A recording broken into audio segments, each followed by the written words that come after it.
The Lynchburg Hornets Sports Network is proud to present Old Dominion Athletic Conference Tournament Baseball from James C. Fox Field on the campus of the University of Lynchburg. Hello again, baseball lovers. It's Kyle Haney and Ethan Morotsky, and the postseason is here. ODAC first round, the 1 seed, the regular season champs, the Lynchburg Hornets, hosting the Ferrum Panthers. Ethan, we've made it. It's a long journey, 39 games for Lynchburg, 40 for Ferrum, but we're here on this first weekend in May, first Friday in May here, May the 2nd, and it's postseason time once again, my friend. It's crunch time for every single team in the ODAC, and we can go look at the standings in a second, but it's really all over the place. We didn't know where teams were going to end up this year. Lynchburg at the top, Ferrum in that 8th spot, squeaking through into the tournament. Second time that we've seen Ferrum here on this field, so this will be the second time that they're facing TK, but it's going to be just a fun matchup. These are top lineups in the ODAC, top pitching in the ODAC, and it's going to be a ton of fun. It's postseason. It's finally here. It's two teams that have really played pretty good baseball lately for Ferrum. They got a sweep against Shenandoah at home, not on the final weekend of the season, but sweeping the Hornets from Winchester at home really put them in a good spot. They also won a midweek game against Roanoke. So for Ferrum, they have won 2 in a row. They're 3-2 in their last 5, and they are the 8th seed at 20-20 overall. Lynchburg is the regular season champs again, 33-6, as you see the entire top 8 of the Old Dominion Athletic Conference. And you can do your breakdown there. 1 hosting 8. That's Lynchburg hosting Ferrum. It'll be Randolph-Macon hosting Hampton-Sydney. Avert, the upstart 6th seed, will head to Bridgewater, and then Shenandoah hosting Roanoke. And the schedules are a lot like Lynchburg and Ferrum, where most of the teams are playing 2 today, and then with expected weather tomorrow, combined with some folks having graduation tomorrow, it means a lot of people are doing a doubleheader today, and then the if necessary game goes to Sunday. I believe Randolph-Macon is the exception to that. Their schedule is not the same, but the other three-game series are the same. And yes, let's talk about the rules and the procedures. It is a best 2 out of 3 to advance to the ODAC Final 4 next weekend. So first team to win 2 ball games gets it done. Lynchburg did get it done on Friday last year against Bridgewater, but if you remember in 2023, that game went the full 3 games.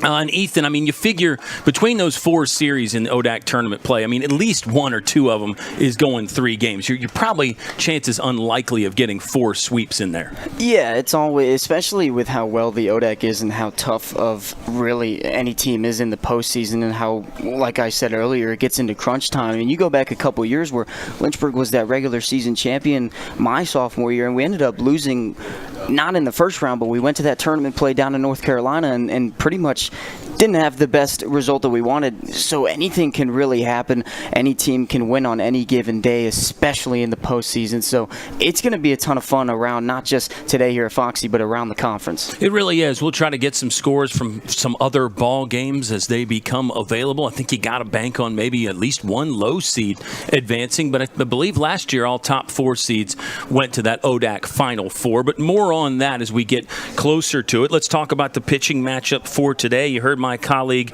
mention TK. That's Tyler Kaltreiter. He's been the ace all season long for Lynchburg. 11 starts. He is 7-1 in those 11 starts.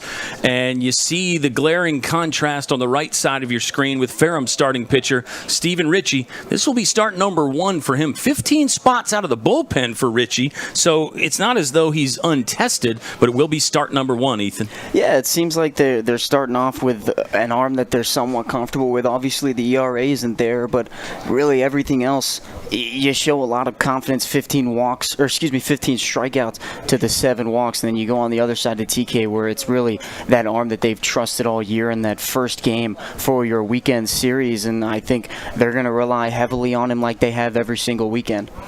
You got pitchers in the spotlight, as always. We've got some hitters that are very spotlight-worthy in this one. Carlos Castillo for Ferrum is the reigning Old Dominion Athletic Conference Player of the Week offensively. You know, Joe Munitz won that award 2 weeks in a row, but Castillo with a monster week last week to take that. In 3 games, he was 8 for 12 with 4 home runs. He drove in 7, so he is clearly swinging a very hot bat. Lynchburg has a bunch of guys that are really, I think, ready and primed for postseason postseason production. Lynchburg, in their last regular season weekend series, they did get a split against Shenandoah on the road in Winchester. Lost game 1, did take game 2. So we've got a lot of talking points. We'll tell you about both these ball clubs more in detail and in depth, and we'll get ready for the starting lineups and the national anthem. First pitch in game 1 of the postseason coming your way next. It's Lynchburg and Ferrum. We've got it for you on LHSN.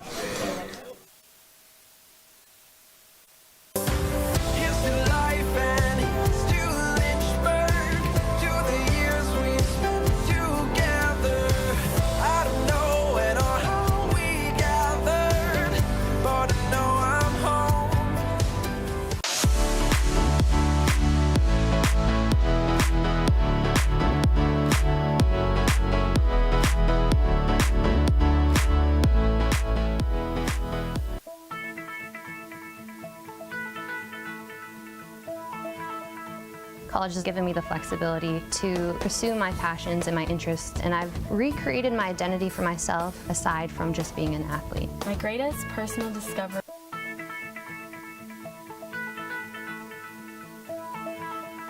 College has given me the flexibility to pursue my passions and my interests, and I've recreated my identity for myself aside from just being an athlete. My greatest personal discovery has been that I am capable of doing things that I didn't know I was capable of doing. To be able to study what I wanted to and continue to play the sport I love, all of those things came together very nicely in one package in Division III.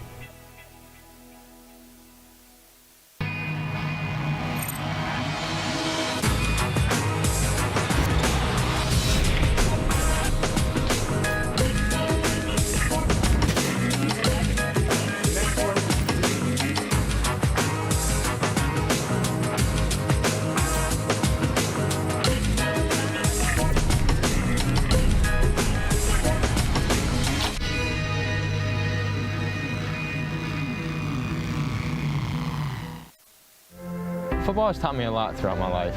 It's definitely had a huge imprint on who I am as a person.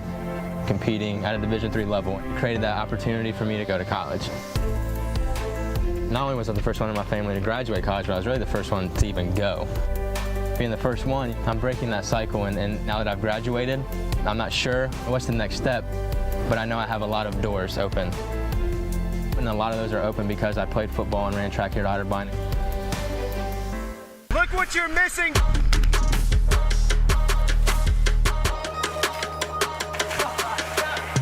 It really don't matter to me, I'm just happy to be here, I might go crazy.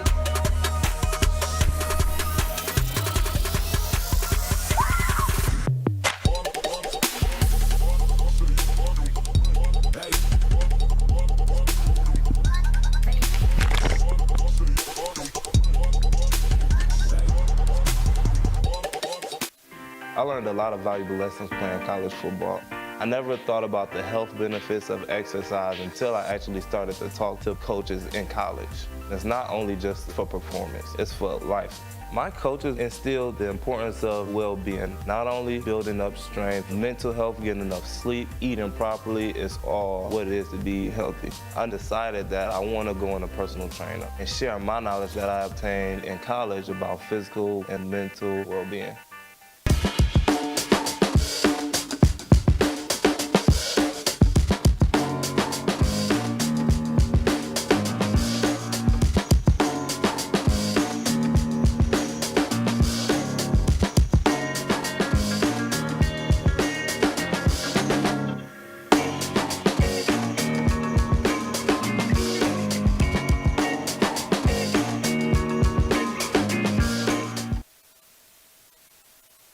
Want to have some outdoor adventures while getting a degree at the same time? At the University of Lynchburg, we have an on-campus zip line and ropes course. Plus, we offer adventure trips that cost less than a cup of coffee. And did I mention our beautiful scenery? We're a university for students looking for something more than just books. Welcome to your new adventure experience.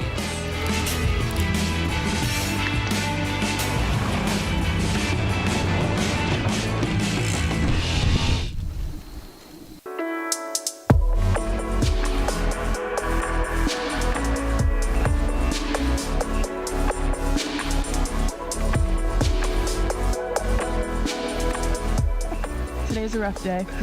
Jess and I are officially on a break. The couple canoe has broken up. It's not.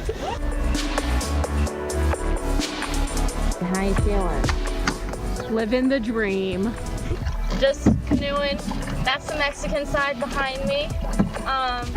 The U.S. is that way. So far, we're all still alive. I really want a peanut butter and jelly sandwich. Woo! We did it! Kind of.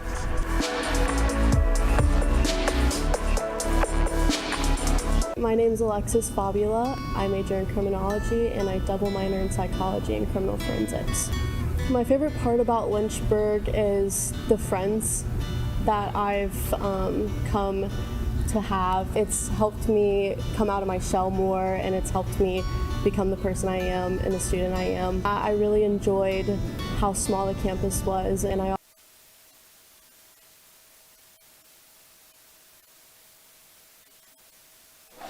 Perfect timing as we return from the national anthem. Starting lineups have been concluded by the outstanding public address announcer Maddie Schuchter, who the Lynchburg baseball team has really enjoyed her work on the public address there. We'll touch on that again lately, and I'm sure we'll have the contractually obligated shot of Jerry the Goose and more themes throughout the day. But let's talk about this Ferrum lineup. It's a very good one, as you pointed out, Ethan. They are the fourth best hitting team in the Old Dominion Athletic Conference. They've got more extra base hits than Lynchburg, and they really find a way to score runs. Carlos Castillo, the reigning ODAC Player of the Week, he had 7 home runs in a 9-day stretch. Carlos Castillo will be batting third for the Ferrum Panthers here today. Yeah, it's a really good lineup, and I really like how you touched on how they find ways to score runs, and with a pitcher like Tyler Callrider on the mound, who has just the most confidence going into the postseason. He did so well throughout the regular season, and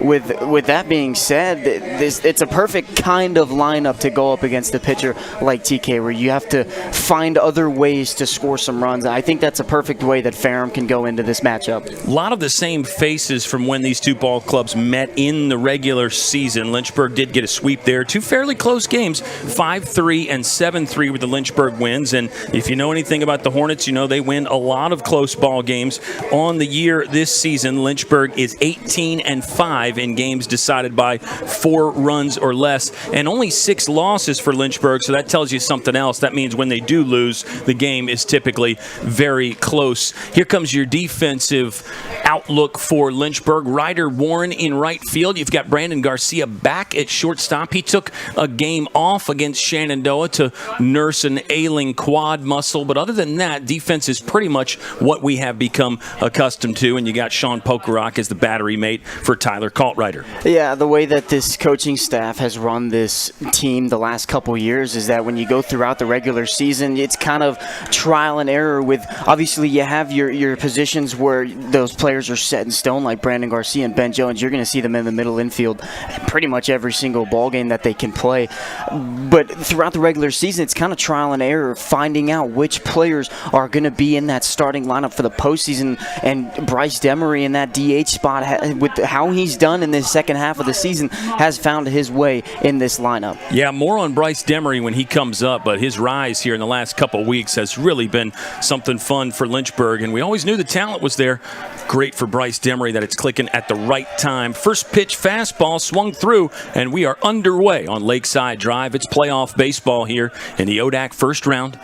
Lynchburg, pretty much because of that NPI rating, has assured itself an at-large bid if they don't win the tournament.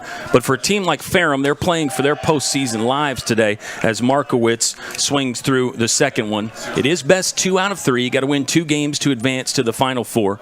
But the Panthers will probably need to win the ODAC tournament to get themselves into regional play, whereas Lynchburg does not have that same pressure. Now, that doesn't mean the Hornets won't be playing hard and playing their usual brand of baseball as a fastball misses outside. 1-2 count, Ethan. But it's more like the situation in 2023 where Lynchburg pretty confident they were going to get a postseason bid, and compare that to last year where Lynchburg did not know that, and the Hornets probably did need to win that ODAC tournament to get into regional play. This one's hit sharply to Brandon Garcia. He'll move to the glove side, straighten and throw, and there's out number 1 of the afternoon as Markowitz grounds out to the shortstop. A really solid ground out. It's kind of what obviously you want to hit as the leadoff hitter to set the tone, but it's a good solid barrel off a great pitcher and a great play by Brandon Garcia. I really like how you touched on how Ferrum, obviously they have to win this tournament. Some teams play better with their backs against the wall, and I think that's exactly what we're going to see from Ferrum today. It was a better year for Ferrum. They were 16-23 last year. Coach Eric Owen's first season will be the final season at Division III level for Ferrum, at least in the foreseeable future. I guess there's no rule that says they couldn't come back to D3 at some point, but the Panthers will be bumping up to Division II next year. And they actually have never won a game in the ODAC tournament. Their last postseason win came back when they were in the USA South in 2018. Sean Baxter fouls one away, and it's a 1-1 count. Baxter's a career .371 hitter, 126 hits for this senior from Woodbridge, Virginia. Carlos Castillo, the man from Miami, is on deck. Tyler Kaltreiter is a junior with a 2.09 earned run average, 7-1. This is start number 12 this season. The one loss did come his last time out against Shenandoah. Numbers have been great for Kaltreiter all year. 217 batting average against. He struck out 76. He's only walked 10. And he is in the top 25 in the nation in several statistical categories, as are the Lynchburg pitchers as a unit. This ball is stung, blistered into center field. Oh, and Joe Munitz was going to dive, and it got over his head. This is extra bases for Sean Baxter. He'll take the turn and head for third. Lynchburg will use the tandem relay. The trail man there, Ben Jones, grabbing the throw from Logan Webster, who came all the way over from left field to recover the baseball that got by Joe Munitz. But that is a triple for Sean Baxter. No error on that play, but Joe Munitz, I think if you asked him, would tell you he probably should have knocked that ball down and kept it in front of himself. Yeah, a beautiful pitch. Absolutely stung into center field, and I agree with you, especially this early on in the game. Instead of a triple, if you stay behind that ball, you feel it cleanly. It's just a single, and you've got that double play in order, and this is a perfect way for Ferrum to come out of the gate. I mean, the good thing about postseason baseball is everything that happened in that regular season is wiped away. ERAs, batting averages, you can look at that stuff, but everything is gone. You start off with a 0-0 record in the first round. Exactly right. Just got to get in. Everybody talks about basketball as a postseason sport, but really baseball is awfully similar, especially at this level. Carlos Castillo, a .411 hitter. In addition to all the other great things we've said about this guy, he's riding a 16-game hitting streak. There's 10 multi-hit games in that span. He'll hit this one to the right side. Lynchburg's going to let the run score. Hyatt fields and steps on the bag for out number 2 of the inning. Good job by Castillo to hit that ball in an area where Eric Hyatt did not have a play at home, and I think Lynchburg was content with the positioning anyway to just let the run score. So it's a 1-0 Ferrum Panther lead. Yeah, and if you're Lynchburg, it's early in the game. Obviously, you're really confident with the lineup that you've had so far this season, and we talked about how Ferrum has found ways to score runs. Lynchburg really has been the epitome of that, where they get a majority of their run support from the free 90s and stringing hits together that way. Timely hitting has been important for Lynchburg this year, and in some of those games that they've lost, we've looked at the left-on-base numbers, times that they really couldn't punch the clock for the timely hit. But yeah, Lynchburg offensively, the on-base percentage is .440. Ferrum's is .413. Lynchburg with a lower batting average. Hold that thought as this one's sprayed into right field by Gregory Mello. The junior is aboard. 2 hits in the inning off Tyler Kaltreiter. And a rally might be on here in the top of the first, as Ferrum has already scored 1. Baxter tripled, then came home on the Carlos Castillo ground out. Now it's Gregory Mello aboard for the catcher, Seth Shannon. Big 2-out rally so far with a runner on first base and really a great hitter at the plate. Anything can happen. You put one in the gap, especially into right center field with how deep it is. That runner from first could possibly score. Mello scampers back after a pickoff attempt from Kaltreiter. Yeah, just back to the numbers. Lynchburg's on-base percentage is .440. Ferrum's is .413. Lynchburg averaging about 8.9 runs per game. Ferrum is 7.8 runs per game. And you know about Lynchburg's pitching staff. They don't give up as many runs. They allow 3 3/4 of a run per game. Ferrum, they're allowing just south of 8 runs per game. So it would seem that a high-scoring game would benefit the Panthers, but we know Lynchburg has done their share of scoring lately as this one is fouled off of Sean Pokerock. With Tyler Callrider on the mound, it's something to point out is this is his first game in ODAC postseason. Yes, last year he was part of the squad, technically not on the roster with some eligibility issues. So Ferrum, really, their mindset right now in this first inning has all been about telling them what it's like to be in this postseason. Callrider set, now fires. This one is swung through, off-speed pitch there. Shannon couldn't slow down, and now it's a 1-2 count with 2 outs. The runner at first is Gregory Mello. Garcia, Munitz, and Jones at the top of the order for Lynchburg. That's something we have become accustomed to. The on-deck hitter right now is Eli Elliott. See if the Panthers can get to him here in the first frame. This one sprayed down the left field line. Long run for Logan Webster. He sees it. Hat comes off. He'll make the grab with plenty of room, and the inning is over. Panthers strike first. 1-0 Ferrum in Game 1 of our ODAC opening weekend. We'll stay here and run down the batting order for Lynchburg and set the defense for the Ferrum Panthers. We're so glad to have you here on this Friday, May the 2nd. A lot going on. It's a busy weekend. Kentucky Derby weekend. You got Cinco de Mayo on Monday, so it's kind of turned into a Cinco de Mayo weekend. Celebrate responsibly, baseball fans. There's some other things happening, too. But how about this Lynchburg lineup? Brandon Garcia, Joe Munitz, Ben Jones, Sean Pokerock, Bryce Demery back in there as the DH. We've got Ryder Warren in right field, Logan Webster left, Eric Hyatt at first, and Maddox Sutsui rounding it out. What stands out for you, Ethan? Maybe the standout is it's not really any surprises there for Lynchburg. Yeah, I really like Bryce Demery kind of in that 5 spot, especially behind 4 of your best hitters, and I say 4 of your best hitters. This is a really strong lineup the entire way through, but something that really has stood out to me this entire second half of the season is Eric Hyatt. Absolutely electric in the second half of the regular season, and to have him at the 8 spot to round out your lineup and go right to Maddox Sutsui, it's really a perfect ending to this lineup. Yeah, I think sometimes when you get to this stage in the season, this is game 40 overall for Lynchburg, 41 for Ferrum. It's better to look at those most recent numbers like you're talking about with guys like Eric Hyatt, because you can't really hold the slow start against him. I mean, Hyatt was hitting 113 through March the 26th. Now, after an electric April, he hit over 440 in April. The batting average actually looks pretty good. Eric Hyatt's got 9 hits in his last 5 ball games with 9 runs scored. So all the numbers back up what you're talking about.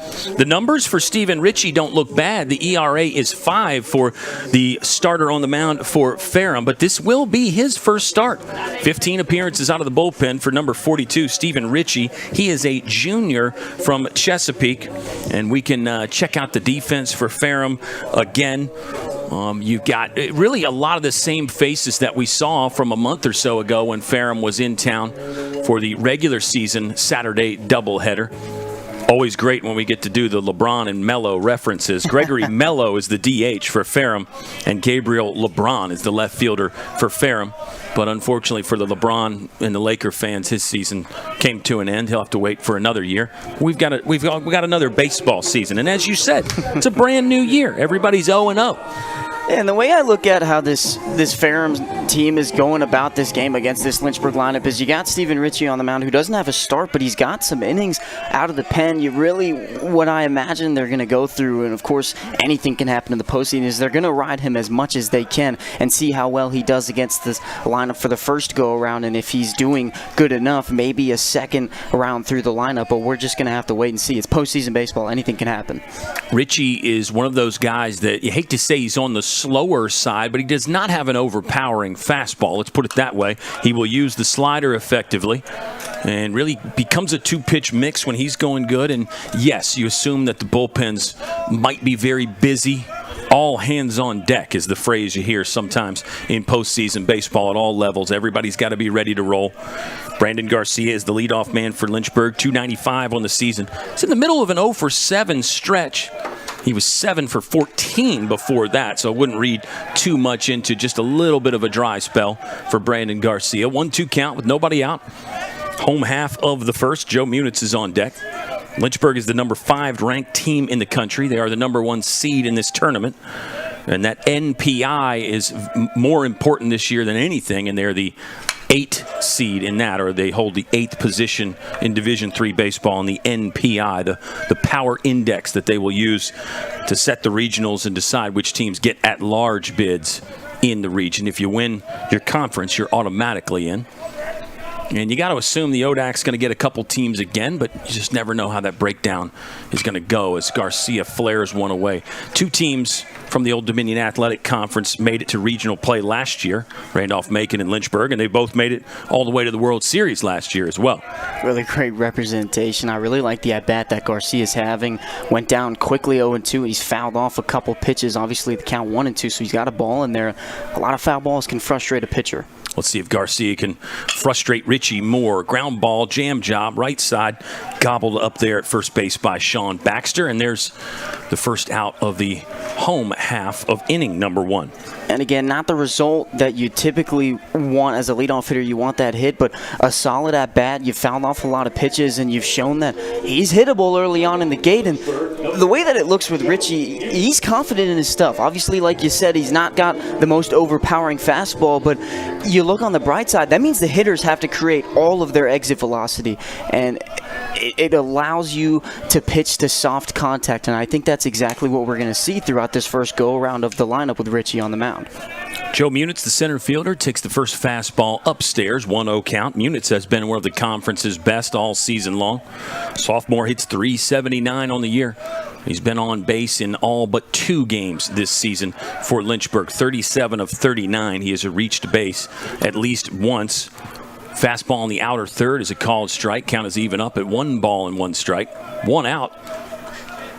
In the opening frame here at Fox Field, this is game 1 of 2 today. The if necessary game will happen on Sunday, and we'll run that down for you if it does become necessary. Long run on a high pop to shallow center field that the left fielder ends up taking. That was Gabriel LeBron, who just came storming in there to catch that one in the nick of time. Called the shortstop off early. I think the center fielder, Kyle Markowitz, thought maybe he had a play on it, but in the end, LeBron does make the catch. Yeah, it looked like we were seeing a little bit of a deeper shift in the outfield, and I think that's a really good job by the left fielder to call off Castillo, because that's a really tough play to make going backwards, especially in a pop-up where it seems like you're going backwards forever, and that can sometimes get in the head of a shortstop, because at the same time when you're going back, you can be thinking in your head, where's my outfield? Why are they not calling me off? And that was just a great job by Ferrum.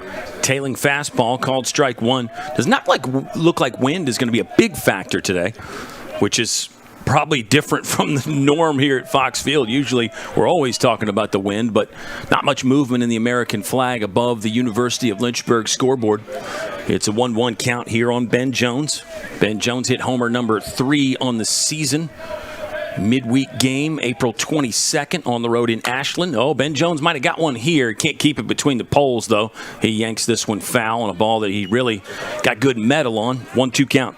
It seems like Ben Jones throughout his playoff career has found himself in situations where he's hit a couple clutch home runs. You go 2 years ago against Bridgewater, had that 3-run bomb right into right center field, and even going into the World Series, that clutch 3-run home run against Johns Hopkins. Ben Jones had an outstanding weekend against Shenandoah. You know, really, you combine what he did between Shenandoah and Randolph-Macon, he had a case for player of the week as well. Jones was 4 for 4 on the road this weekend up in Winchester. Took 6 walks as well to add to his lead in that statistical category. In all of Division III baseball, Ben Jones has walked 52 times this season. He's fouled off another tough pitch from Stephen Ritchie. Good early indications from Ritchie. He'll work out of the windup here with a 2-2 configuration and 2 outs. The pitch to Jones. Jones is under this one. Does this stay fair? Jones is going to run down the line at least, but this will also drift beyond the bullpen on the visitor's side, and we'll try it again. That's how you can tell if the ball is going to be fair or foul. You know, the first one Jones hit, he never left the batter's box. That one, he got halfway down the line, so he obviously thought that had a chance. Yeah, I really like the swings that Jones is taking so far. We go back to the exit velocity, how you have to produce it yourself. He's just simplifying a swing, knowing that he can do that. Jones hits this one hard into right field. There's the first base knock of the ball game for Lynchburg. Jones 5 for his last 5. Got to go back and check that Randolph-Macon box score. He might even be deeper than that as far as a hit streak. And here comes Sean Pokerock, the catcher, swinging with a man on first. Pokey's driven in 28 in 27 starts. He's hitting .333 on the season. Ben Jones leads off at first with 2 outs. He'll be a threat to run. Lynchburg did lead the conference in stolen bases this year. Hornets have 93 swipes at a 78% success rate. Pokerock fouls the first one away. 0-1 start. Yeah, after that first pitch with a runner on it, it's going to be tough to be able to take second base. You got to get a really good read, really good dirt ball read, especially with that slide step to the plate, a little less margin for error. Ritchie is set, holds, now pitches. That one's off the plate for ball 1. Brady Moore's pointing out it's a Star Wars weekend with May the 4th coming up. May the 4th be with you. So there you go. You get a lot going on this weekend and a big-time baseball weekend as well. Looks like rainy conditions tomorrow. And that's why Lynchburg changed their schedule. Ooh, Pokey driving this ball to left field. Let's see if it stays in the yard. Yeah, it will. Left fielder Mello ran back. Now he comes in. Said there wasn't much wind, but that one looked like it died out halfway up the atmosphere. So maybe the breeze is blowing a little bit more as Ferrum will get out of the first, not yielding any damage and still leading 1-0. Me and Ski will be back in just a moment. Second frame coming your way next on LHSN.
Top 2 on the way from Fox Field. It's Kyle Haney and Ethan Morotsky, and you're the final piece of the puzzle, baseball fans. Thanks for tuning in wherever you are, like Jack Batchmore, who's locked in already for some postseason action. Get a few more shout-outs and the roll call going on. We'll say hello to all the Ferrum Panther fans tuned in. Leading off the top of the second will be Eli Elliott, a freshman. This will be start number 20 for Elliott. Swings at the first and fouls it off for strike 1. So far, throughout the first inning, this Ferrum lineup had a really great approach to a really good fastball from Tyler Kaltrider. I talked a little bit after Ben Jones had his single and how important simplifying your swing is, and that's even more important against the pitcher with such a great fastball with Kaltrider, where he can reach the low 90s. Almost kind of to the mid-90s, too. You got to simplify your swing. You don't want to swing out of your shoes, especially because if you do, it's going to get blown by you. You can simplify it up. Just find the barrel. He's going to supply a majority of the power. Kaltrider pitching from the stretch exclusively, even with no runners on. We'll get one almost by Elliott. He fouls it straight back in our direction. 1-2 count. Ty Mason is on deck. Mason actually led off both of the games earlier this season when Ferrum took on Lynchburg, and he's always lively and dangerous. He's a guy that seems to attract a lot of attention just with the way he plays and moves. Speed guy, good hands with some power as well. Eli Elliott, right-handed hitter in the box right now. There's a dot from Tyler Kaltrider, and it's TKO number 1 as Kaltrider gets Elliott looking for the first out of the second inning. Just a great job from Kaltrider. After that first inning, giving up a run, you want to come back and set your own pace, come right back into this game and tell this lineup that that first run was a fluke, and so you did a great job through that first batter, and I really like what Kaltrider's doing with that two-seam. I mean, just a ton of run, and you've already got a lot of velocity on the fastball, and to be able to get that much run on it just makes it that much better. Mason steps in. He's a sophomore from Brook Neal. Look at how close Maddox Tsutsui is playing. Wants to take away that right there, the base hit bunt possibility. That is a fastball up and away for ball number 1. I mean, Tsutsui, that's as close as you will see him play in a non-sacrifice bunt situation. Even in a sac bunt situation, I don't know that Maddox Tsutsui's getting much closer than that. Rest of the infield, normal depth and straight away. Check swing from Mason. Home plate umpire is going to say that he went around, and it's a 1-1 count. Yeah, back to Kaltrider. I mean, lately he's been a bit more human, giving up 9 earned runs in his last 3 starts. The earned run average is 4.34. Not bad, just human. He was alien early in the season. Kaltrider basically unhittable for the first half of the year. Swing and a miss from Mason. 1-2 count. A lot of strikeouts and really not that many walks as a pitcher. So when you go up against just a dominant arm, really in this entire pitching rotation, it's tough to have a great mindset going up there. Mason will foul one off and will run it back at 1-2. 1 out. Top of the second.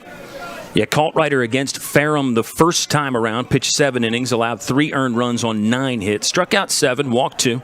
It was win number 6 on the season last time around for Kaltrider when he pitched against these Ferrum Panthers.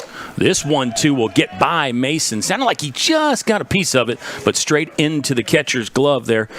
And Pokey holds on for back-to-back strikeouts and out number 2 of the second frame. And again, just coming back and getting the first 2 outs, especially through by order of the strikeout, it's just a great trendsetter for Kaltrider going ahead into this lineup, especially at the very end of it.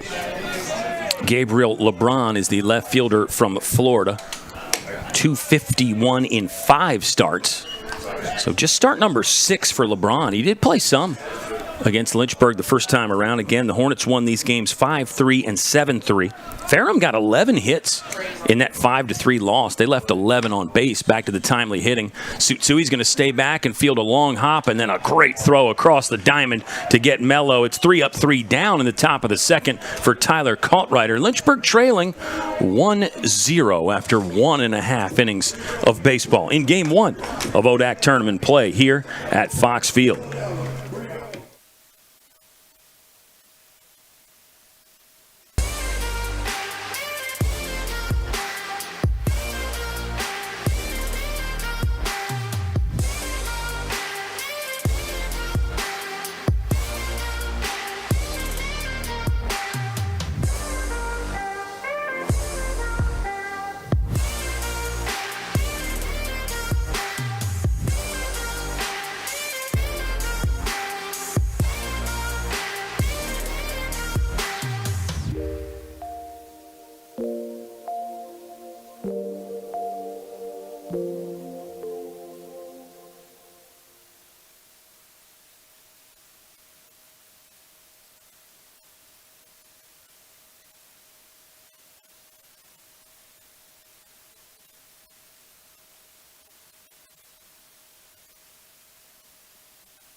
We're ready for the bottom of the second inning, and we're ready for Bryce Demery. Demery will lead off for the Hornets. It'll be Demery, Warren, and Logan due up. Bryce Demery started this season slow. For Bryce Demery, he was 2 for his first 16. Well, in his last 4 games, he's hitting .500. And there's 2 homers, 3 doubles in there. Bryce Demery has driven in 19 this season, and he's only played like 9 games. I mean, it's incredible. Normally, if you drive in as many as you've played games, right? Like, and if you've started 20 and you drive in 20, hold that thought because Bryce Demery has banged another one. This is over. Bryce Demery hooking one down the left field line. He has done it again. The Bryce is right again, and Demery has tied this ball game 1-1 apiece between Lynchburg and Ferrum. I mean, this kid is just on a tear. The ball got out so fast it looked like it might have hit the wall or one-hopped it, and it just kept going. For Bryce Demery on the season, it's home run number 4, and it's 3 just in the last couple weeks here. That one wasn't exactly, no doubt, Demery, but he got it over. A ball that he was early on, but managed to put enough into it to get it over the left field wall, right over the ODAC Championships sign. Bryce Demery has struck again. My goodness. Oh, Bryce Demery is easily the strongest kid on this team, and when I talk about simplifying your swing, that's the perfect viewpoint of it. All you got to do is find a barrel with this kid. Ryder Warren swings at the first pitch and lifts it into mid-left center field. Gabriel LeBron, the left fielder, will make the grab for the first out of the inning. So Lynchburg's hacking early against Stephen Ritchie. For Demery now, how about this? He's driven in 20 in 10 starts. He got 20 runs batted in 10 starts. Bryce Demery, just incredible. The average was .324 coming into the ball game, and again, that was after an ice-cold start. Now he's ice-cold in a different manner of speaking. You check that vein, you might find some ice water in there for Bryce Demery. My goodness, Logan Webster swung at the first pitch and sent that foul. Might have to start calling Bryce Demery Bryce Harper, playoff Harper. I mean, playoff Demery in his first swing tied it up in the second inning. Bryce Demery played in the second game against Shenandoah this weekend. He was 4 for 6 with a homer and 2 doubles, drove in 5. Again, he's not playing every day, and it was an awfully cold start, but Bryce Demery, that is a distant memory right now for Demery. He's a brand new player and ties the ball game up. Webster out in front of this one and fouls it off. It's a 1-2 count with 1 out. We are in the bottom of the second inning. Eric Hyatt on deck. Man, it's just must-see baseball when Bryce Demery's in the batter's box right now. It's incredible. That's what you get with the postseason, especially in the ODAC conference. Oh, great location. That one just south of the zone from Stephen Ritchie. He got a strikeout looking. Good hold. He thought he got a strikeout looking, rather. Logan Webster knew the zone there. Count is 2-2. 1 out. In a 1-1 ball game. Similar location. Webster going down to get this one, but the center fielder tracking it. That's Markowitz, and the grab is made. For out number 2 of the inning, here comes Eric the Hitman Hyatt. He's been hot lately as well. 263 on the season, but that doesn't really tell the whole story. Hyatt has been very good the last month. Mentioned his entire month of April was really, really solid. Eric Hyatt hit .442 in the month of April. Yeah, what a better time to get hot, Eric Hyatt, especially with the postseason that's been looming around. And obviously that first half is definitely in the back of your head when you're in the batter's box. But Eric Hyatt just staying true to himself, just poking balls into the outfield, and he's done a great job coming back. And now this is the best time of the season to begin to have a hot streak. Lynchburg's got several guys that seem to be on hot streaks right now. Hyatt being one of them. He's out in front of an off-speed pitch. And now the count is 1-1, 2 outs. 9-1-2 due up for Ferrum in their half of the third. We are tied 1-1. Sean Baxter had a 1-out triple that got behind Joe Munitz and came around to score on Carlos Castillo's ground out to first base. The 1-1 on the way from Ritchie. That one's under the zone as well. I like Ritchie with the old school windup. Not only does he use the windup with nobody on, but he does the pump with the arms over the head. You don't see guys do that much anymore. I kind of like the throwback there from Ritchie. Yeah, I agree with you. I think that is one of my favorite windups that you can see from a pitcher. Yeah, there he is. Takes the glove behind his head like everybody used to. Wow. That one was upstairs on Hyatt. Looked like he got him maybe in the left trap or maybe even the neck. Hit by pitch. Hyatt didn't move. We know that's part of his game and part of Lynchburg's in general. On the season now, Eric Hyatt has been hit 3 times. He's aboard with 2 outs. Maddox Tsutsui, the third baseman, stepping in for Lynchburg. And a great way to round out the lineup. Obviously, with the injury from Gavin Collins, Tsutsui's had to step up, and he's done a great job defensively and offensively in that 9 spot. At 296 on the season. Tsutsui's playing a very good third base. Saw him make an excellent play to end Ferrum's half of the second. He'll take ball 1 in the dirt. Good stop from Seth Shannon, the catcher for Ferrum. We know Lynchburg likes to run. Hyatt running a lot more this season, by the way, if you didn't know. Eric Hyatt is 8 for 9 stealing bases this year. Well, what a lot of people don't, if you're not like a real like baseball player, what a lot of people don't know, especially more in college and the pros, it's not about your read off the pitcher. A lot of it has to do with the catcher. But when the pitcher like Richie today so far with runners on, when he's doing that really quick slide step towards the plate, you're not going to take off too much. But getting that read off the catcher is just as important as getting a read off of a pitcher. Tsutsui hits with a 2-1 count. Brandon Garcia, the leadoff man for Lynchburg, waiting on deck. Hyatt not running, breaking ball inside. Good location from Richie. And now the count is even up at 2 balls and 2 strikes with 2 outs in the second inning. Got to qualify as the Deuces Wild situation. As we have a full press box, we got to run down the crew today, which is elite as always, second to none as always. Here comes the 2-2 from Richie. No, not yet. He'll throw on Eric Hyatt. Hyatt scrambling back to the bag with a dive. This is game 1 of 2 today. And usual procedure, we'll have about 45 minutes or an hour in between games. Swing and a miss from Maddox Tsutsui. Lynchburg will score 1. They leave 1 stranded.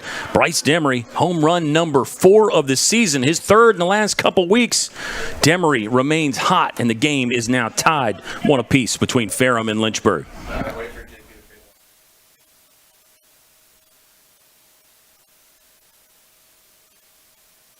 Think a private education is too expensive? Think again. At the University of Lynchburg, you can get a personalized education for the cost of a state school.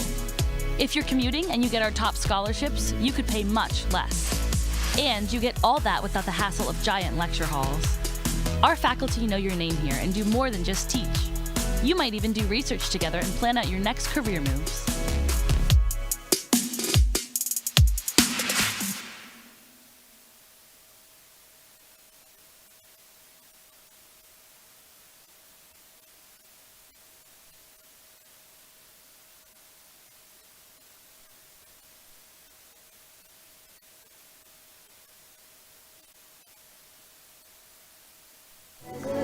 The Bryce is right again. Bryce Demery is 10 for his last 19 now, with 3 home runs and 3 doubles in that span. He's driven in 18. Bryce Demery in the last 5 games, that includes this one, and this game is only in the 3rd inning.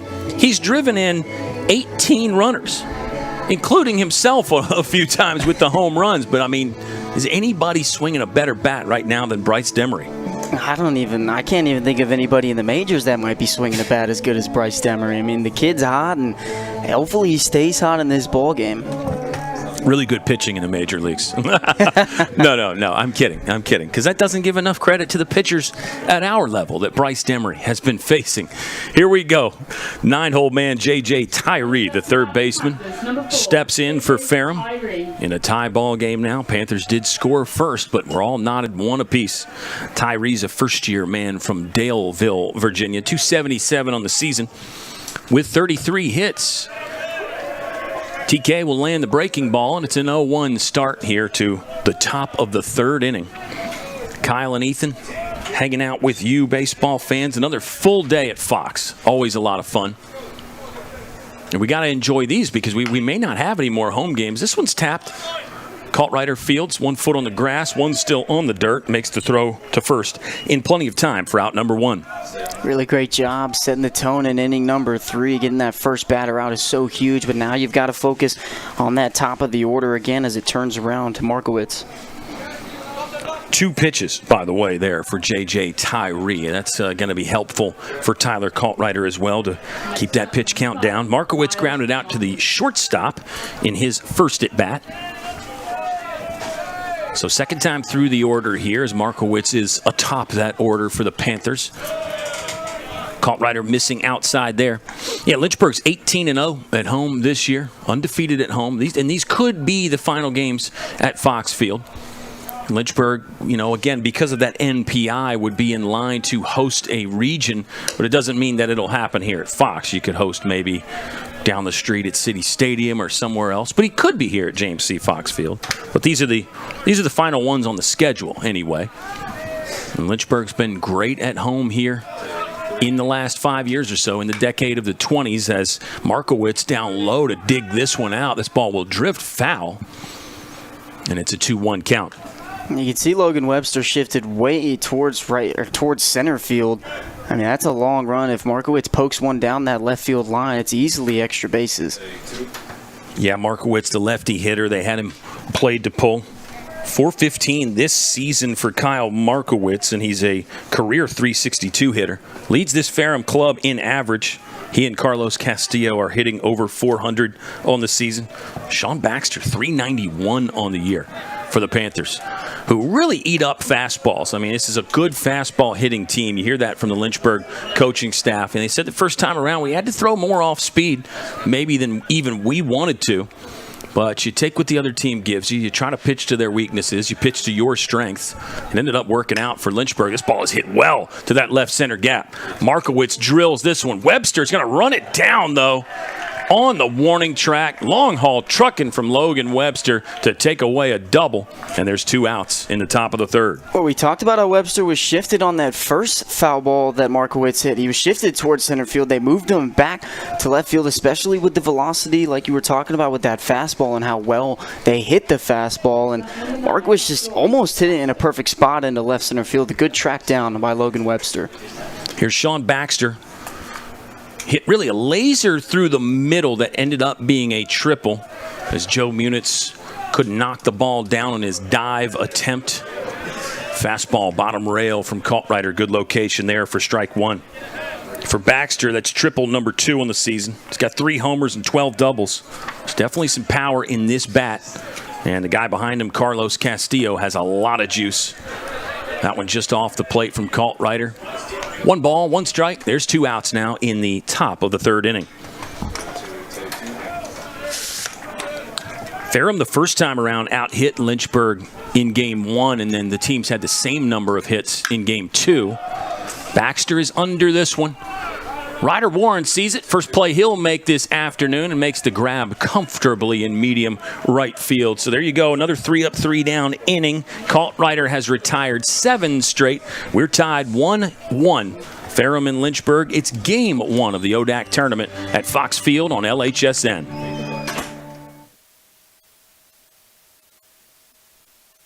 Tim Slusser from the Outdoor Leadership Program gave a presentation at a Teaching and Learning Resources conference here about getting his program more involved on the academic side of campus. I mentioned computers and mapping, and he mentioned caving, and eventually we came up with the idea of mapping caves. So the week before we were able to learn how to use the instruments kind of like on a flat surface and just kind of get a hang of how they work. But it was really amazing how once we got in the cave, it was a completely different experience using them. It was unique. It got most of us out of our comfort zone, kind of gave us a new experience, a new taste of something new. But I think the most difficult parts were getting the lighting right. You had to read the instruments with the headlamps while keeping your eye pointed on the plot point. This allowed them to actually literally get their hands dirty, collecting data, conducting measurements, and putting all that together in the form of a map, and doing it in a place that's never been mapped before.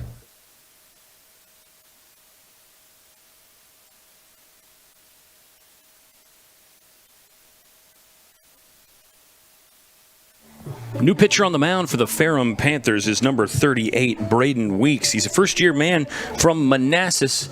Lefty enters in a tie ball game. He will relieve Stephen Ritchie. So we're seeing a little bit about the strategy and the intent for the Ferrum Panthers as they have made a pitching change early. Ritchie obviously wasn't bad. It's a tie ball game, 1-1. He gave up the solo shot to Bryce Demery. Lynchburg had one other hit. That was Ben Jones in the first inning. But the fact that Ritchie Archie was pitching pretty well, and Ferrum has made a change. Tells you what their game plan looks like it's going to be going forward, Ethan. Yeah, especially with the second go-around of the lineup, Brandon Garcia leading off the inning. You don't know. Obviously, this Lynchburg team is good at adjusting when pitchers have gone a long way through the lineup, but you bring another reliever in, but you also have to think that with how experienced this Lynchburg lineup is, you're bringing in a freshman. This is his first appearance in the postseason, so it's going to be interesting to see what happens. Good velocity on that fastball, but it was too high, and it's ball one. Give you some season numbers on Braden Weeks in a second, but let me first tell you he did pitch against Lynchburg in the regular season doubleheader. That was back on April 5th. 2 2/3 innings. He surrendered 3 earned runs on 4 hits, walked 2 and struck out none. So not a great appearance the first time around for Braden Weeks against Lynchburg. Garcia's got a 2-0 count to hit with here in the bottom of the third inning. 1-1 ball game. Better spot that time from Weeks, and now it's 2-1.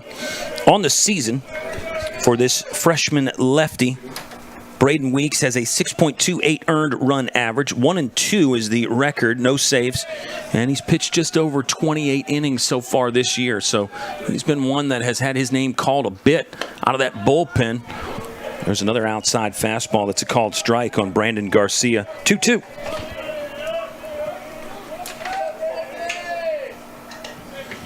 Weeks on the year has struck out 16 and walked 8. You can tell there's some life in that fastball. Garcia hits a 3-hopper to Carlos Castillo. He'll throw a strike across the diamond for out number 1.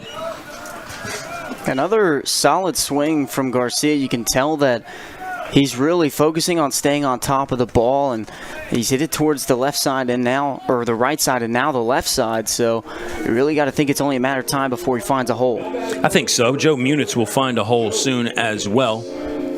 Flew out to the left fielder. That was that ball that was popped up really in shallow center field, but the left fielder, Gabriel LeBron, came storming in to make the grab.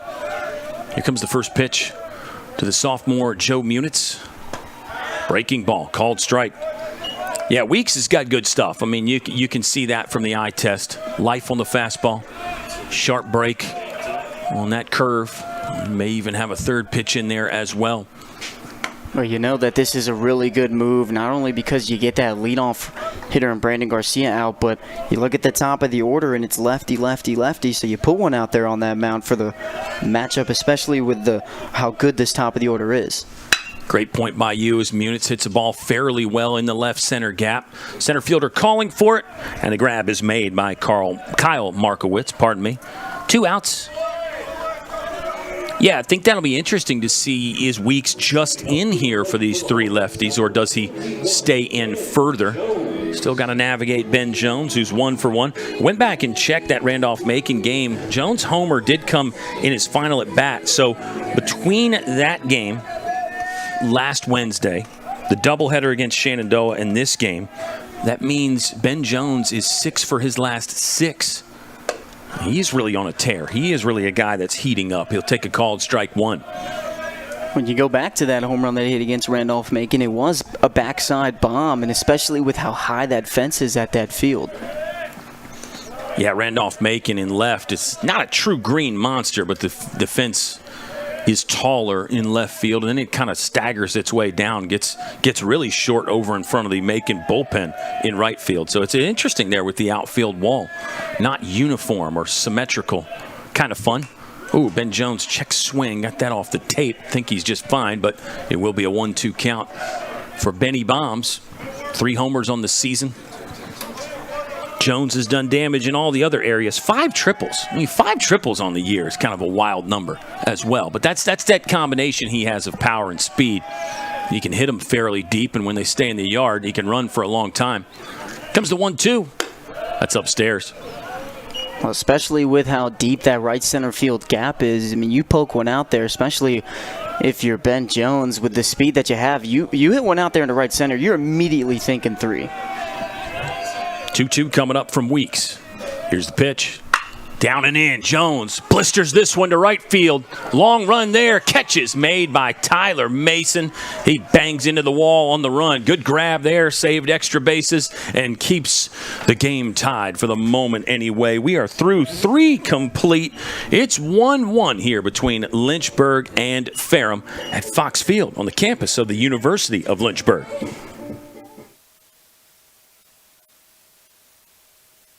The biggest thing that I've taken from Westover is probably my interactions with faculty. I started working with Dr. Fryer. He's always available for help, and he makes sure that I get to do the experiments and not just be there while he does them. I didn't want to limit myself when I came here to just taking the prereqs for med school. I wanted to get a full, well-rounded education, and I definitely found that in the Westover program. It's given me the opportunity to keep playing soccer at a competitive level, but also it's given me the ability to be a student and to pursue other activities such as EMS.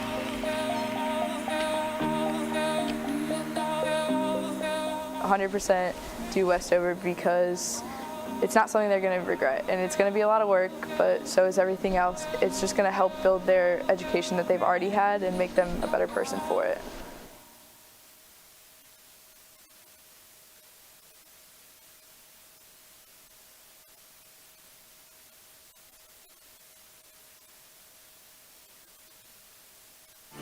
Through 3 complete at Fox Field. It's a 1-1 ball game. Both teams have 2 hits. Ferrum has left 1 aboard. Lynchburg 2 stranded. And we'll get a few more hellos and shout-outs going on here. Ryan Gordon, Parker Schaefer. Parker Schaefer says, "Love to hear you ski." Got to get more from Skiber, as Jack Batchmore says, who you apparently had a great time on the golf course with. Brady Moore talking about those TKOs. Riley O'Donovan says, "Let's go Berg." Nathaniel Mack, roll Berg. Chris Judd, the Bryce is right. We love it too, Chris. Devin D says, "Stingham Hornets," and Haney is the absolute man. That might be my guy, Devin Doss. I think that's Devin Doss, who is, I guess Devin's still a student here at Lynchburg in the Doctorate of Physical Therapy department. Devin can confirm that for me if I'm wrong. The hitter is Carlos Castillo. The man from Miami is your rating ODAC Offensive Player of the Week. Good pitch from Tyler Kaltrider. Just missed. We are in the top of the 4th inning. We'll say hello to all the Ferrum fans once again. Good crowd support here from both teams. Great day at the ballpark. Great day to watch a game. ODAC teams travel well. Ferrum's got a lot of representation from the Commonwealth, as Castillo, who of course is from the Sunshine State of Florida, the Miami native, fouls one away. 1-2 count here for Castillo. He's got an RBI ground out in this game. His numbers last week are worth talking about again. In 3 ODAC contests, he was 8 for 12 with 4 homers, 7 runners driven in. It's Bryce Demery-like numbers for Carlos Castillo. Holds the hands up high, waits on the 1-2 from Kaltrider. That's wide, and now it's 2 balls and 2 strikes. Castillo is on a 16-game hitting streak, so he'll be looking to extend that. In that streak, Ethan, Castillo's got 5 2-hit games, 4 3-hit games, and a 4-hit ball game in there. Just in that streak. That doesn't even encompass the whole year. And right on cue, the streak is alive. 17 straight with at least 1 base hit for Carlos Castillo. Really aggressive turn, rounding first there too. Love that. He's aboard with nobody away here in the top of the 4th inning. A really good 2-strike piece of hitting, just poking that one through the middle. Again, with Kaltrider and his fastball, majority of the exit velocity is going to come from the upper 80s two-seamer. And you talk about that hard turn. Castillo's got a ton of speed on the base path, so I wouldn't be surprised to see him take off and give Sean Pokrack a run for his money.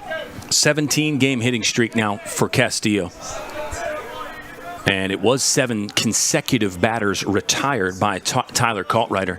You just mentioned in one of the breaks how TK, not that he's a slow starter, but sometimes it does seem to take him an inning or 2 before he really finds the high gear. Yeah, and I mean, like I talked about, we saw that with Wesley Arrington, but I mean, you go back to the postseason that Wes had last May. It was spectacular, but I mean, again, you go back to that first inning, obviously gave up the 2 hits, but you had that 3rd out with the fly out to Logan Webster, and then you retired 6 straight after that. So I think he settled in pretty well, and obviously with the leadoff runner on first, it's going to be hoping to get a double play here. Castillo kind of flinched like he was running, but he's back in time on the pickoff attempt from Tyler Kaltreiter. The hitter is Gregory Mello. Mello's 1 for 1 today. He sprayed that ball to right field. That was after the Panthers scored their run in the top of the first. Mello was stranded there. But this junior seems to be coming alive. Gregory Mello, actually the conference leader in hit by pitch. He's been hit 15 times. Lynchburg hit him a couple times in the regular season. Look at that chain Mello's got, too. You can see that from up here. Let's see if you can see it on the camera. Yeah, I mean, could the pitcher argue that's a distraction? Maybe that's why he gets hit. Maybe the pitchers get distracted by the bling on his neck there. That's like the last thing you look at instead of the catcher's mitt. Kaltreiter misses down and in. I don't know. Should we be making these jokes in the postseason? Is there too much tension in the postseason to joke around like this? I don't think so. We always have fun. I think so. You got to have fun. It's a game, right? Just getting to play a game. Castillo will. No, it's a fake steal. Thought he was going to run. Another great pitch from Kaltreiter. That just missed. I think, again, our umpire is probably giving indications that the strike zone might be just slightly smaller than average. That's hard to say because I guess everybody's got their own definition of what's an average strike zone size and what isn't. Kaltreiter will pick off again. Seth Shannon is on deck. Lynchburg went 3 up, 3 down in their half of the third. So far, so good on that pitching move by Ferrum to bring in the lefty Braden Weeks to face Lynchburg's 1-2-3, who are all left-handed. Let's see if Weeks stays in. Mello will spray one foul, and now our count is even up at 2 balls and 2 strikes with nobody out in the visitors' half of the 4th inning. 2 strikes. Mello's going to shorten up. Just try and hit one right into some outfield grass. Move Castillo over to third. I mean, it seems like even with Castillo's speed, if you hit one in the left field, he might even try to take third base. You could tell he's a good base runner just by that turn that he took on his base hit. And I think that's always a good thing to watch for. How do guys get down the line on a base hit? Are they just satisfied and relieved that they're on board, or do they try to pressure the defense a little bit? Castillo was running. That ball's through clean by Mello. Ryder Warren's going to uncork to third. Brandon Garcia cut it off, and it's runners at the corners for Ferrum with nobody out. Pressure on here. Panthers applying it to Tyler Kaltreiter. Back-to-back singles. Pretty much a deja vu kind of swing. Poking that one into right field. Just a hard chopper that gets by Eric Hyatt. You saw a little bit of a hit and run with Castillo taking off for second, bringing Ben Jones over towards the bag. So great job from this Ferrum lineup so far in this inning. Yeah, I don't know if it was a true hit and run with 2 strikes, but Mello made it work. And he hit, basically he's got his 2 hits in the same spot there, in between first base and second base. He's got 2 of the 4 base hits for the Ferrum Panthers. Seth Shannon flew out to left field in his first plate appearance. He's facing Tyler Kaltreiter with nobody out. Runners at the corners. Seth Shannon went for the big hack and came up empty. 0-1. Really good changeup. You can see he was sitting that fastball, and he just pulled a string. Get him to swing and miss. Getting it out here, keeping the runners on the corners is so big for Kaltreiter. The 0-1 is downstairs, but Seth Shannon swings through that as well. Well, that's elite pitching right there from TK. Changing the levels there. First one high, second one low. See if he continues that theme, or maybe it's a setup pitch off the plate. They may go right after Seth Shannon. Not a big lead from Mello at first. This ball was in the dirt. Castillo got a third of the way down the line, then retreated back to third base. Mello not ultra aggressive there at first base, and I think the first base coach is having a word with him.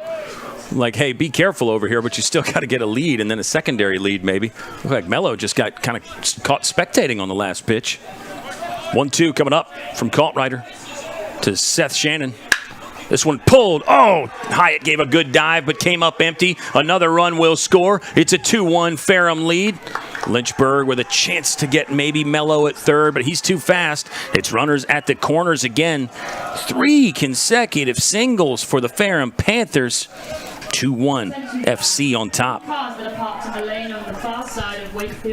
Wouldn't be surprised with 3 straight hits, and I really kind of see it from Brandon Garcia there. He slowed down the tempo a little bit, have a short talk with Tyler Kaltreiter. Wouldn't be surprised to see Solbach head out there just to have a little word, kind of ice the lineup. going in, but you still have that runner on first. You can get the double play, but you also have Mello on third. So if you get that double play, you're also trading a run. Nobody out here in the top of the fourth. The Panthers are applying the pressure. Postseason baseball right here. Ferrum the 8th seed, but really you get to this point, you throw those seedings right out the window. Eli Elliott is the hitter. 247 on the season, struck out looking against Kaltrider, first time up. Defense regular depth here for Lynchburg. Maddox Sutsui, the third baseman, is even with the bag. Outfield pretty much straight away and normal depth. Kaltrider has allowed 5 hits, 3 consecutively here to Ferrum. All singles. Baxter did have the triple in inning number 1. The 1-0 from Kaltrider is true, and now our count is even at 1 ball and 1 strike. Still nobody away in the top of the fourth. Got to be careful here if you're Lynchburg. Maybe that's oversimplifying it. You always got to be careful in a game of baseball, but this can get away from you. You really don't want the Panthers to have a big inning. Ground ball, left side. Runner at third's going to stay. Lynchburg's got 1. They have got 2. 5, 4, 3. 2 for the price of 1. Lynchburg turns the double play, and the runner, Gregory Mello, stayed at third. Wow. So Lynchburg now with 2 outs. The reason why we need you to move your calls. I don't know if just because that ball was hit to third base, Mello just felt frozen there. He probably made the right move to not run because Maddox Sutsui did well to look him back to third and then start the double play with plenty of time. Yeah, I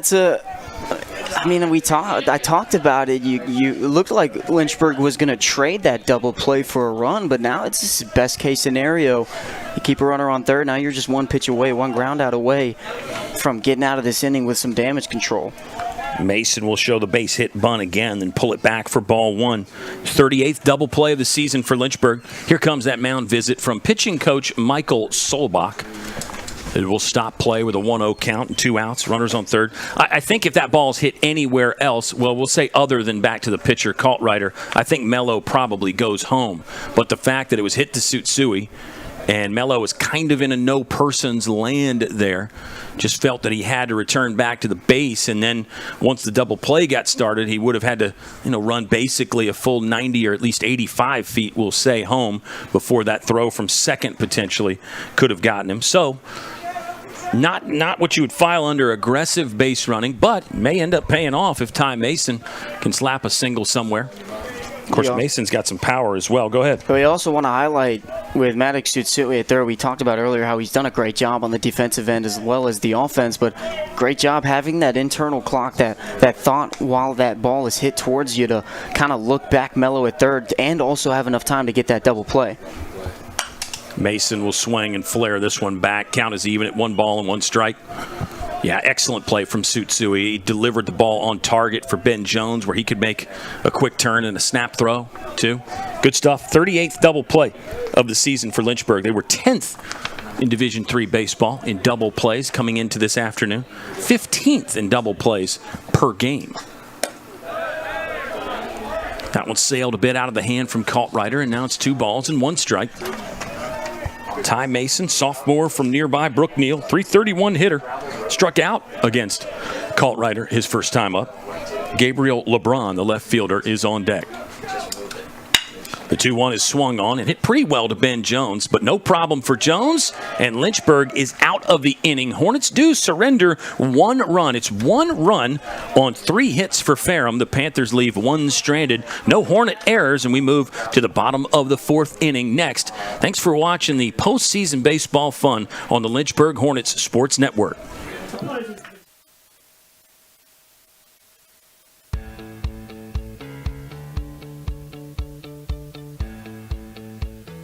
Being a part of the different activities and organizations that I've been a part of, I'm actually able to see myself where I'm like, hey, I actually can make a change. I'm one person that can make a difference. Division III has helped me to develop teamwork skills, critical thinking skills, time management skills. It's not just about basketball or it's not just about school. It's about developing yourself as a person altogether.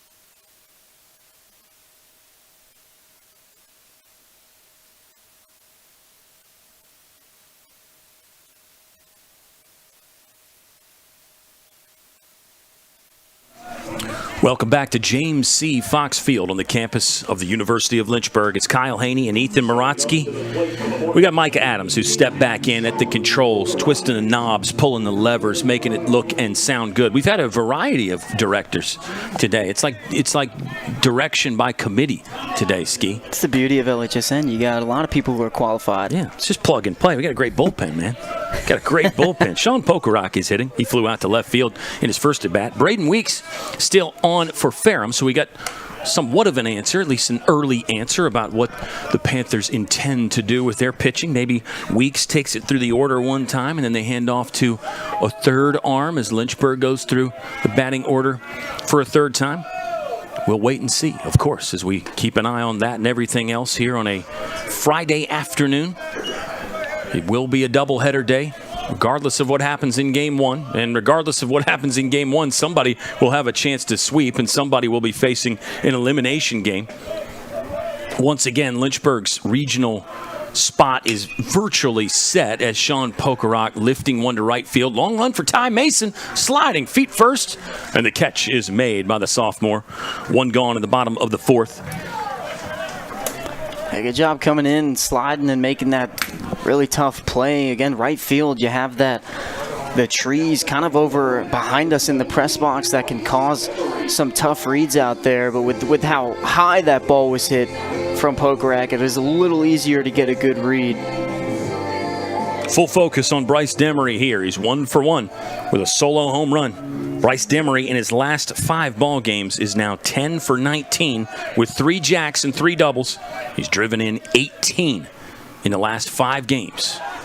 There's a pitch from Weeks that will come across for a called strike. Bryce Demery has really been having an outstanding couple of weeks for Lynchburg, and that's probably an understatement. This one's upstairs. Demery holds, and now the count is 1-1.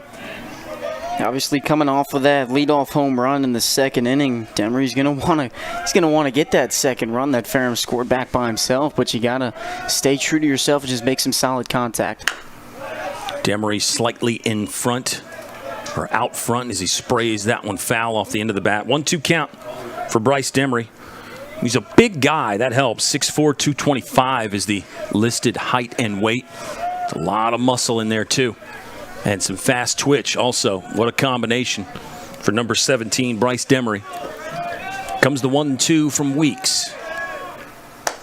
Off the plate, seemingly by design, and now the count is 2 balls and 2 strikes. Demery hitting with the bases empty. Bottom of the fourth, Ferrum leading 2-1. Ferrum was up by 1 when Demery hit the solo shot last time. The 2-2. Upstairs and away. Plate discipline and pitch recognition from Demery there gets him to a full count. It's a good at-bat by Bryce, and obviously hitting the moonshot last inning, or last at-bat, pitchers are going to throw around him. You want to force himself to get out. Full count. Demery's going to flare this one foul, staying alive for at least a 6th pitch of the at-bat. Ryder Warren is on deck. Ryder Warren flew out to left center field his first time up. We are in the bottom of the fourth. Weeks looks in for the target. Lefty set, now kicks and fires. Demery will foul another one away. Here comes pitch number 7 of the at-bat. Demery has spoiled a couple good 2-strike offerings. Really making Weeks work hard out there.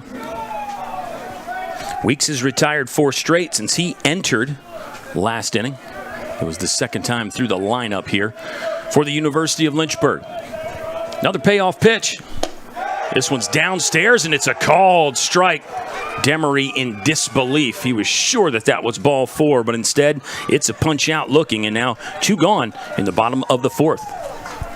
Yeah, really good job being able to spot that inside corner up. You had gone outside for the last couple pitches that Demery had fouled off, and you go right inside, catch him off guard. Really great job, especially with the run that you're going to get from a lefty pitcher catching that inside part of the zone.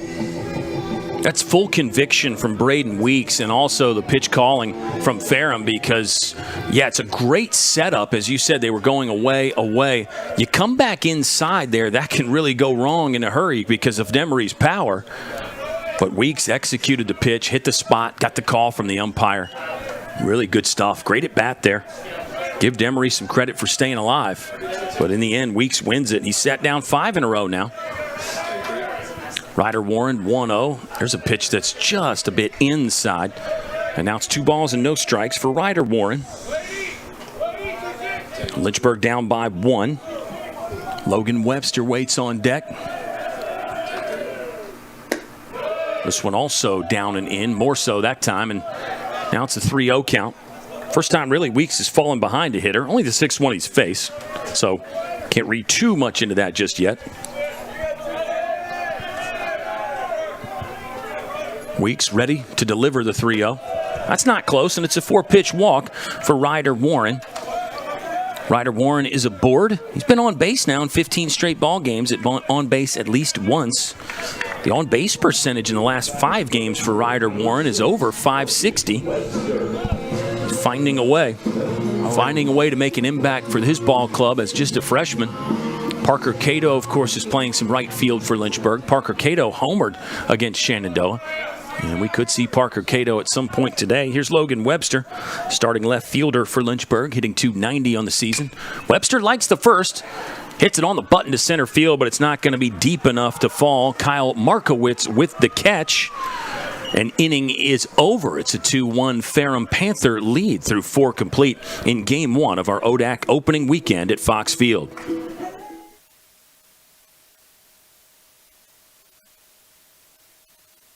When creating a sustainable future, your choices matter, even your choice of a college.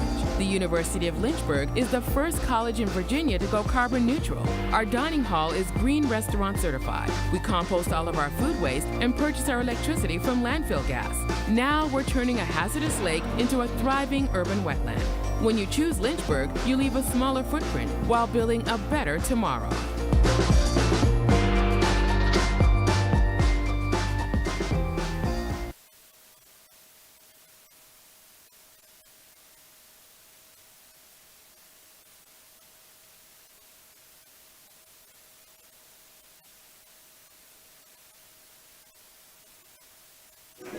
Welcome back to Fox Field.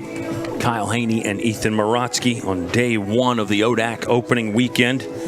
A reminder, the other ball games are Randolph-Macon hosting Hampton-Sydney. I think they're just playing 1 today. We'll double check that. It's Avert traveling to Bridgewater. That's the 3-6 matchup, and the 4-seed Shenandoah hosting Roanoke. You know, a really good season already, obviously, and the second season starts now. New possibilities. I just, again, you can't count out any of these teams that have made it this far, Ski. I mean, that's really what postseason baseball is all about. Yeah, like we said at the beginning, right before the game started, it's postseason. Anything can happen. Any team can win a couple of games on any given weekend, and especially with the ODAC and how competitive it's been the last couple of years, really every single year that it's been a conference. I mean, it's really hard to say that there are any real gimme. I mean, there really are no gimmies here in the postseason. Lynchburg has won back-to-back ODAC titles. And remember, winning the tournament is what classifies as an ODAC championship or a title, and that's really in every sport. Those regular season championships are nice, but they don't really count as an ODAC title. Lynchburg is, by the way, regular season champ this year, 1 seed, and they've done that 2 of the last 3 seasons. Lynchburg with 33 wins.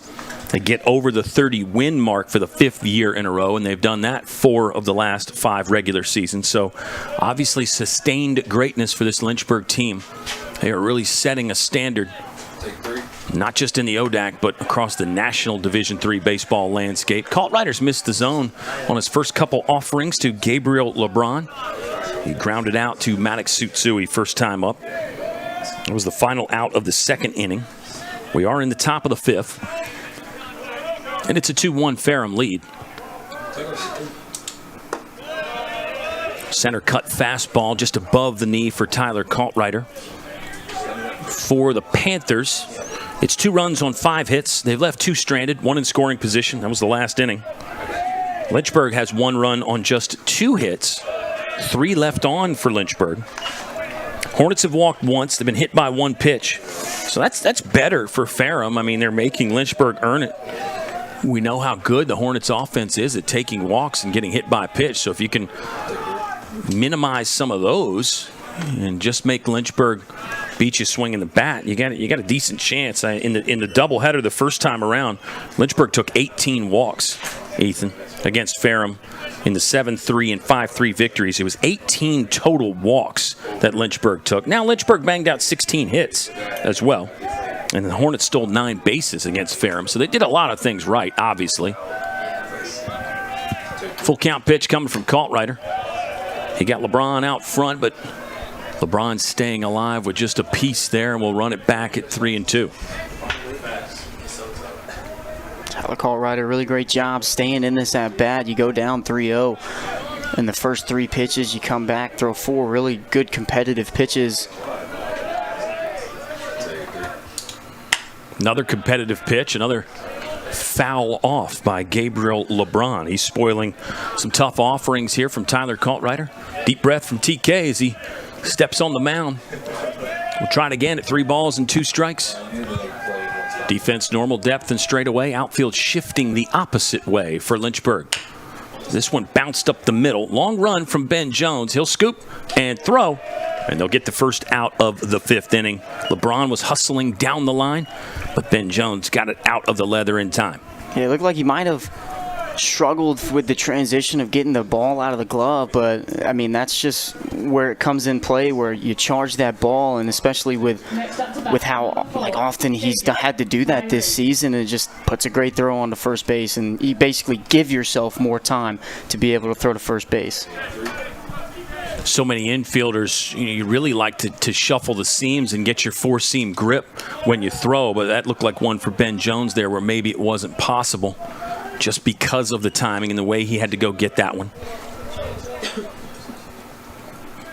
Got a really nice crowd. I'm just seeing that again. Folks taking in the sunshine and the nice day here. Temperature's going to land somewhere right around 80. This ball sprayed to right field. Ryder Warren is on it.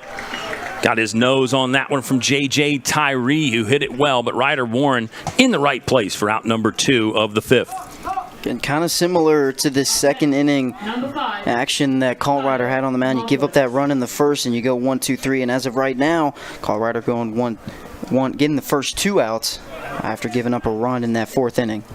Yeah, he's retired 4 straight. Sat down 4 straight, actually, with the double play in there. You could say he's retired 5 straight, maybe. It was Eli Elliott that bounced into the 5-4-3 double play last inning.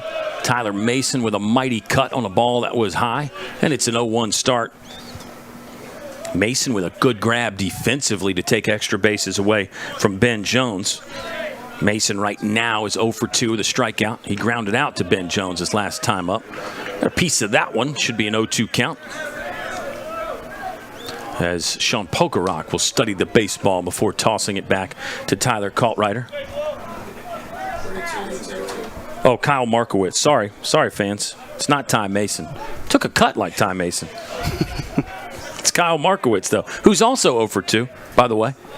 Sorry to the Ty Mason fans and the Kyle Markowitz fans. Markowitz will showcase the good eye there to let that one go by. 1-2. Yeah, really great pitch from Kaltreiter. 0-2 count. You can really go with whatever you want. He tries that backdoor slider that almost finds that corner of the strike zone. The 1-2. That's just off the plate as well. Another close one from Tyler Kaltreiter. 2 balls and 2 strikes with 2 outs to Kyle Markowitz. Senior from Hilton Head, South Carolina, hits .415 on the season. And he is left-handed like Tyler Mason. That's probably maybe the only similarity, though. Just an air ball by me. Here comes the 2-2. Swung and missed. Pokey held on. It's a punch-out to end the visitors' half of the 5th inning. Kaltreiter looking good again, but Ferrum leads 2-1. Lynchburg sending 8-9-1 up in the bottom of the 5th. It's coming your way next on LHSN.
A look at the Lynchburg dugout.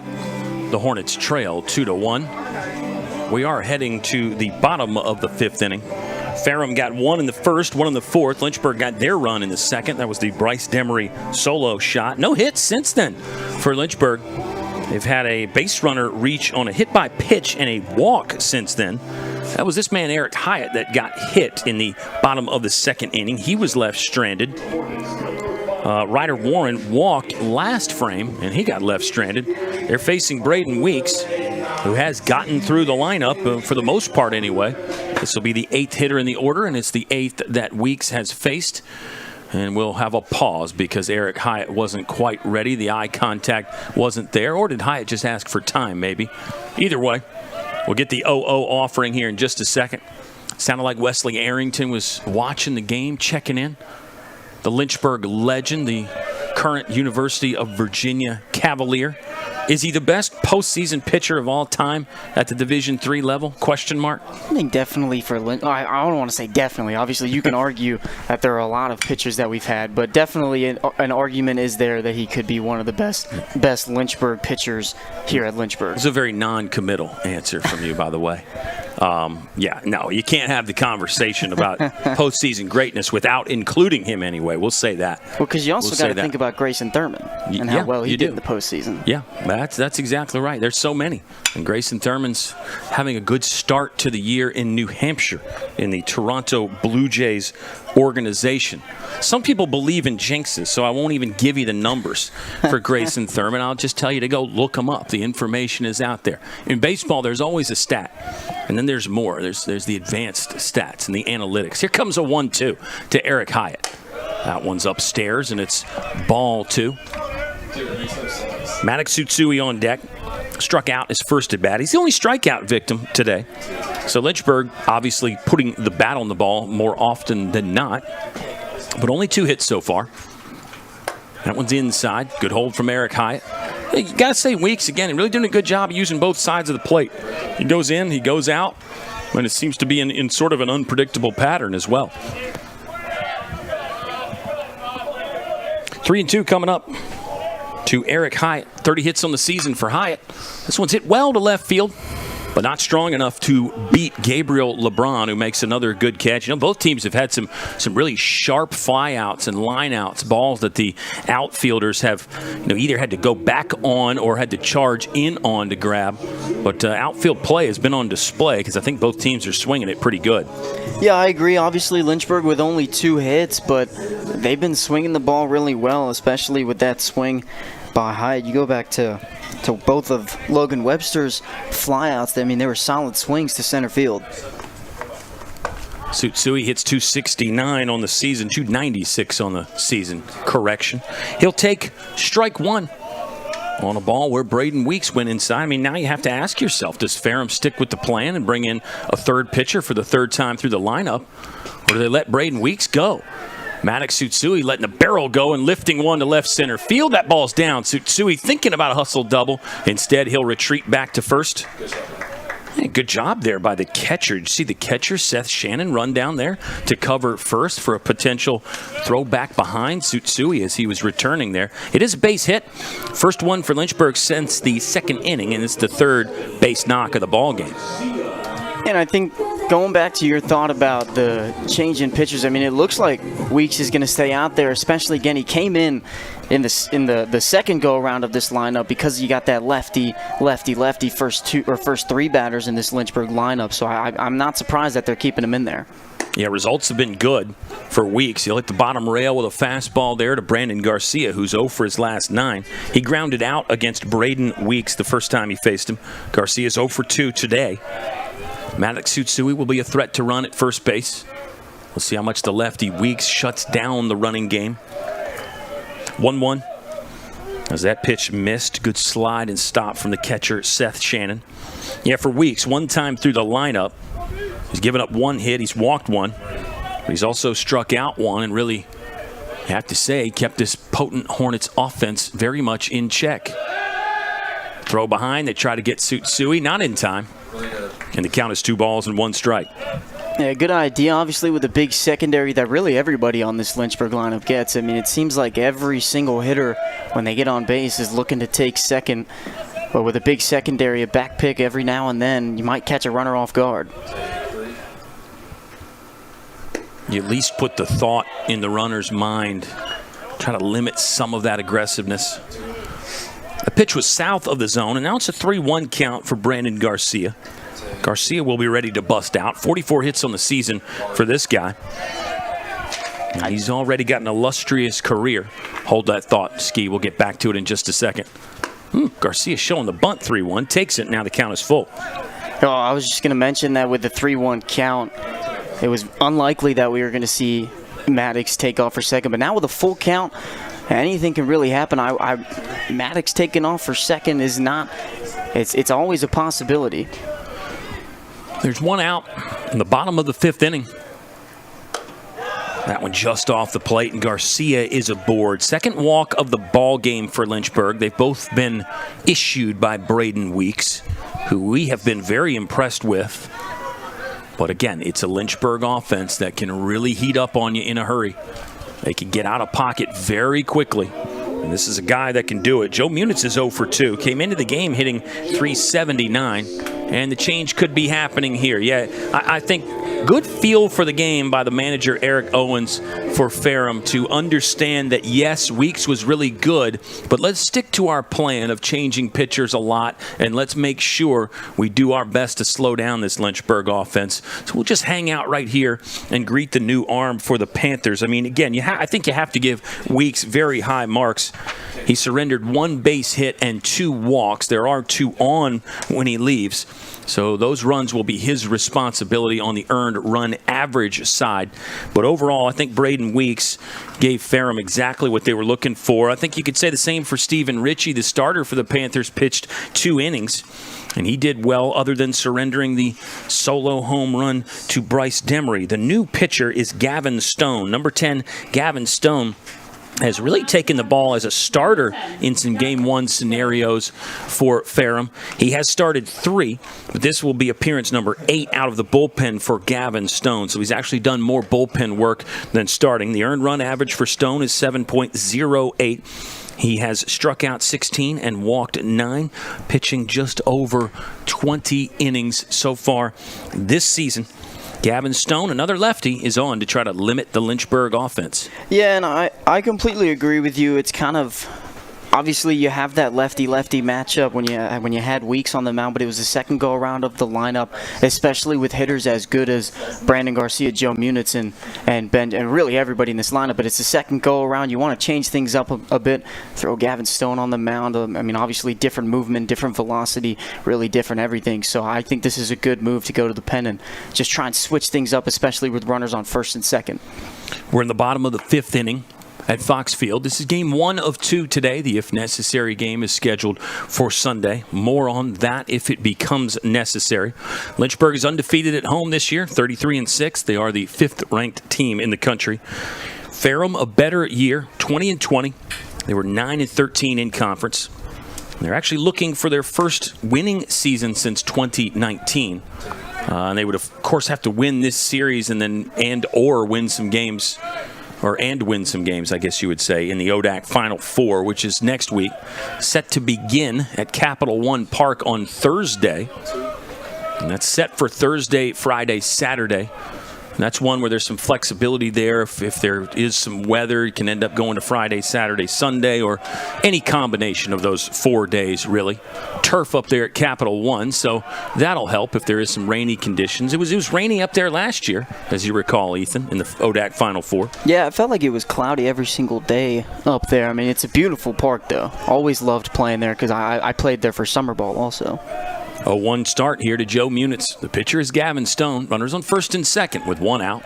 That one's just off the plate, maybe a tad high as well. 1 ball, 1 strike. Ben Jones is on deck. Ben Jones, Bryce Demery, and Maddox Tsutsui have the 3 hits right now for Lynchburg. Tsutsui leads off at second.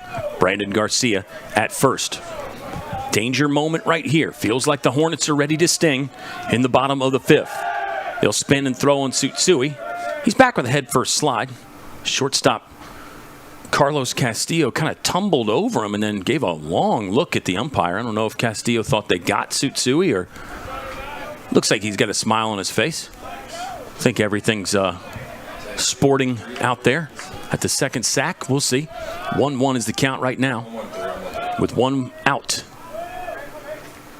The pitch to Munitz. Ground ball, right side. They'll get the first one. Snap throw to first base.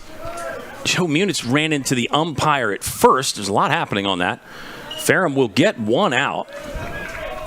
Panthers tried to argue that the runner going into second, Brandon Garcia, might have interfered with the throw. Field umpire initially indicated no, he peeled out of the way in time. So it's going to just be a 3-6 fielder's choice in the books. And will be runners at the corners with 2 outs. That's the Ferrum Panther manager, Eric Owens, arguing or asking if there was any interference. I don't know that he was arguing, just asking the question. Eric Owens in his first season. Great player at Ferrum. He was drafted in 1992. Still holds several records for the Panthers. Played 806 Major League ball games. It was across 9 seasons for 5 different teams for Eric Owens. Okay, back to this game. Joe Munitz is at first. Maddox Tsutsui is at third. And Ben Jones is hitting with 2 outs in the bottom of the 5th. Gavin Stone set, ready to deal. This is low and away, and a 1-0 start to Ben Jones, who is 1 for 2. You have to say the ball he got out on, he hit harder, drove that one all the way to the fence where Tyler Mason made a good grab on the run. The 1-0 will land, and now the count is even at 1 ball, 1 strike with 2 outs. With a tough hitter to face off against at the plate, and he's shown success in the game. 1 single, and like you talked about, that fly out to deep right field, it's tough to know what to go to in this at-bat. Second hitter Stone is faced. He'll get that one in just above the belt for called strike 2. Sean Polkarak is on deck for Lynchburg. 2-3-4 set to come up in the top of the 6th to the Ferrum Panthers. In a 2-1 ball game. It was close the first time these 2 ball clubs met. Expect anything in postseason play. This one is too high, and now the count is 2 balls and 2 strikes. Panthers are 6-4 in their last 10. Lynchburg has won 14 of their last 16. Only 6 losses on the season for Lynchburg. That one well wide out of the hands from Gavin Stone. Joe Munitz can get a head start at first base with a full count and 2 outs. Just have to be extra careful with a lefty on the mound. Coach Cam Lane, the first base coach, I'm sure will be reminding Joe Munitz that, hey, it's not a steal here. It's just a head start. Make sure you don't get picked off, especially with a great hitter like Ben Jones at the plate. Full count. Jones flares this one to left field. Long run for Mello, but he's tracking it. Now he's got to come in. Oh, and he will make the grab across the boundary line there. Mello took a deep route and then had to readjust, but in the end makes the grab in time. Lynchburg, 1 hit, 2 left on. No Panther errors, and Ferrum leads through 5 complete at Fox Field.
It's postseason play. Ferrum leading Lynchburg 2-1. ODAC opening weekend. Been doing this format for a few years now, not in 2021, it was a little different in the post-COVID era, but since 2022 and then the years before that, where the top 4 seeds host the opening weekend, best 2 out of 3, and then you go to the Final 4. And it's always fun to, kind of talk about that and then look at what other conferences do. Have you seen what the ACC is doing this year? 16-team single elimination tournament. So everybody's in, no buys, no series, nothing like that, no double elimination, just 16-team single elimination for the ACC. And it sounds like some of the coaches actually like that because your regular season resume is going to tell a lot of the story about whether you get into the postseason or not, especially at the D1 level. So they think it's going to be kind of fun. And maximum you would play is 4 games. This ball's hit pretty well down the right field line, and it is gone. A jack there from Sean Baxter. He keeps that one inside the right field foul pole. Ryder Warren was tracking it, but he ran out of room, crashing into the wall in right. Ferrum on top, 3-1. Sean Baxter's got a triple and a solo jack, and he really took some time enjoying himself around the bases there with the celebrations. Now he's going to dive into the dugout. Sean Baxter, home run number 4 on the season, puts his squad up 2. Ferrum 3, Lynchburg 1 in the top of the 6th.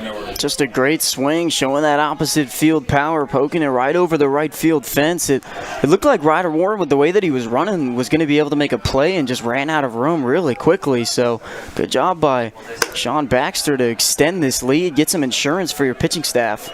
Baxter's got a triple, a homer, 2 runs scored, and now a run driven in with the solo jack. Be careful with Carlos Castillo. 10 home runs on the season for this guy. 1-0 count. Swing and a miss makes it 1-1. Castillo is 1 for 2 today. Actually had the first RBI of the ball game on that ground out. And Ferrum's ready to play, though. Ferrum's playing loose. Season on the line, but a lot of times, guys will tell you don't really think about that in the heat of the moment. Lynchburg, as I've noted, their postseason spot is really secure because of that high NPI rating, so they don't need to win the tournament. Sometimes that's a bad thing, though. You might just leave your foot off the accelerator a little bit. Maybe that's just subconscious. I know Lynchburg wants to win every time they tee it up and put the uniform on. We've seen that. Here comes a 1-2 from Tyler Kaltrider. Went with the slider just off the plate. Now it's 2 balls and 2 strikes. We were in the middle of talking about postseason formats. I mean, there is some mind games that go on internally with a player and then collectively as a unit. Castillo drills this one, looping line drive to left field, but Logan Webster will make the catch for out number 1. But just from your experience as a player, Ethan, give us some insight into how the mentality changes in the postseason, or maybe it doesn't for some guys. Well, majority of the time, the best of the best comes out of players. You go look at last year where Lynchburg, we struggled more. I don't want to say the entire regular season, but we didn't have the regular season that we wanted. And you go into that postseason, and it looks like almost a completely different team. And I think that's what we're seeing right now with Ferrum, where obviously they had a decent regular season, got themselves into the tournament, into that 8 seed, and now they're hitting well off of one of the best pitchers in the country, putting up 3 runs. And so I think the postseason, the best part about it is that you're going to get the best from every single team, no matter who or where they are in seeding. Yeah, Lynchburg was 37-17 total last year, but it was 12 postseason wins, 12-2 in the postseason. That means the regular season last year for Lynchburg was 25-15. I think I've got all the numbers right there. Mathematics, not my strong suit, although that might be just more reading comprehension than actual math work there. As Tyler Kaltrider will get this one across. It's a 3-1 count to Gregory Mello. The DH is 2 for 2. He's hit both balls in the exact same spot, and Ben Jones has shifted towards that line accordingly. This one's sprayed into center. Joe Munitz on the dive, and he got that one. He came up empty-handed on a diving play in inning number 1, but Joe Munitz laying out that time to take a hit away from Gregory Mello. A really good swing. Every single swing that Mello has taken where he's gotten the bat on the ball has been a good one. He chopped 2 into right field with some solid contact. Line that one into center field. You just got to tip your cap to Joe Munitz making a nice play out there. Great read on that ball by Joe Munitz. Full extension. Held on. This is the catcher, Seth Shannon. Senior from Woodford, Virginia. Hits .288 on the season. He's 1 for 2 today. It is the top of the 6th inning. Solo home run from Sean Baxter has given Ferrum just a slight amount of separation. Panthers leading. They led after inning number 1. Lynchburg tied it. Ferrum scoring 1 in the 4th to get that lead back. And now an extender there with the solo shot from Sean Baxter. This pitch is low from Tyler Kaltreiter. Junior from Warrenton is 7-1 this season. First loss came on Saturday on the road in Winchester to Shenandoah. Kaltreiter set and ready. He's fallen behind the last couple of hitters, 3-0. He will catch the outer third of the plate with a fastball there. Now it's 3 balls, 1 strike to Seth Shannon, with Eli Elliott waiting on deck. Ground ball, middle, that's through. Base hit, 7th of the ball game for the Ferrum Panthers. 2-hit day for Seth Shannon. Yeah, Panthers really doing a great job hitting Kaltreiter around. We see a couple arms in the pen starting to get loose, but he's given you a solid outing. I mean, only 3 runs to a top 4 lineup in the ODAC, so maybe some run support have to get across for Lynchburg. You get a couple good innings here, and Kaltreiter, he's had a solid start. I mean, 7 hits, 3 runs, doing a good job on the mound, just trying to minimize the damage here. Some ground ball base hits as well that I think if you're Kaltreiter, you can't feel terrible about. That one from Seth Shannon. Mello had his 2 backside singles through the hole there between first and second. Can't take anything away from the Panthers, though. They've come in with a good plan. Executing so far. 2 outs. Kaltreiter will throw over on Seth Shannon. Eli Elliott is the hitter. Grounded into that 5-4-3 double play last time up. Struck out against TK's first time. Seth Shannon on the year is 1 for 1, stealing bases. Ferrum's got 61 swipes coming into the series. The pitch from Kaltreiter. Great location there. Catches the edge for a called strike. 1-1 with 2 outs. Yeah, I think with the 3-1 lead starting to get late into this ball game, we probably won't see as much movement from Ferrum. You don't want to give outs away, especially to a pitcher that you've been hitting pretty well throughout the entire ball game. Ty Mason is on deck. He's 0 for 2 today against Tyler Kaltreiter. We are in the top of the 6th inning. Lynchburg's bullpen has been very good all season long. We'll talk about those guys as they appear. This one sprayed foul in our direction by Eli Elliott. 1-2 count. Lynchburg has Pokerock, Demery, and Warren due up in their half of the 6th. Might be time for that Hornet offense to come alive. Looked like they were going to do it last inning. 1 hit, couple left on, 1 in scoring position for Lynchburg. They've left 5 aboard today. Whoa, nasty pitch from TK, locked him up. They'll appeal down to first and say that Eli Elliott did not go. Sean Pokerock asking questions. I think Pokey maybe thought it was just a strike anyway. And then the appeal to first. The first base umpire didn't go Lynchburg's way either. So now the count is 2 balls and 2 strikes. Ferrum with a 2-run lead. Shannon leads off at first. Longer hold that time from TK. He fires one over to Eric Hyatt. Shannon back in plenty of time.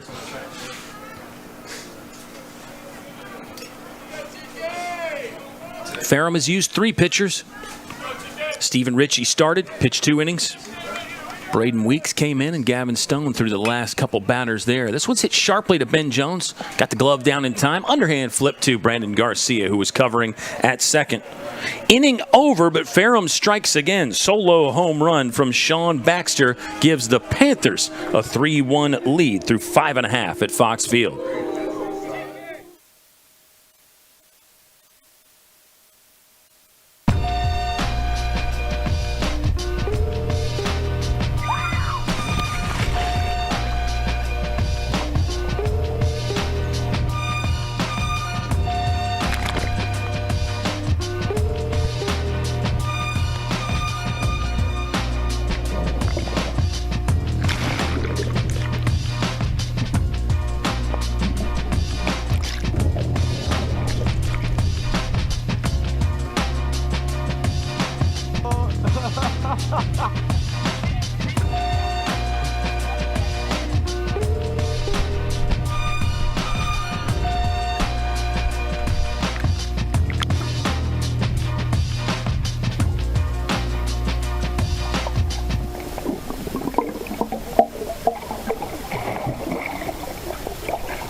middle six. Ferrum leads 3-1.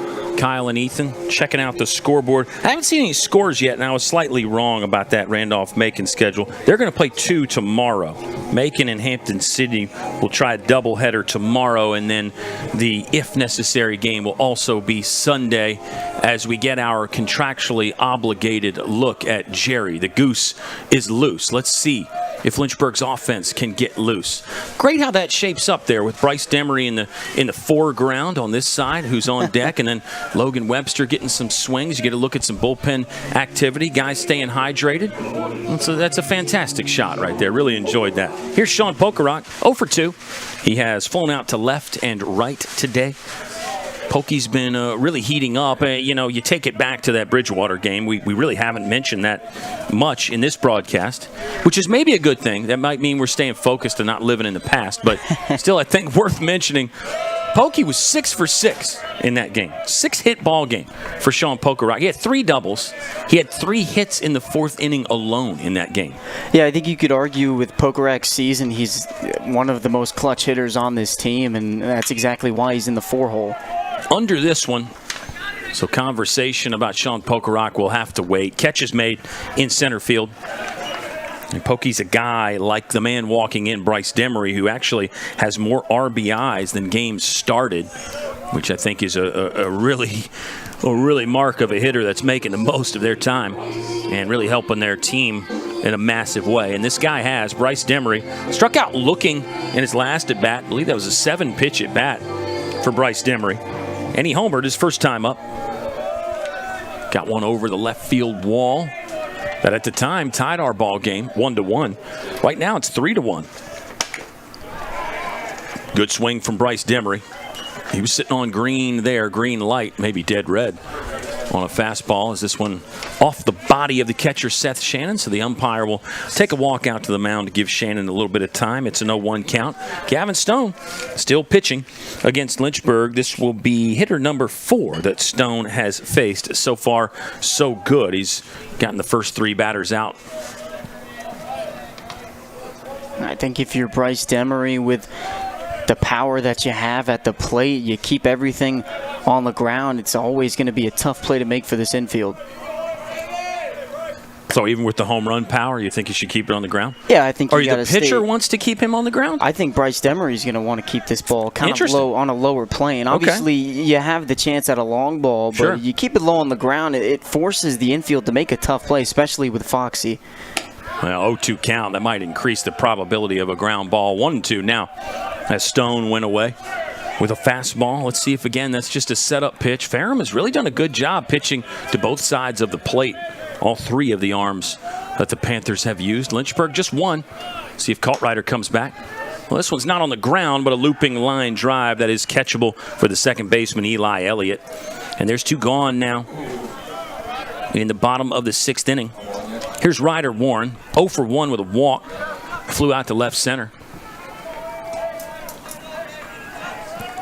Kaltrider has obviously pitched into the 7th inning and beyond quite a bit this year. I think you can make an argument for bringing TK back out. Ski, I think you can make the argument for maybe going to the bullpen, too. I think there's pros and cons each way. Yeah, I think you can go either way. Obviously, Kaltrider, no matter what's going on, if it goes to a Game 3, you're not going to get Kaltrider. So you want to ride him as long as you can, but you also don't want to throw him too much to where this Ferrum lineup already looks like they're seeing the ball really well out of the hands of Kaltrider. So, I mean, going to the bullpen is, again, not a bad option. 7, 8, 9 due up for Ferrum, and I will tell you that so far Kaltrider has had good results there against those guys. 0 for 6 combined for the bottom of the order against Tyler Kaltrider. So Lynchburg staff will know that. That's a potential reason to leave him in there. 2-0 count. Ryder Warren's the hitter against Gavin Stone. Warren's out in front of that one, and now it's 2-1. It's a 3-1 Ferrum Panther lead. No crooked numbers yet for either team. Ferrum got One run apiece in the first, fourth, and sixth. Lynchburg got their lone run in the bottom of the second. Ryder Warren pumping this one to right center field. This is going to be down. Let's see if they cut it off. They cannot. It's extra bases for Ryder Warren. He'll take the turn around second, heading for third. Panthers will not have a play there. Ryder Warren head first slide for the triple. And Lynchburg might be back in business. There are 2 outs in the bottom of the sixth. Lynchburg's so good at scoring with 2 outs. Let's see if they can do it here with Logan Webster. 0 for 2 so far today. A great swing by Ryder Warren. We talked when Ben Jones was at the plate how deep that right center field gap is, and Ryder Warren was the one that pumped it out there and just was able to get on his horse and head over to third base. And now you've got Logan Webster at the plate, who he's found some solid swings just flying out to center field a couple times. So, I mean, Logan Webster is another guy where if you stay on top of the ball a little bit more, try not to get under it, you line one into the outfield, you cut that lead down to 1. Logan Webster's been on in 22 games straight, and he actually enters today with a 7-game hit streak. 0 for 2 so far in this one. Logan Webster flew out to left center and hit the ball hard right at the center fielder his last time up. He has not faced Gavin Stone. That's the first hit that Gavin Stone has yielded. The 2-out triple from Ryder Warren. Eric Hyde is on deck. Short mound visit there for the Ferrum Panthers. Webster wants the first one. He's under this. Shallow right field. Tyler Mason calling for it and catching it.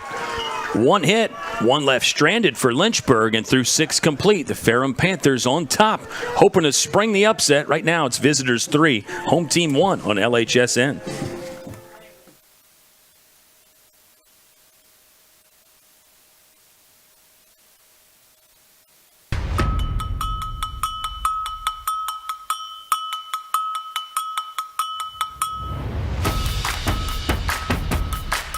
Living the dream. USA, Mexico. That was so exciting.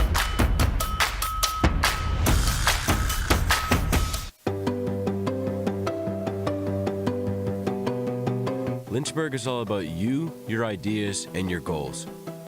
We've got 1 professor for every 10 students, so you can get all the support you need. In the classroom, in the lab, or in nature.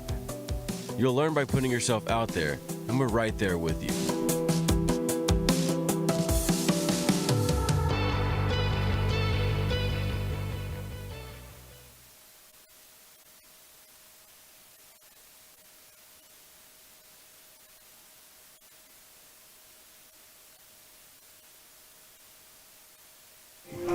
Top of the 7th inning here at Fox Field. Ferrum on top 3-1. We got our answer about Lynchburg's pitching plan at the moment. It is Tyler Kaltrider back to the bump. His team trails by 2. 7 hits for the Panthers so far. Lynchburg has 4. Just 4 hits for Lynchburg. Hornets have left 7 stranded, 2 in scoring position, including Ryder Warren, who got a 2-out triple, but no further as Logan Webster flew out on the first pitch, and the Panthers were pumped, as they should be, after that big out. We'll see if Ferrum can add on here. You feel like Ferrum does have some momentum. I think you have to feel that if you're an outside observer. I agree. And going back to the Tyler Kaltrider conversation about whether or not he was going to come in, I like the idea. I mean, these last 3 hitters are 0 for 6 against him, but you also have to keep in mind that this is the 3rd time around the lineup. This is the 3rd time these hitters are seeing him, and you see it right there with a line drive down to right field line. Mason's looking for extras as this ball caroms in the corner. He'll get the stop sign and hold at second. Ferrum in business again. First hit for the bottom of the order so far. That's Tyler Mason with a leadoff double. In scoring position already, junior Gabriel LeBron, the left fielder, steps in. He's 0 for 2. He's grounded out to third and second. Up next to bat. 3rd extra base hit of the ball game for Ferrum. Baxter's got the other 2 with a triple and a homer. Corners are in for Lynchburg. Middle stays back. Brandon Garcia, the shortstop, slid way up the middle, almost right behind the runner, Tyler Mason. Outfield straightaway, normal depth for the Hornets. They'll turn and throw on Mason, who's back in plenty of time. You get that reverse move to second base, trying to draw out to see if LeBron's going to show bunt. And if they do show bunt, I mean, I completely agree with the play. You got a runner on second with a leadoff W. Move the runner over to third if you're successful with the sac bunt. And with how well this Panthers lineup has been putting the bat on the ball off of Colt Rider, I mean, it should be no worries to be able to get a sac flying. Slider off the plate, ball one.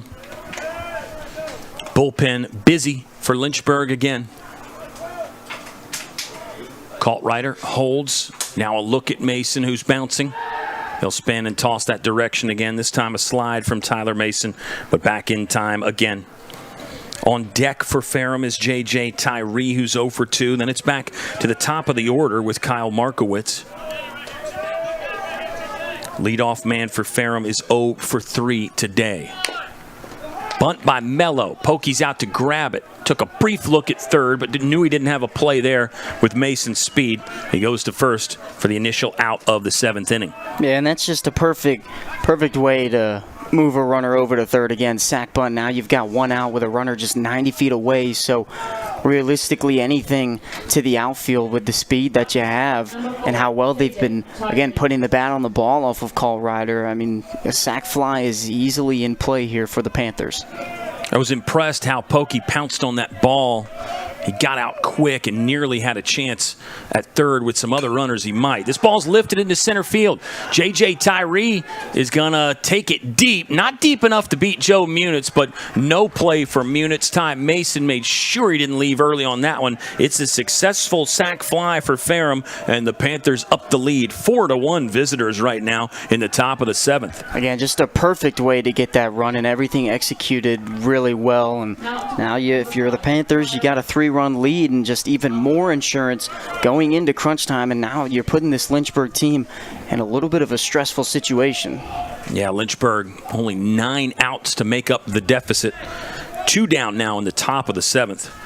You got to say, Tyree hit that ball well. I mean, Joe Munitz made a good running grab just to catch it. That was nearly extra bases from J.J. Tyree. And it's the end of the road now for Tyler Colt Rider.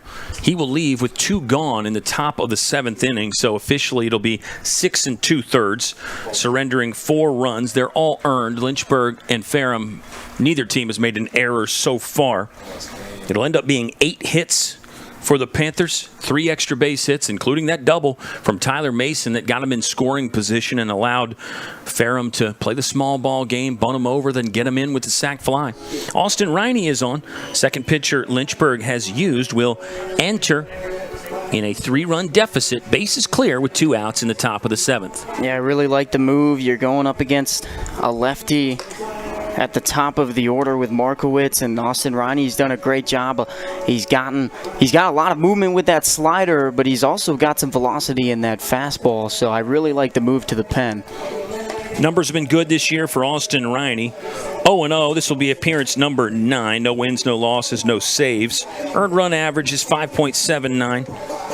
It is 3 strikeouts, 2 walks for Austin Riney. 4 2/3 innings pitched. And that'll tell you he's primarily out there for short duty, 1 or 2 batters. But Riney has had some times where he's pitched an entire inning. And that'll be, again, something else to keep an eye on. Is it one and done for Riney, or does he stay in a little bit longer? Yeah, obviously he's done really well with the matchups of the lefties, but he is a guy that if they have a righty in the box, he's not afraid. He's not afraid to keep him on the mound and let him go up against the opposite matchup. And there's a lot of different things, and that's the beauty of this bullpen for Lynchburg, is that you have guys that can do that, where you love having a righty-righty or a lefty-lefty matchup, but this pitching staff is not afraid to go up against the opposite matchup. You got some of those great specialist guys. I think Riney and Alex Mooring would fall under that category. Then you got some guys you feel really great in any situation, some Swiss Army knife kind of guys, and you have some people that, you know, maybe their true value is still yet to emerge here in this postseason. But bullpen management always so key, especially in the postseason, for every ball club, and that's something to think about and start talking about for Ferrum as well. You change pitchers to keep Lynchburg off balance, but what happens if you run out in Game 2 or Game 3? So watch how the Panthers use and utilize their bullpen going forward. The hitter is Kyle Markowitz, 0 for 3 today. First time facing the new man for Lynchburg, southpaw Austin Riney in there. First pitch does catch the bottom rail for a called strike, 0-1. We're in the top of the 7th. Ferrum has scored again. 4 runs, all single-run innings for Ferrum and Lynchburg. Lynchburg got their lone scoring output in the bottom of the 2nd thanks to the Bryce Demery solo home run. Strike 2 is on the edge and called. 0-2 now. See if Riney sets him up or tries to put him away right here. Pokerock slides out. The pitch. Got it there. Ground ball. Brandon Garcia on the move. Throws from the low arm slot, and the play is completed, but the damage is done. Again, a leadoff double for Tyler Mason. It's 1 run on 1 hit and none left on for the Ferrum Panthers, who lead 4-1, moving to the bottom of the 7th inning.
Moving to the home half of the 7th inning, Lynchburg's got work to do. 3 runs to do it, in regulation anyway. This is Game 1 of a best 2 out of 3, so it's a race to 2 wins. It'll be a new pitcher that Lynchburg is facing. 4th arm that the Panthers have used. This will be number 11, Slade Keyser. Slade Keyser, 9.20 earned run average. He's 0-1 with 1 save, appearance number 15. So one of the options out of the bullpen that Ferrum's going to feel pretty good about. 2 righties and 2 lefties today for Ferrum. I think that's not an accident right there, Ski. I think that's by design. No, absolutely not an accident. And going back to the 1, 2, 3, both those lefties have come in close to that top of the order with the lefty, and Garcia, Munitz, and Jones. And now you're seeing a righty come in and Keyser with Eric Hyatt and Maddox Tsutsui at the bottom of the lineup. Yeah, Stephen Ritchie started. He faced 9 hitters. Braden Weeks threw to 10 batters. Gavin Stone was the second lefty out of the bullpen. Stone faced 6 hitters. Did give up 1 hit, 1 triple to Ryder Warren. And now Keyser maybe gets what's left of the Lynchburg order, or perhaps still more options to come for Ferrum out of their bullpen. It's a 1-1 count with nobody out. The hitter is Eric Hyatt. Hyatt's 0 for 1 today, hit by pitch. Lynchburg just 4 hits right now. And it's a Hornets offense that can run a little hot and cold, like most offenses in baseball. I don't think you find many baseball teams that, just get 10 hits every game. But we know this Lynchburg team can be explosive. The Bridgewater weekend tells the full story as far as how good this Lynchburg offense can be. But baseball's tough. Hitting is tough. Hitting is here's another good question. I asked you another one. I mean, is hitting the hardest thing to do in sports? I'm very biased in that. But yes, hitting is in my opinion, the hardest thing to do in sports. Yeah, I agree. I mean, golf is tough, but the ball's just sitting there. The ball doesn't move. We're getting a lot of crazy looks in the press box for that. What do you think? No, I think hitting a baseball is definitely the toughest thing to do in sports. 2-2 count on Eric Hyatt. There's some other things that should be in the conversation for sure. But hitting a baseball is just incredibly tough. And then you look at guys that are good hitters, they tend to be able to go do other sports as well and end up being pretty competitive. Whereas, like, you can't put Tiger Woods in the batter's box and expect him to get a hit, even though he's that good at golf, or Roger Federer. Pick a tennis player, because we've got some tennis players in here. Eric Hyatt's out in front of a 2-2 pitch, lifting it to the second baseman. This will be a can of corn there for Eli Elliott. And there's one gone in the bottom of the 7th. Good at bat by Hyatt. Not too sure. I mean, it was a little low, but I mean, with 2 strikes, you got to stay alive, especially with a full count. You really don't know what you're going to get ever in that situation. So good job by Keyser to be able to get the first out. Again, setting that tone in bottom halves of the innings where you score a run is so huge for a pitcher, especially when you're coming in out of the pen against your first batter. Yeah, getting that first out can really just be a big momentum boost. Slade Keyser is the right-hander on the mound for Ferrum. We'll get back to that other conversation about things that are difficult in sports. Everything's, I think, got difficult in its own way. So we'll leave it alone. We'll get back to this game. Plus, we got potentially a 3-game series, so got to save something. Save something for Sunday if we get there. It is best 2 out of 3. So if the team split today, that would make Sunday necessary. Maddox Tsutsui has looked at the first 3 pitches, and they're all balls. Brandon Garcia, atop the order for Lynchburg, waits on deck. Garcia is 0 for 2 with a walk. Lynchburg has just taken 2 free passes and 1 hit by pitch. 4 hits. This man, Maddox Tsutsui, has 1 of those. His last time up. Tsutsui, 296 coming into the game. So with that, should be over 300 mathematically. We can retotal in between games today. The 3-1 is south of the zone. Close, but ball 4. And there's walk number 3 that Panther pitchers have issued. And let me go back to the regular season meeting and those numbers again, because I think that tells some of the story. Lynchburg took 7 walks in game 1. They won that 5-3. Lynchburg hitters drew 11 free passes in game number 2. So compliment Ferrum on the fact that they've been in the zone today, and at least more around the zone anyway. They have only walked 3. Brandon Garcia is going to watch this one come in low. It's ball 1 with Maddox Tsutsui leading off at first. There's 1 out in the bottom of the 7th. Lynchburg is down 4-1. Down, but certainly not out. Hornets undefeated at home, 18-0 this season at Fox. First pitch was low, second is high, and now it's 2 balls and no strikes. And Carlos Castillo, the shortstop, is going to beat the coach to the mound. And here comes the entire infield to talk this one over with Slade Keyser. Yeah, this is a smart mound visit. 6 of your last 7 pitches have been balls, and with the top of your order up, they've really been silenced all day. You have that 1 hit by Ben Jones in the first inning, and then you walked Garcia in the 5th. But other than that, really, these first 4 batters for Lynchburg have kind of been cold all day today. So going up against these top couple hitters with a 2-0 count on Brandon Garcia, who's a hitter that kind of forces pitchers to throw to him, where really on a 2-strike pitch, unless it is perfect and he's looking for that certain pitch, you're really not ever going to get a swing out of him. So I think that's a good mound visit. 2-0 count. Third one's upstairs. 3-0. Yeah, I think it'll be red light time for Brandon Garcia here, especially with your ball club down 3. No reason to take a chance with the 3-0 count, and then we'll see what happens after that. Maddox Tsutsui, shorter lead at first. Here's the pitch. Center cut fastball. Good job to get that one over by Keyser. It's the 3rd batter he has faced. We got Eric Hyatt to pop up to start this inning, and then a Maddox Tsutsui walk, and now Brandon Garcia is working with a 3-1 count. Joe Munitz on deck is 0 for 3 today. The 3-1 from Keyser. Downstairs, ball 4. It's back-to-back walks. I said Ferrum had done a great job limiting the free passes, but now back-to-back, and that will be enough to get ourselves a new Panther pitcher. A mound visit just 3 pitches ago. Now the manager, Eric Owens, is out of the dugout to make the change. We'll figure out who it is next. could be party time for Lynchburg offensively. They're down 3, don't have to get it all back here. We're still in the 7th inning. But a great chance to strike if you're Lynchburg. If you're Lynchburg right here, you really do not want to let Ferrum off the hook in this situation. Hey, I really like how you focused on how you don't have to get it all back here.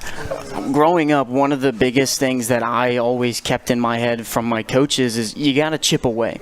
You start off with that first run, but you can't get that second run. You can't, Brandon can't score until Maddox scores. So you got to focus on that first run more than anything.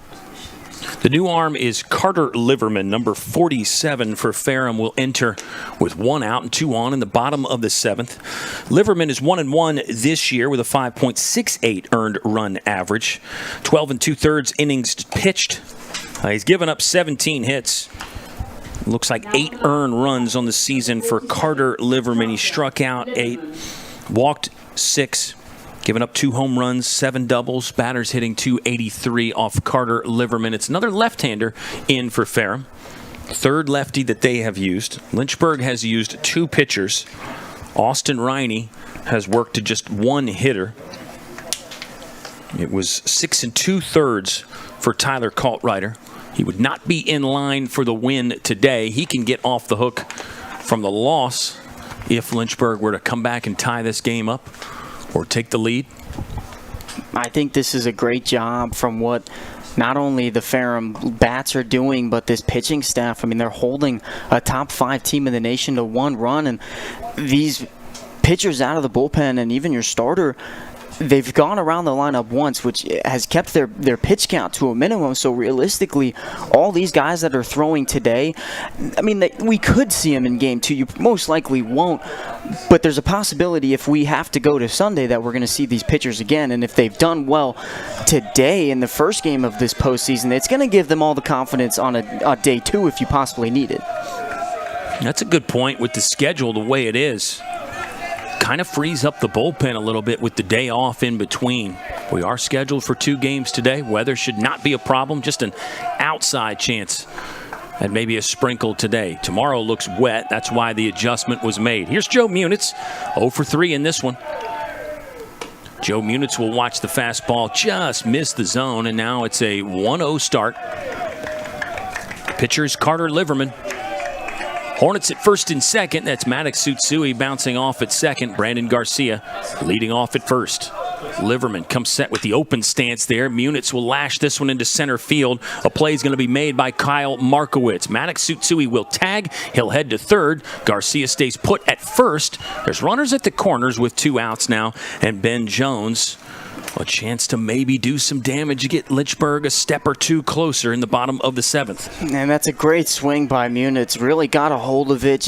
And unfortunately, that's how baseball works out. You can hit the ball really well just right to somebody. I mean, it was a good track down by the Ferrum outfield to be able to snuff that out and disallow a possible extra base hit or a single and RBI. But now you've got Ben Jones up with runners on the corners. And again, you got a runner on third now, 90 feet away from scoring, to where this is baseball where it's not just a single or a double that can score a run, especially with the runner on third now. Anything can get Maddox Tsutsui in. Liverman will disengage the rubber there to take some more time. He might have been having a hard time getting the pitch selection in with the pitch comm device that the Ferrum Panthers use. Ben Jones 1 for 3. Got the bat off his shoulder but didn't take a bite on an inside fastball. Now it's an 0-1 count. Jones singled his first time up and was in the bottom of the first inning. Flew out to deep right field and also popped out to left. Runners at the corners again for Lynchburg. As Liverman set, bouncy. Garcia bouncing off at first. Check swing from Jones. Foul ball. 0-2's the count. I think with 2 strikes, maybe a possibility with, 2 outs and 2 strikes. We might see some movement at first base, whether that's going all the way to second on a steal or an early move, and especially with how well Brandon Garcia base runs. There's a lot of different things you can go to here as an offense. Just one hit in the game for Ben Jones, but he comes in riding a hot streak. He's 6 for his last 9. That dates back to the home run at Randolph-Macon. Jones gets this one off the knuckles, bobbled at second. Run will score, and Garcia is safe there. Ben Jones safe at first. Didn't hit it super hard, but Ben Jones got enough of that, and it was in an area where the second baseman, Eli Elliott, had to move towards the second base bag. Freshman could not complete the play. Might go down as a base hit, might go down as an error. We'll wait and see, but it is a run scored for Lynchburg. They needed that. 4-2. Ferrum leads with Sean Pokerock stepping in with a chance to extend the inning even more. We're going to get another arm out of the pen from Ferrum.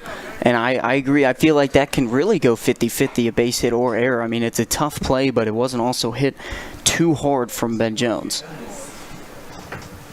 Another pitcher for the Panthers. And this is going to be the third in the inning for Ferrum. It'll be pitcher number 6 in the game now. This looks like Matthew Shepard to me, I think. Matthew Shepard, number 37, and that's exactly right. He's been a real proven commodity out of the Ferrum bullpen for a couple years now. Matthew Shepard is 4-3 on the season with 2 saves. He has made 2 starts. This will be bullpen appearance for Shepard, number 17, though. So you can tell, based on the fact that he's got a 4-3 win-loss record with 2 saves, he's coming in this situation a lot, a situation where the game is on the line late and he might be on the hook as the pitcher of record or with a chance to get a save. It would be a save situation now for Matthew Shepard if he can finish the game. His ball club leads by 2, but he'll enter with 2 on and 2 outs. Yeah, velocity from that kind of funky arm slot. It's like in between sidearm and 3/4. You're going to get a lot of run on that fastball, especially you see it right there on that pitch. There's a good slider coming from that angle too. It just makes it really difficult. And we're seeing over there on the left side, Connor Moore has got a bat, so they're going to go to the righty-lefty matchup with Connor Moore, another hot hitter on this Lynchburg lineup, and with him pinch hitting for Pokerock, we're assuming that he'll go also behind the plate.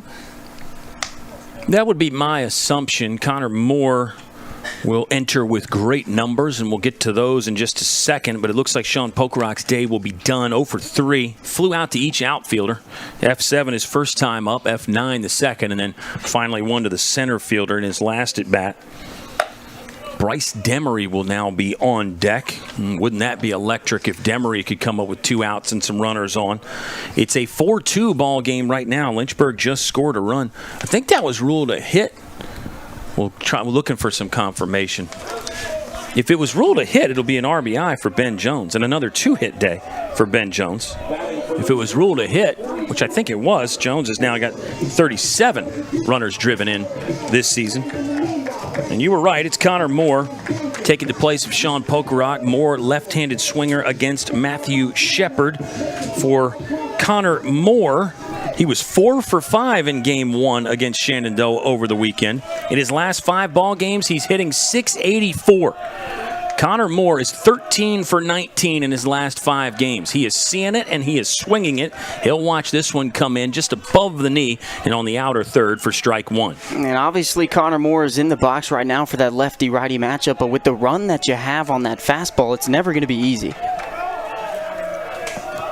Shepard looks at the runner.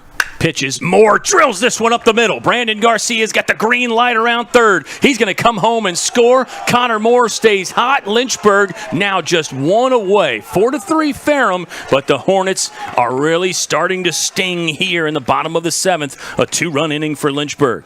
Just a perfect at-bat from Connor Moore. Only took him 1 pitch to be able to see how that ball was coming into the box, and just a beautiful swing up the middle, laced right past the pitcher. And now we've got another pinch hitter with Ty Howlett at the plate. So Bryce Demery's first game has come to a close, a good performance from him, and now you've got another clutch hitter in these situations with Ty Howlett. A pinch hitting specialist, Ty Howlett, has not made an out this year in pinch hitting duty. He did have 1 out. He had a sacrifice fly, but statistically 3 for 3 with 5 driven in and a walk in his pinch hit appearances.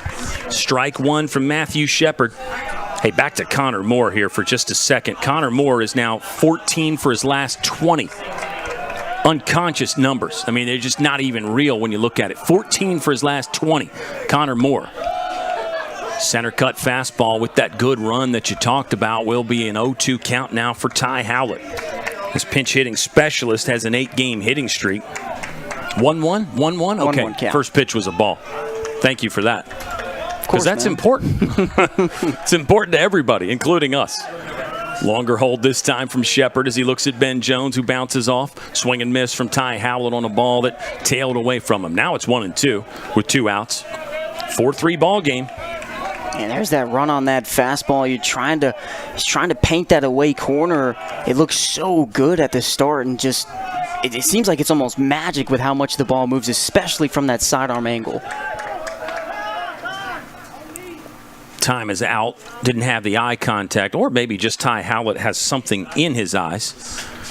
We were talking about pregame. You know, Lynchburg was watering the infield, and some folks were asking about that. And really, when it gets dry out, and it's been dry in Central Virginia, your eyes just take a beating out there on the ball field between all the dust and the pollen and everything. So it's crazy you don't see batters and players getting stuff in their eyes even more. But Howlett might have just been buying a little bit of time there. Who knows? 1-2 offering coming up from Matthew Shepard. The pitch. Howlett hits this through. It's into left field. Lynchburg's going to tie it up. The pinch hitting specialist has done it again. We are all knotted up at 4 apiece. A 3-run inning for Lynchburg. And the sting really is happening late here. This is the explosion we were looking for from the Hornets earlier. We are getting it right now, and a chance to keep the inning going with 2 on. All the right moves being made in the dugout. 2 pinch hit singles that have both scored runs, and now you've got Ryder Warren at the plate, who's really been hot lately too. He's got on base twice today with a decent fly out to left field, but the last at bat hit that triple into right center. It looks like an offensive timeout. I think Ryder Warren will still be hitting. Not a pinch hit here, but Coach Beasley just wants to talk things over with the third base coach, Luke Lowry, and the hitter, Ryder Warren. Wow. This is the burst. This is what we have become accustomed to for Lynchburg. Sometimes it comes later in the ball game. Sometimes it happens early.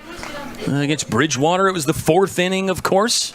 Here, it's the bottom of the 7th. A 3-run inning so far. And if you remember, they've scored all of the runs with 2 outs. Maddox Tsutsui and Brandon Garcia both reached with 1 out, but they didn't come across until we had 2 outs. Ben Jones with an RBI single up the middle on a play that could have been made, you have to say, by the Ferrum second baseman Eli Elliott. Lynchburg has taken advantage of the small miscue. It was a play that was ruled a hit, but Elliott got his glove on it. Here comes the first pitch to Ryder Warren. Moore bouncing off at second. Called strike 1 on another fastball with some good action from Matthew Shepard.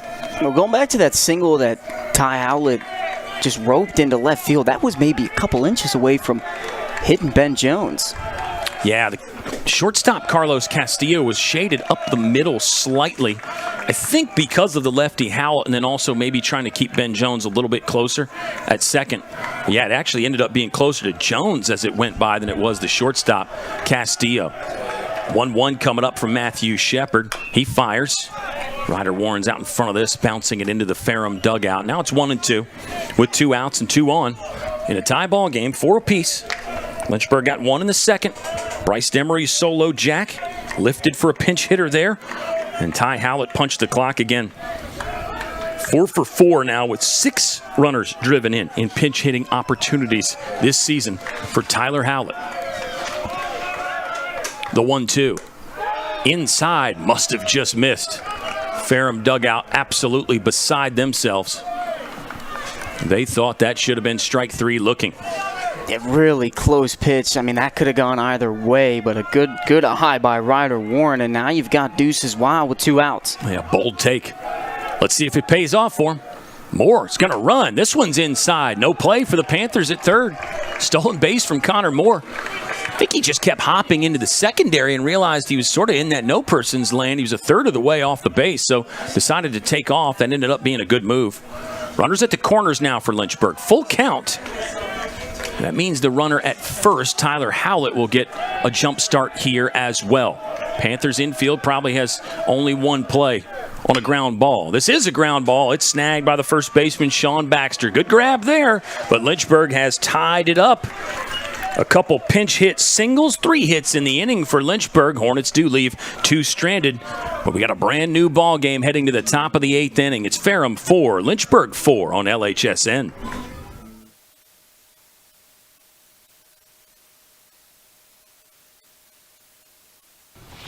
Hi, Mara Willis. How are you?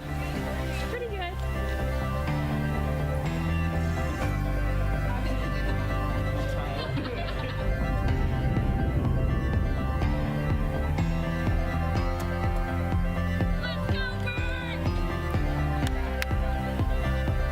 A lot of people go to the universities to find something to be a part of while getting their education. And when you come here, Lynchburg is that something, it becomes a family.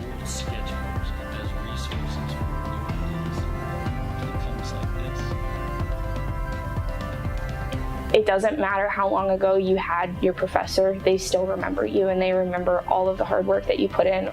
They're always there for you and they always want to do the best that they can to help you succeed.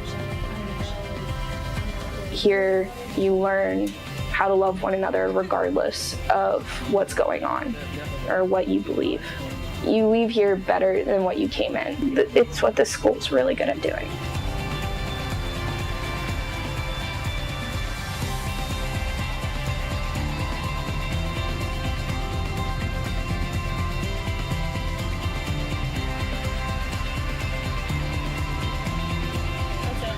Okay.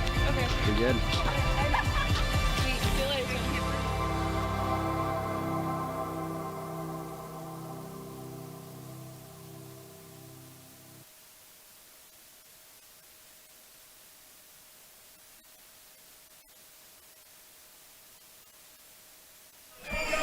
All systems go for inning number 8. It'll be Colin McGuire in to pitch for Lynchburg. He enters in a tie ball game. 4 apiece here for both these squads. Ferrum has 4 runs on 8 hits. The Panthers have left 3 on, 1 in scoring position. Lynchburg has gotten their 4 runs on 7 hits. 8 Hornets left aboard. The big inning just happened. The bottom of the 7th. Lynchburg 3 runs on 3 hits. 2 of those were pinch hits. Hornets had a couple walks in there as well. McGuire had the breaking ball hit for strike 1, and then he nearly hit Sean Baxter with the second pitch. It's a 1-1 count. Baxter is 2 for 3 with a homer and a triple. Watch out for this guy as McGuire has spun him 3 straight breaking balls. 2-1 is the count. But with how well he's doing today and how well he did in the past against this Lynchburg pitching just earlier this regular season, it wouldn't surprise me if you're obviously going to want to make competitive pitches, but you don't want to give him anything too good to hit. Another snapper. This one is not a strike, and now it's a 3-1 count. Carlos Castillo is on deck. He's the reigning conference offensive player of the week. Don't count this Panther squad out just yet. This ball's hit hard to Brandon Garcia. Bobbled on the transfer, went to go get it again, couldn't scoop it, and it's a runner on. We'll wait and see if that is a hit or an error. Had one that was debatable last inning, and that kept the inning going. Ben Jones hit a ball up the middle that Eli Elliott, the Ferrum second baseman, had to move for, but ended up getting his leather on. It was ruled a base hit and an RBI single for Ben Jones. And we'll see what this one is ruled as. As Brandon Garcia a little bit slow to get back to his position. He did miss a game this weekend against Shenandoah, just kind of nursing a nagging lower body injury.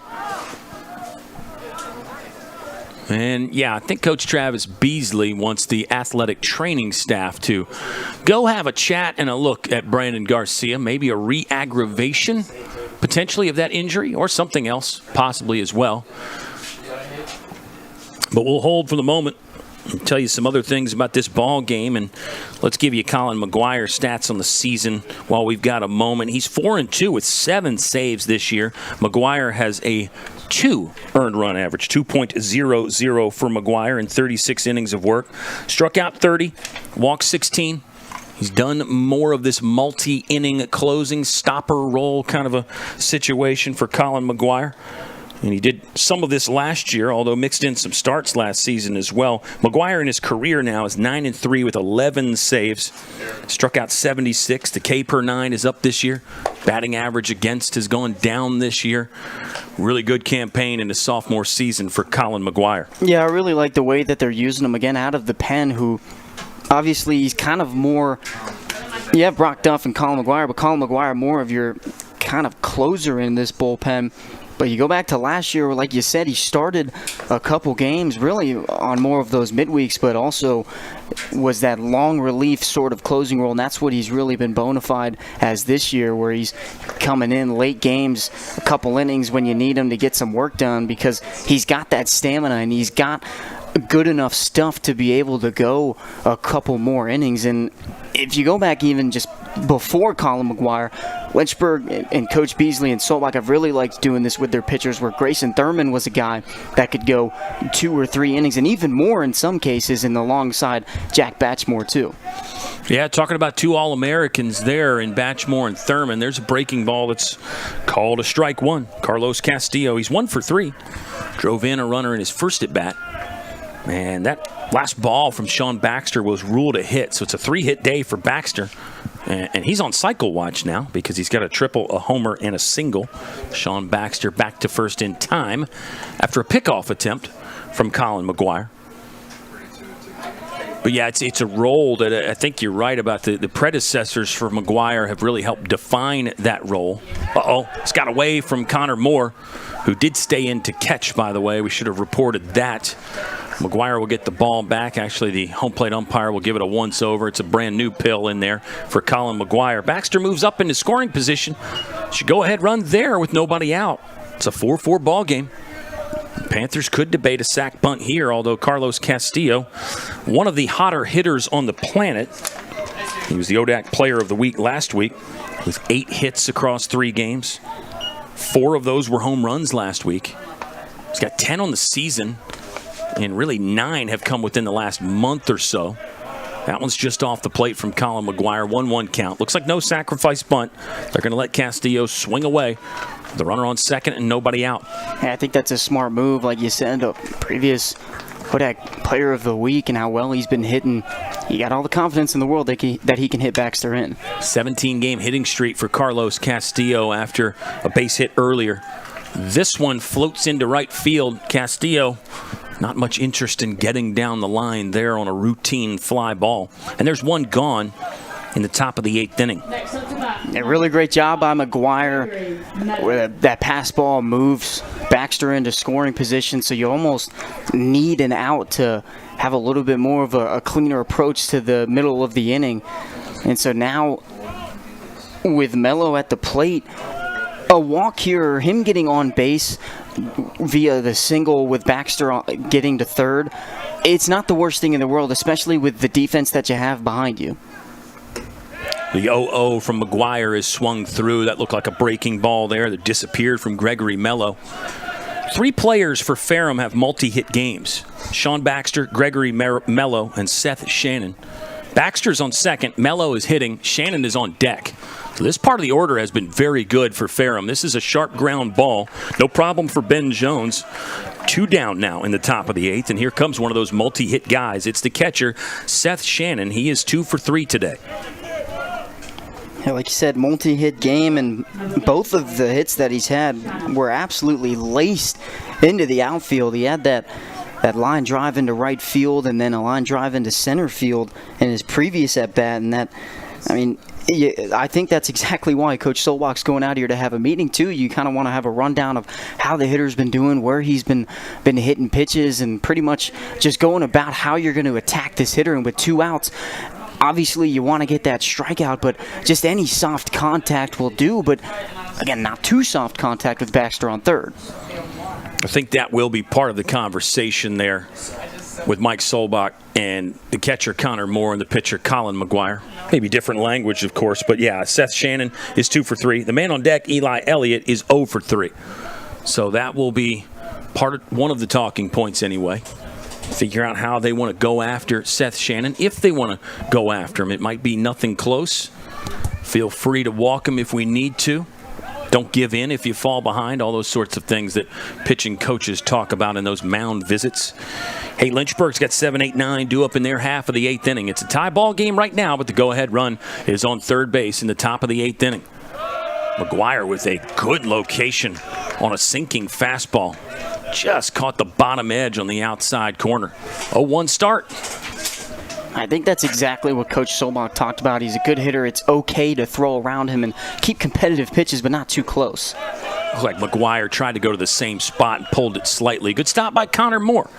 We have seen a ball get behind him in this inning that allowed Baxter to advance from first to second. Baxter went second to third on Gregory Mello's ground out. The 1-1's coming up from Colin McGuire. Infield is back and straight away. That one is upstairs for ball 2. Now it might be the situation where you try to just nibble the edge again if you get 3-1. Maybe offer up something also out of the zone or maybe just close to the zone. Yeah, exactly what McGuire did right there. Outer black, caught the edge, and now the count is even. 2 balls and 2 strikes with 2 outs in a 4-4 ball game. Outfield is deep and straight away for Lynchburg. Big pitch right here. Might be an understatement. Oh, good fight. Good fight from Seth Shannon. Great at bat unfolding right here as Seth Shannon stays alive. Lynchburg has really tried to hit that low and away outside corner with every pitch this at bat. So do you change that up, go back there a 6th straight pitch, Ski, or do you try to jam him inside or snap off the breaking ball? I really think you can go either way. I mean, the last at bat that he faced Colrider threw 2 really good changeups that got swing and misses, but you can go right back inside here. That one was outer half, but missed upstairs, and now the count is full.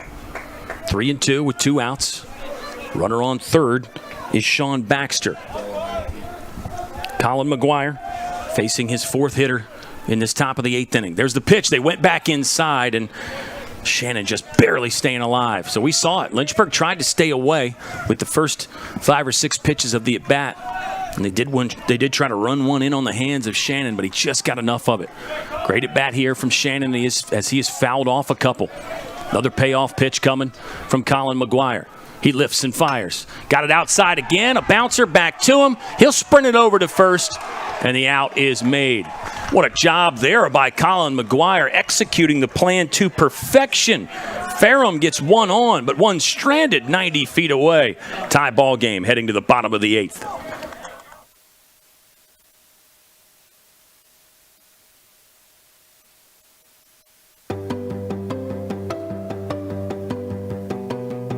Lynchburg is all about you, your ideas, and your goals. We've got one professor for every 10 students, so you can get all the support you need. In the classroom, in the lab, or in nature. You'll learn by putting yourself out there, and we're right there with you.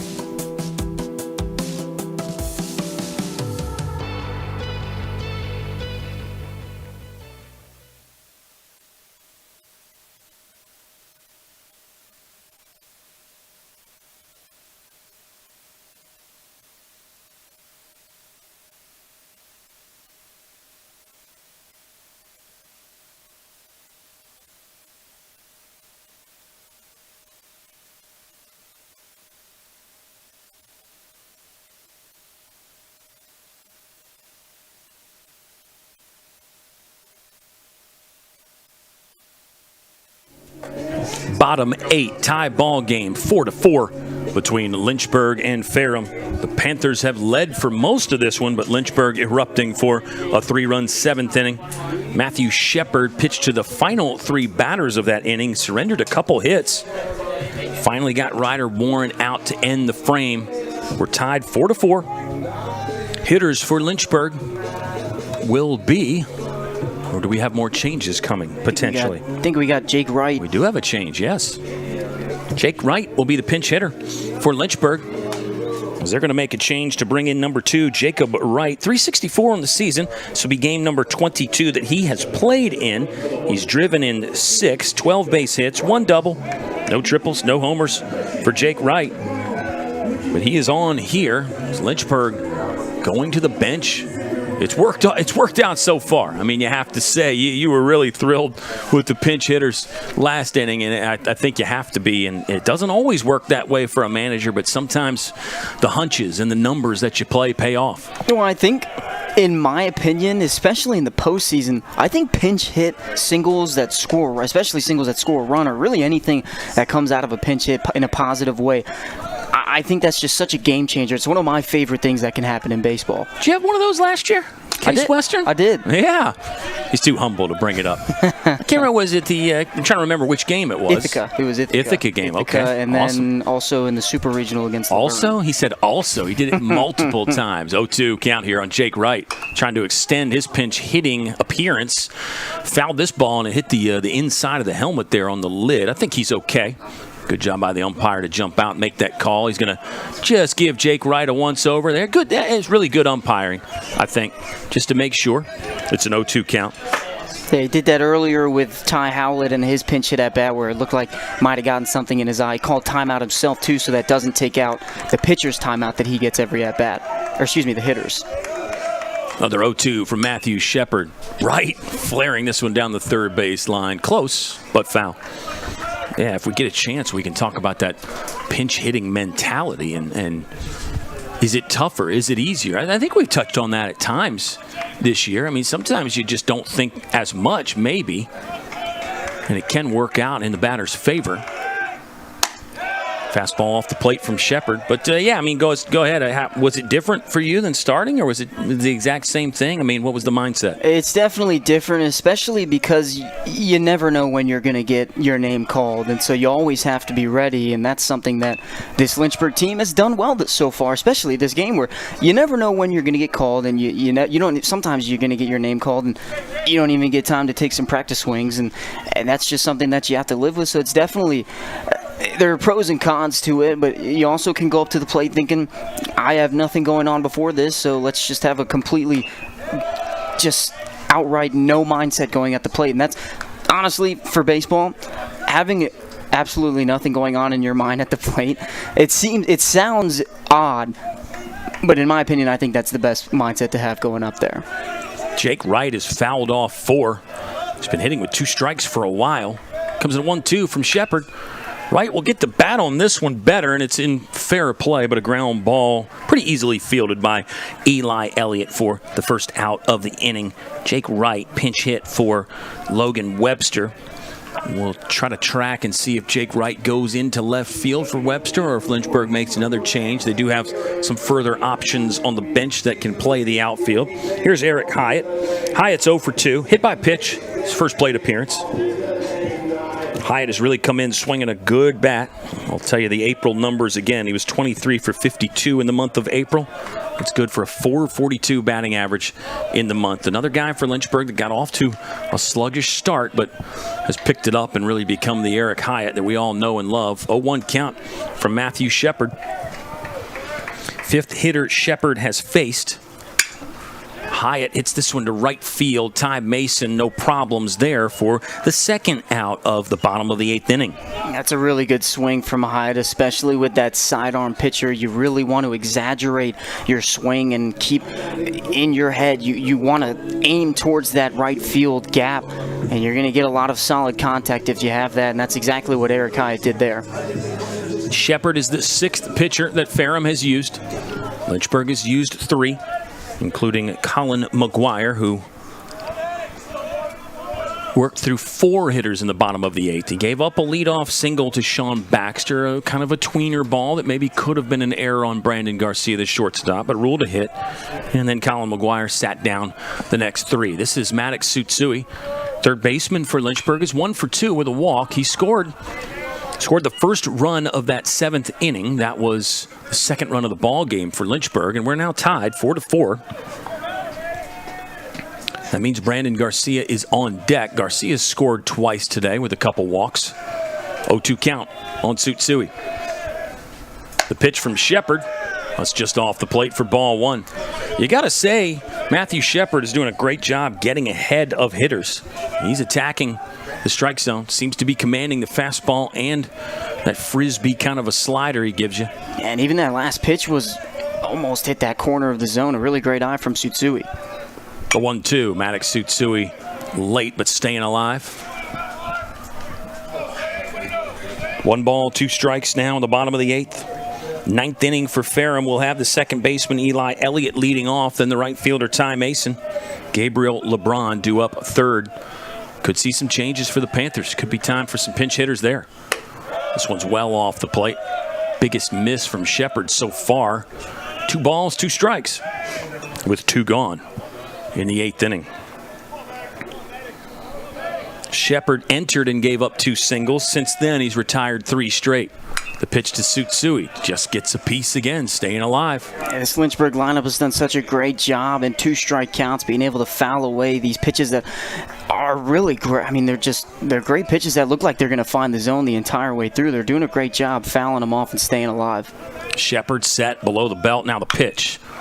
There's that breaking ball. Lifted. Shortstop Carlos Castillo calling for it. He'll move towards the bag and snag it. 3 up, 3 down. That inning for Matthew Shepard.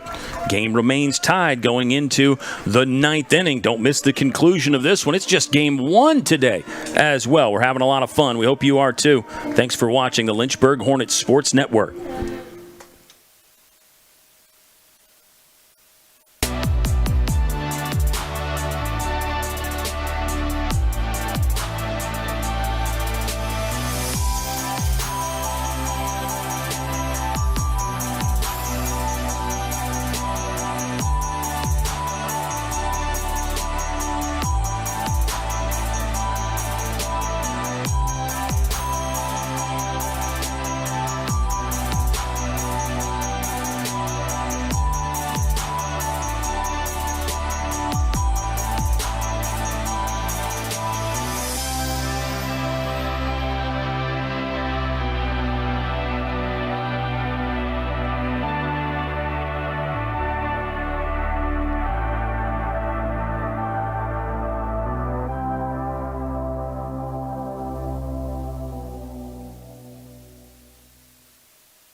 Parker Cato goes to left field for Lynchburg. He'll enter in that spot that Logan Webster started in. Jake Wright pinch hit there. That's the 7 hole in the Lynchburg order. All right, J.J. Tyree is playing second base for Ferrum, so we might have miscalculated and made a mistake there. Sorry, fans, we're human. J.J. Tyree is playing second base, and it's Eli Elliott at third. So sometimes when you get the third or the fourth carbon copy on the lineups that the coach gives you, the 4 looks like a 5 and a 3 and vice versa. So again, we're definitely human. We've never said these are the perfect game broadcast. Not even close. But hey, that's what you got the chat for, to update you on things.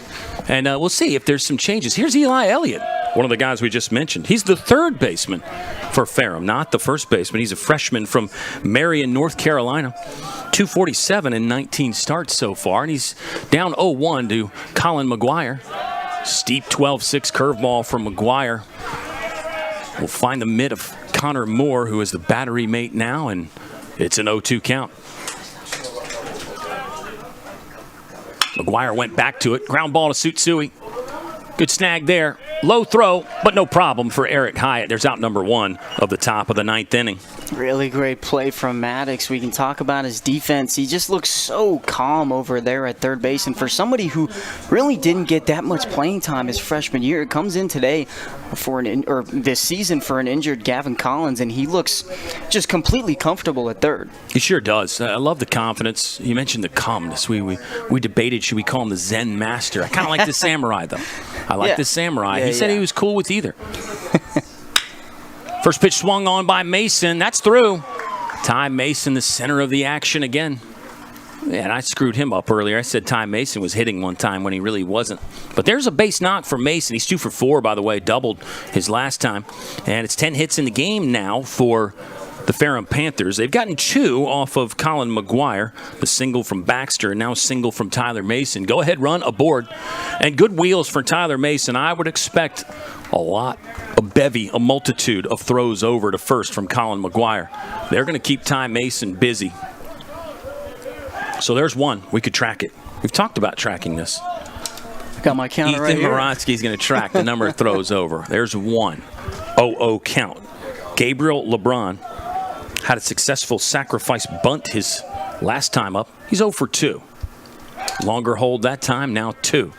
As Morotsky really emphasized the click on that button. I wish we could have got a camera on him. He just mashed that button down for the second one. I want to put a little small fact on Connor Moore catching behind the plate. You get a little bit of chemistry there because these two are actually roommates. Nice, love that. It will be a called swinging strike on Gabriel LeBron. 0-1 count. So 2 throws over. Tyler Mason did not take off, by the way. Hey, let's give you some numbers on Ty Mason. Stolen base-wise, 15 for 17. Lynchburg actually threw him out in Game 2 of the regular season doubleheader. So that's another one that, coaches remember. Tyler Mason remembers. That was Connor Moore catching that ball game, by the way. Moore's got a really good arm for Lynchburg. And Lynchburg has, in general, been pretty good at controlling the running game. I think if you ask the coaches, they might say, well, we should be even better. But I think so far so good as far as Lynchburg limiting the stealing of other teams. 0-2 count. McGuire's really snapping off that curveball, isn't he? Yeah, and a really violent swing from LeBron, and that's the perfect type of swing if you're Colin McGuire that you want when you have a curveball as good as his. 0-2. Mason still not running. Ferrum showing some what would we call it? Restraint, maybe, in the running game? Caution, perhaps? Reservedness. Yeah, I like it. That's a word. Just made it one. Everything has to be created the first time at some point. After all, we've been giving people random positions and names, so why wouldn't we create our own language to talk about some of this stuff? Mason, did you click that one? Did you get your count? I did. There you go. We got 4 at the moment. That's a low. I would have picked the over. 1-2 count. Gabriel LeBron hitting. There's pickoff attempt number 5. Mason back in plenty of time. We'll see if Mason does start to extend the lead a bit. Again, maybe it's just, hey, let's play for a double. Let's play for an extra base hit or play for multiple singles, maybe if you're Ferrum. McGuire holds. He'll pick again. Closer that time. Not sure if Mason extended the lead or maybe McGuire just went to more the A move. And this is one that you cannot do in the big leagues, of course. You're limited on the number of throws. But as long as they allow you to do it in college, I don't know why you wouldn't make use of it. McGuire will pitch. 1-2, swing and a miss. Got him there. You got to give McGuire some credit as well. Through all the pickoff attempts, he managed to throw 4 really good pitches to strike out Gabriel LeBron. Yeah, really great job. And what I always like to emphasize every now and then is that when you've got a pitcher who's throwing a lot of pitches, and not that Colin McGuire has thrown a lot of pitches in the last 1.2 innings, you also have to think of all the bullpen pitches that he threw getting warmed up. And you also have to think about all the pitches that he's throwing to first base on the pickoff moves. No pick attempt there on the first pitch, but the breaking ball was too high. And it's a 1-0 count to J.J. Tyree, who is playing second base for Ferrum. First-year man from Lord Botetourt High School. He'll swing on this and lift it into center field. No, it's just behind the second base bag. Call it shallow center field. Brandon Garcia backpedaling, but the catch is made. Ferrum, 1 hit, but 1 left stranded, and Lynchburg's got a chance to walk it off in Game 1. We're tied up 4-4, heading to the bottom of the 9th at Fox Field on the campus of the University of Lynchburg.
Top of the order leads it off for Lynchburg in the bottom of the ninth. Brandon Garcia, Joe Munitz, and then Ben Jones. 1, 2, 3. And if we need extras, then it'll be 1, 2, 3 to start the 10th for Ferrum. We're tied up 4-4. Hey, let's give you the close game numbers here. I love this. For Ferrum, in one-run ball games this season, they're 5-4. So they've played 9 one-run games, a winning record there. For Lynchburg, in one-run contests, they are 7-3 this season. Lynchburg always good in the clutch. One walk-off win at home this year for Lynchburg. That came back in that York series, but they've obviously won some other close ones at home. You know, Lynchburg 18-5 in games decided by 4 or less. So that means about 2/3 of their ball games are close. Matthew Shepard pitching to Brandon Garcia, and now it's a 1-1 count. Hollywood looking for his first hit of the day, but he's been on twice with walks and scored 1 time. He was part of that 3-run 7th inning. We're in the bottom of the 9th now. 4-4. Brandon Garcia pulls one of the second baseman, who is J.J. Tyree, and he'll make an easy flip to first base for the initial out of inning number 9, the home half of it anyway. And up steps Joe Munitz, still looking for his first hit today. Yeah, looking for his first hit, but he's found some solid contact. He's just been getting under the ball a little bit. If he can level out that swing, I mean, an extra base hit would put him in scoring position, but at this point you're looking for any solid contact to the outfield. You get that runner on first, and especially with how long of the windup he's got going to the plate, I mean, you can turn a single into a double here with a stolen base. Shepard has retired now 5 in a row, and he'll get ahead against Joe Munitz, 0-1. Shepard obviously entered into a tough spot, gave up a couple singles with runners on that tied the game, but really you have to say since then has looked pretty sharp. Joe Munitz bangs one of the second basemen. J.J. Tyree has it, snap throw, and there's quickly 2 gone in the 9th inning. It will bring up Ben Jones. We know Ben Jones has game-ending power, and he is a proven commodity in the clutch as well. Ben Jones is 2 for 4 in this ball game. 2 singles, scored a run in the 7th inning. And he bombs, going to see if he can come up clutch here. But again, obviously you want that long ball, but with 2 outs, you'll go back into that 7th inning. They got all their runs on 2 outs, so you can start a rally here if you're Ben Jones. That's exactly right, and that should be the mindset for Ben Jones. 0-1 count. A good tailing fastball. Matthew Shepard's got great stuff, and he's got the great flow. That was noted in the chat earlier about Matthew Shepard and the hair. Here comes the 0-1 to Ben Jones. That one's low and away. Count is even now. 1 ball, 1 strike. Connor Moore is on deck. Moore is 1 for 1. That was a pinch hit single. 1 of 2 in that 7th inning for Lynchburg. Ty Howlett had the other in place of Bryce Demery. The pitch from Shepard. Ben Jones going to rope this one into right field. Okay, the 2-out rally might be on. Lynchburg only needs 1, and Ben Jones, the winning run, is now standing at first base. Here comes Connor Moore. One of the hottest hitters on the planet. Connor Moore is 14 for his last 20. That's the last 5 games in the pinch hit at bat in this one. 14 for 20 for Connor Moore. Oh, by the way, there's 2 home runs and 3 doubles in that span for Connor Moore. He's 1 for 1 today. Man of many surprises, and with Ben Jones on first, you really got to watch out for balls in the gap, especially with 2 outs. He's going to be moving on contact at first base. Ben Jones, good speed. He will be a threat to score on an extra base hit. And if you're Ferrum, I think you can figure your outfield a little bit deeper. Try to play that no doubles defense. You'll give up a single here in a situation like this. Third baseman well off the line against the lefty Connor Moore. The 0-1 is low and away. 1 ball, 1 strike with 2 outs. Ben Jones with good speed at first. And if you're Lynchburg in a tie ball game, you might be considering a stolen base try from Ben Jones a little bit more. I think you're less likely to do that when you're down 1, but tied maybe. Connor Moore swings and he fouls that one back. It's 1 ball and 2 strikes with 2 outs. Matthew Shepard, the 6th pitcher Ferrum has used. We think the Panthers have done a really great job limiting this Lynchburg offense. Very potent Hornet offense. Pitching plan has been good today for the Panthers. Another one fouled off by Connor Moore. Ben Jones was running on that one, by the way. Connor Moore, a guy that has just a short swing, especially when you get to 2 strikes. He shortens up, chokes up on the bat, and is really good at fouling pitches off. We'll try the 1-2 again. Bottom of the 9th. Swing and a miss. They got Connor Moore, and we are going to extras. 9 is not enough in game 1 for Lynchburg and Ferrum. We head to the top of the 10th, all tied up at 4 apiece on Fox Field.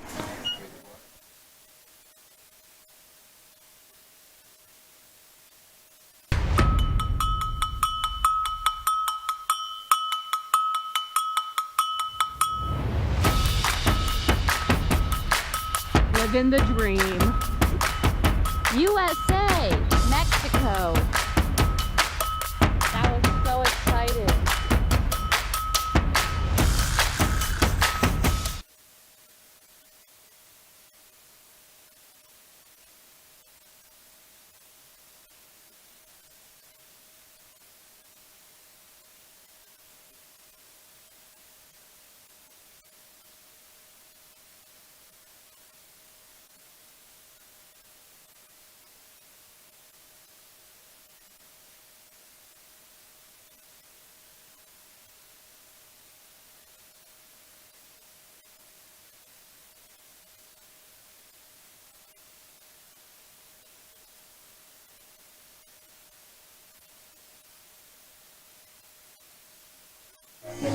We're through 9 complete. We're tied up 4-4 for Ferrum.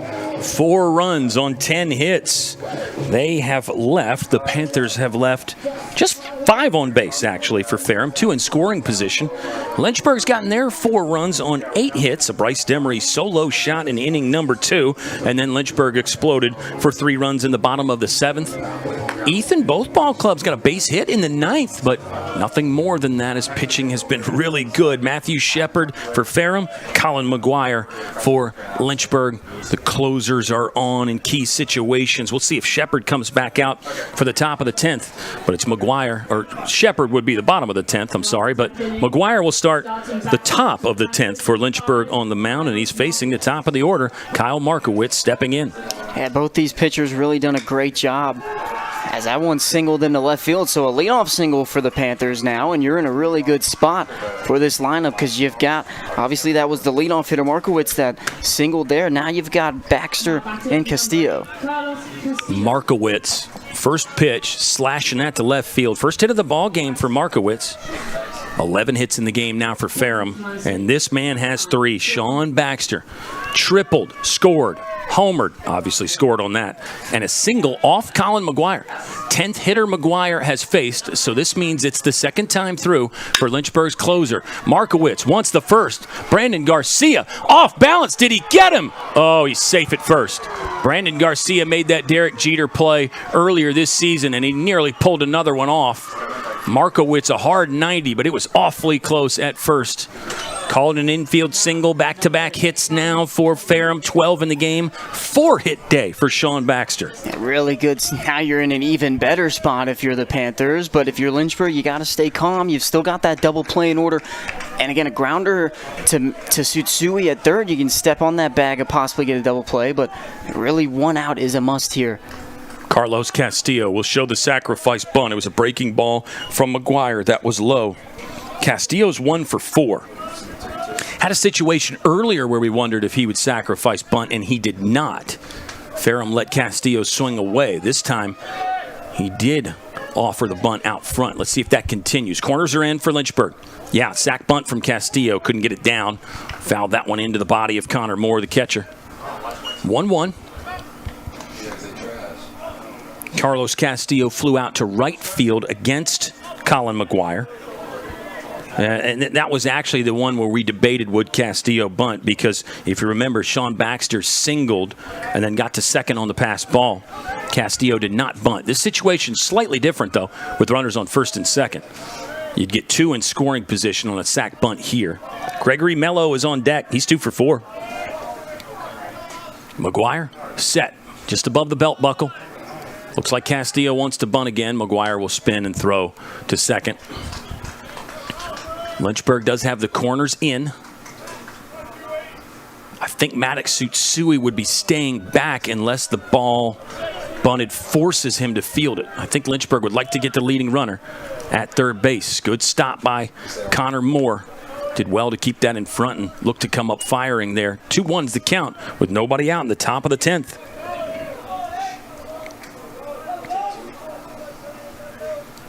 This is game 1 of the day, too, by the way.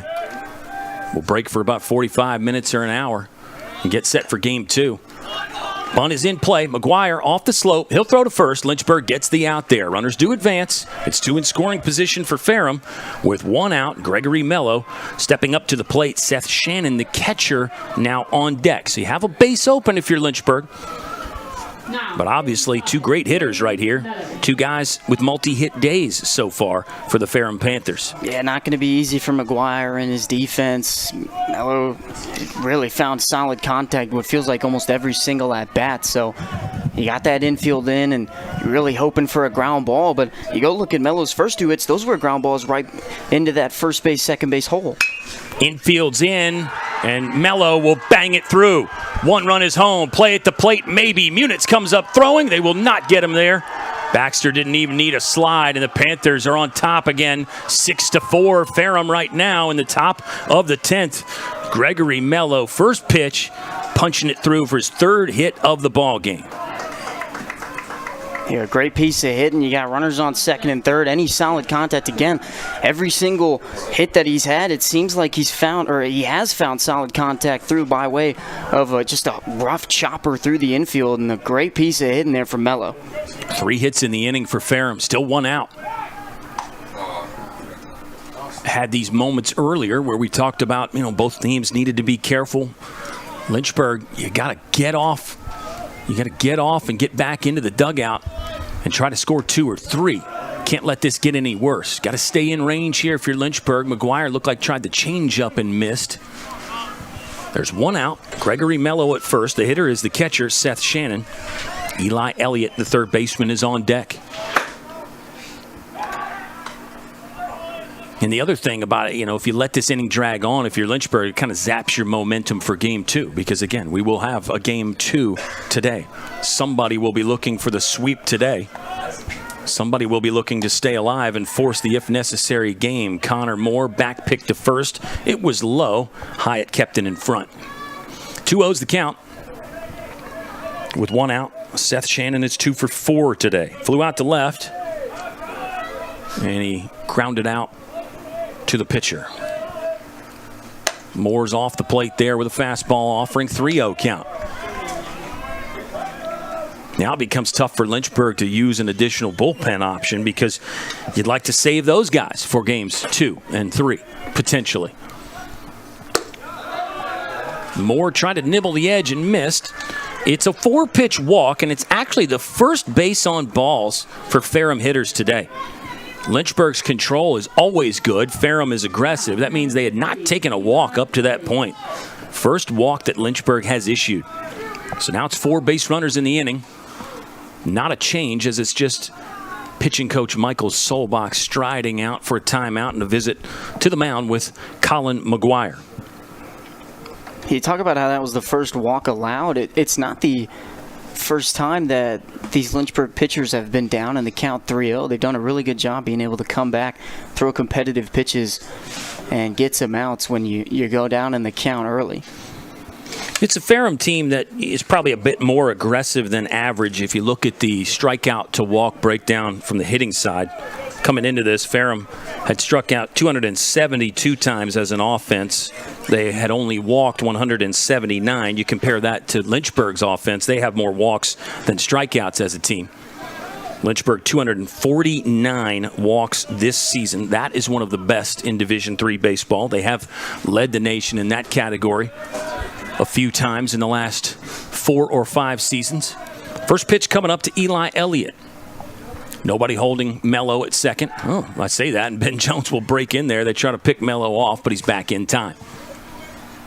6-4 ball game. Ferrum by 2. 1 in the first, 1 in the fourth, 1 each in the 6th and 7th. Now a multi-run inning for Ferrum here in the top of the 10th. Panthers have scored 2.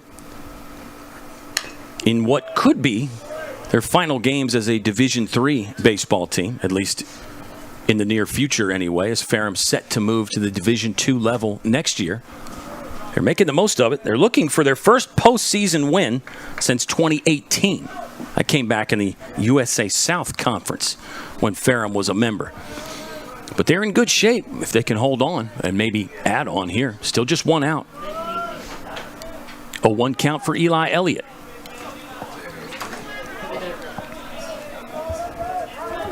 Lynchburg's infield is back with the exception of the third baseman, Maddox Tsutsui. He's at the grass line. Curveball missed from McGuire. 1 ball, 1 strike with 1 out. They've really been struggling to locate that off speed, and Ferrum's been taking advantage of that with a couple singles. And now you've got runners on first and second. You're still 1 pitch away from a double play if you're Colin McGuire. McGuire checks Mello, pitches. Looked like another breaking ball, missed low. It's 2-1. Lynchburg will need, at the moment anyway, 2 to tie, 3 to walk it off. Leadoff slot is the designated hitter position, 5th in the order for Lynchburg. That we think will be Tyler Howlett, unless Lynchburg makes a change again. This one fouled off by Eli Elliott. Now it's 2-2. So 5, 6, 7 due up for Lynchburg. And they'll have some options to go to and to think about. The 2-2 from McGuire. Breaking ball. Put in play, but foul. We'll run it back at 2 balls and 2 strikes. 1 out. 2 on. Mello, not great speed at second. And Lynchburg's just a double play away from getting off the diamond and trying to erase the 2-run deficit. Lynchburg has turned 1 double play in this ball game. The 2-2 from McGuire. Got him swinging. Punch out there for Colin McGuire. Second strikeout of the ball game for McGuire. And we mentioned that Ferrum hasn't walked much in this, but they haven't struck out much either. Just K number 5 for Ferrum offensively. You see low walks and low strikeouts. That tells you that Ferrum swings at the first, second pitch a lot. They just don't let it get to a long count a lot. Yeah, really aggressive team all ball game and really all season, and sometimes that works out for you. I mean, that first pitch of the at-bat could be the best one you get. And Ferrum, they're doing a really great job taking advantage of that. Ty Mason's an ultra-aggressive guy, but he does let that one go by for strike 1. 0-1 count. Tsutsui in on the grass. Mason will be a threat to base hit bunt. Ty Mason's 2 for 4. Struck out in his first at bat. McGuire missed that time, and now the count is even at 1 ball and 1 strike. 2 gone here in the top of the 10th. Lynchburg hasn't played many extra inning games lately or this year. Try to run down the numbers. They play so many close games, it's almost a little surprising they don't have more go to extra innings. Ferrum not think has an extra inning game this season. But again, we'll double check all those numbers. I'd be better served to wait in between games. This is a slow-moving game 1. Mason lifting this one to left field. Longer run there for Parker Cato, but now he's got it lined up. Catch is made. Inning is over, but a big one for Ferrum. Panthers score 2 runs on 3 hits. They leave a couple stranded. It was Gregory Mello with the big base hit, 2 RBI single to put his ball club in position to get their first postseason win since 2018. Come back and see if the Panthers can finish it off. Bottom of the 10th coming your way next on LHSN.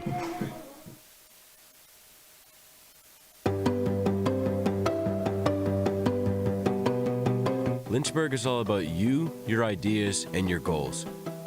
We've got 1 professor for every 10 students, so you can get all the support you need. In the classroom, in the lab, or in nature, you'll learn by putting yourself out there, and we're right there with you.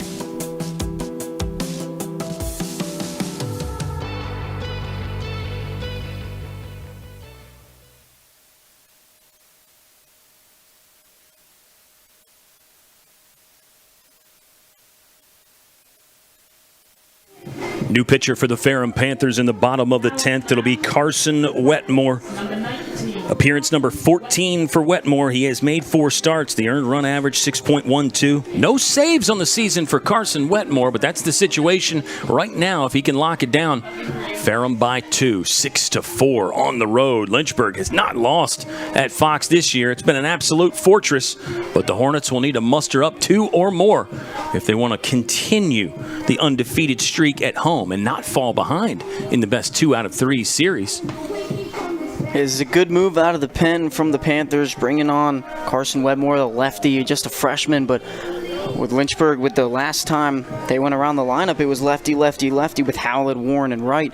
We're going to get a pinch hitter in Joe Gordon, and so far the pinch hitters have been working pretty well for Lynchburg, so we're going to see if Joe Gordon can keep that rally going.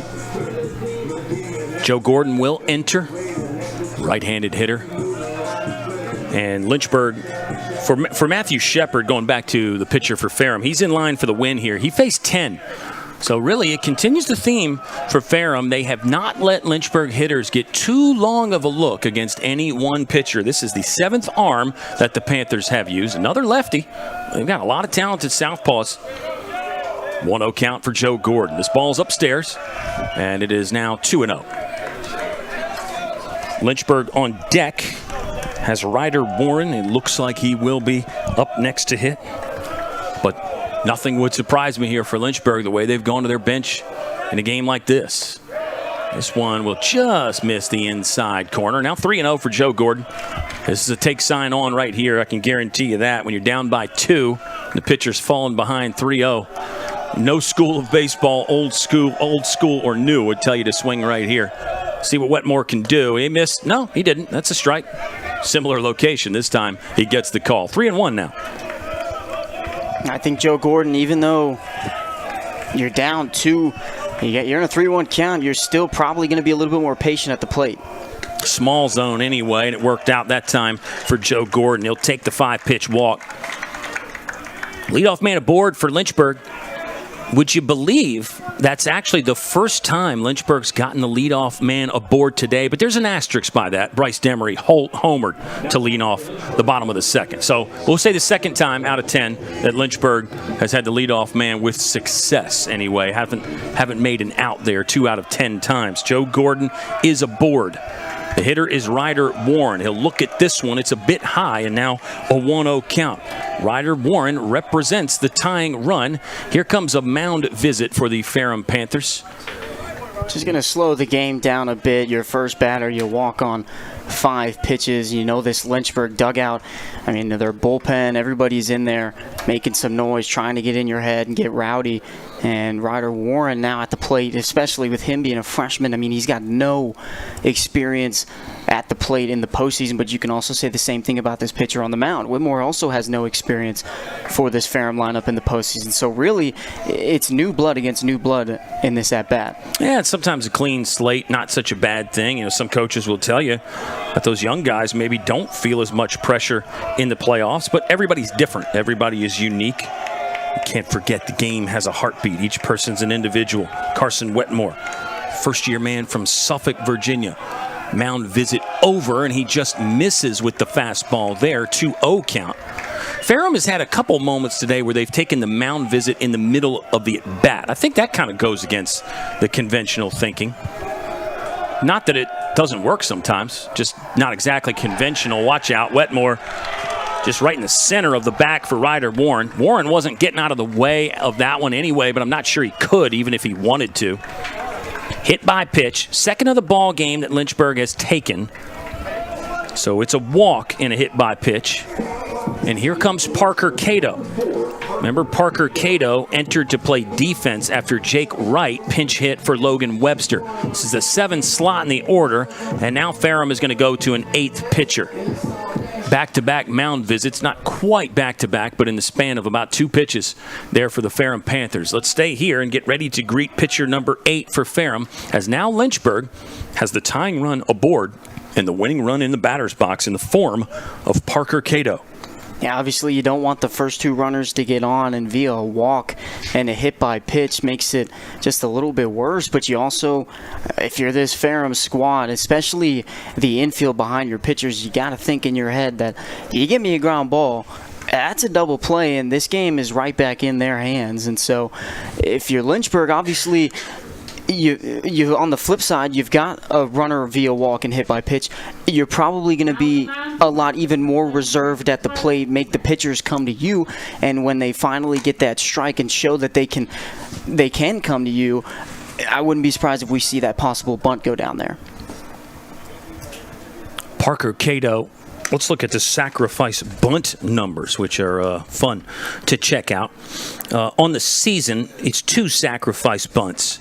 That doesn't tell you the success rate, though, obviously. And success on the sacrifice bunt is really hard to judge because, you could try to bunt on the first 2 strikes and then foul them off or miss, and then all of a sudden you turn around and get a base hit with 2 strikes. So it looks like, you did a great thing, but maybe you didn't execute the bunt. I digress a little bit. We'll see if Lynchburg does go to the sack bunt right here. If you're Ferrum, you should have the play called, and you should know where you want to go, what your options will be, have an idea about the runners. I think if you think about Ryder Warren, better speed at first. Joe Gordon will say average speed at second.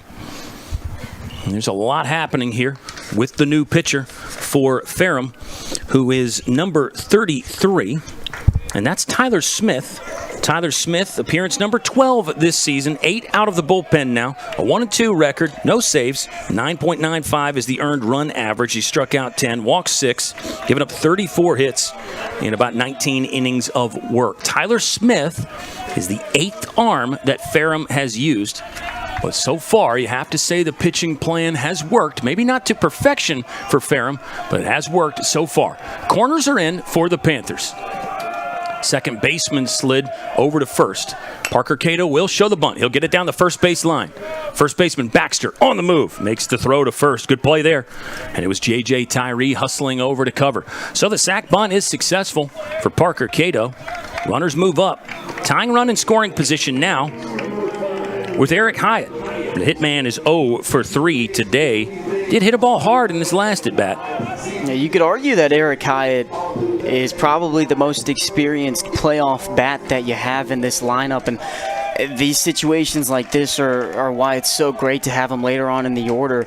And so hopefully we're going to see a good at-bat from Hyatt. Eric Hyatt seems to thrive when the pressure is at its highest. 0-1 start to Eric Hyatt. 10 RBI in 2023 in Cedar Rapids that led the team.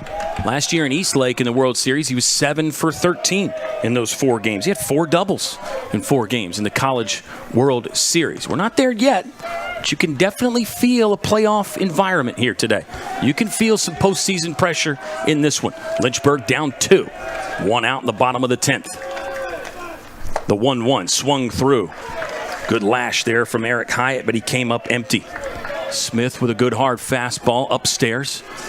It'll run the count to 1-2. Got to have a good 2-strike approach. You get anything on the ground in the outfield, it's likely going to score 2, especially with the speed that Ryder Warren has at second. Gordon at third, Warren at second. The hitter is Hyatt. He'll flare this one to right field. Mason on the run, won't catch it. Warren's going to take a turn. He'll get the stop sign. Lynchburg will score a run. It was an on-target throw from Tyler Mason. In hindsight, you have to say probably a good idea to hold up Ryder Warren at third. Mason got to that ball and slung it in quickly with accuracy as well. But Lynchburg is one step closer now. An RBI single for Eric Hyatt. 1 out. So the double play is in order now for the Ferrum Panthers. And a double play would end the game and give Ferrum a win. Lynchburg's got the tying run at third, winning run at first. The hitter is Maddox Tsutsui. Tsutsui's 1 for 3. Strikeout and a walk in there. Tsutsui going to show the bunt. Lynchburg's going to try to run the first to third safety squeeze bunt. Should be a 1-0 count now on the breaking ball that was in the dirt. Good pitch recognition from Tsutsui. Sometimes when you get the first to third safety squeeze bunt, you're kind of bunt happy. That time he did well to pull it back. See if Lynchburg runs it again. Corners are creeping in for Ferrum. Tsutsui will show the bunt.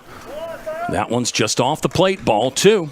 If you're Maddox Tsutsui in this situation, if you're still getting that safety squeeze, you have to get this down the first baseline because that's what Ryder Warren at third base is reading. You're reading how hard the ball is also hit down first baseline. There's a lot of stuff you have to think about. The first baseman, Sean Baxter, is crashing hard for Ferrum. Tsutsui swinging away that time. Ball got behind him. Warren got 2/3 of the way down the line and then had to sprint back. That one cleanly by the catcher, Seth Shannon. He turned and fielded the rebound off the wall. Good job by Ryder Warren to shut it down and head back. 3-0 count. Eric Hyatt did move into scoring position, by the way, so still very high value there for Lynchburg. As now, Ferrum's going to pull the infield in. Yeah, with Hyatt advancing to second on that pass ball. Again, I think I agree with you. That's a great read on Ryder Warren, as that just popped right back towards Shannon, but now you don't have the double play in order. Smith, low, ball 4. Well, let me hold that thought. It's a walk, and the bases are loaded now. Full of Hornets. The key Hornet is at third base. That's Ryder Warren. He would tie the game at 6 runs apiece, and then 1B in that key Hornet breakdown would be Eric Hyatt at second. Oh, they're bringing in Ty Mason from right field. Tyler Mason's going to come in from right field to pitch.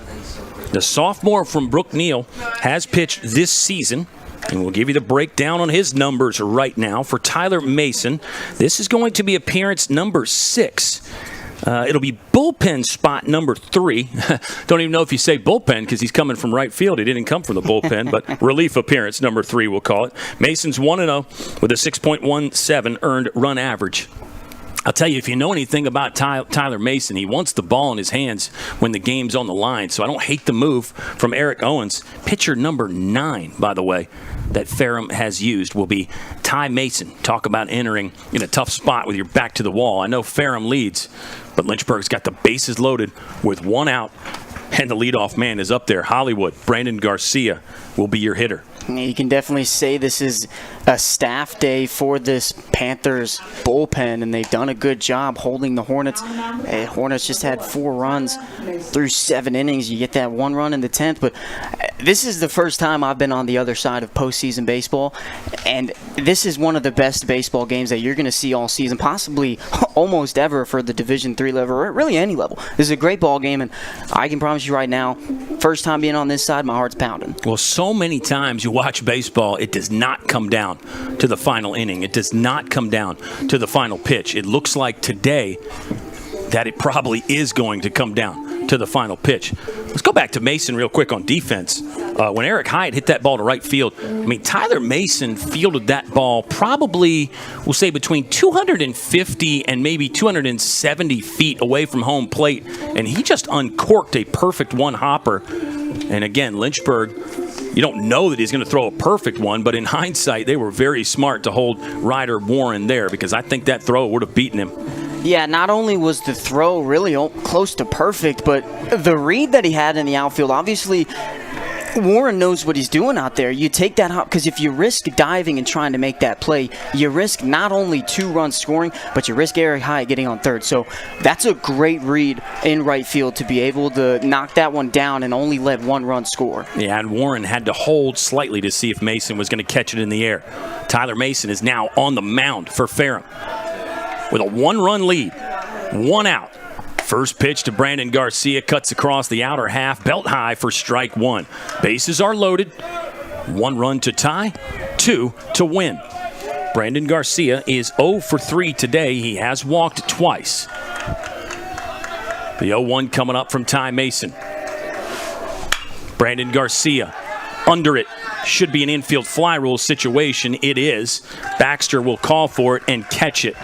Lynchburg down to their final out. Unless, of course, they tie and we go to the 11th inning. Joe Munitz is the hitter. Joe Munitz is hitless today. Not many times in his career that Joe Munitz has been able to say that. Plate appearance number 6 for Joe Munitz. That's a great job from Mason against Brandon Garcia, top hitter on the squad and in the conference, keeping all your pitches up, so make sure he stays under it. Joe Munitz statistically is the average leader for this Lynchburg squad. Came in today hitting .379, 50 base hits, but none today. Base knock would surely tie it and perhaps win it for Lynchburg. Eric Hyatt at second. He is the winning run. We think he runs pretty well. 1-0 count as Mason missed the zone wide. Got to be really buttoned up here if you're the catcher, Seth Shannon. Ryder Warren, good wheels at third. The 1-0 coming up from Mason. That will catch the outer third. Good location there. And it's a 1-1 count. Ben Jones is on deck. And Lynchburg could get to him if they score just one and continue the inning. There's 2 outs in the bottom of the 10th. It all comes down to this. 1-run ball game. Ferrum is 5-4 in these situations this year. Joe Munitz will foul this away, and now it gets to a 1-2 count with 2 outs. Lynchburg down to their final strike. Hornets are 7-3 in 1-run ball games this season. There's pressure everywhere on the field, at the plate, on the runners, especially Eric Hyatt at second, and your infield, outfield. It's everywhere, and this is really where you tell these are situations that separate good teams from great. Could all come down to this. The 1-2 is up and away. It's 2-2. So now it all comes down to this. We're going to be saying that a few times. Maybe just one more time. 2 balls, 2 strikes, 2 outs. Bottom 10, 6-5. Ferrum lead. You can feel the tension. You can feel the pressure. Both teams with a lot to play for. Lynchburg still undefeated at home. This one's up and away. Munitz was leaning, but he did not offer, and now the count is full. Runners will be in motion. A walk ties the game. And good speed at every bag, really. Now you have to say a base hit probably does win it for Lynchburg, unless it's an infield single.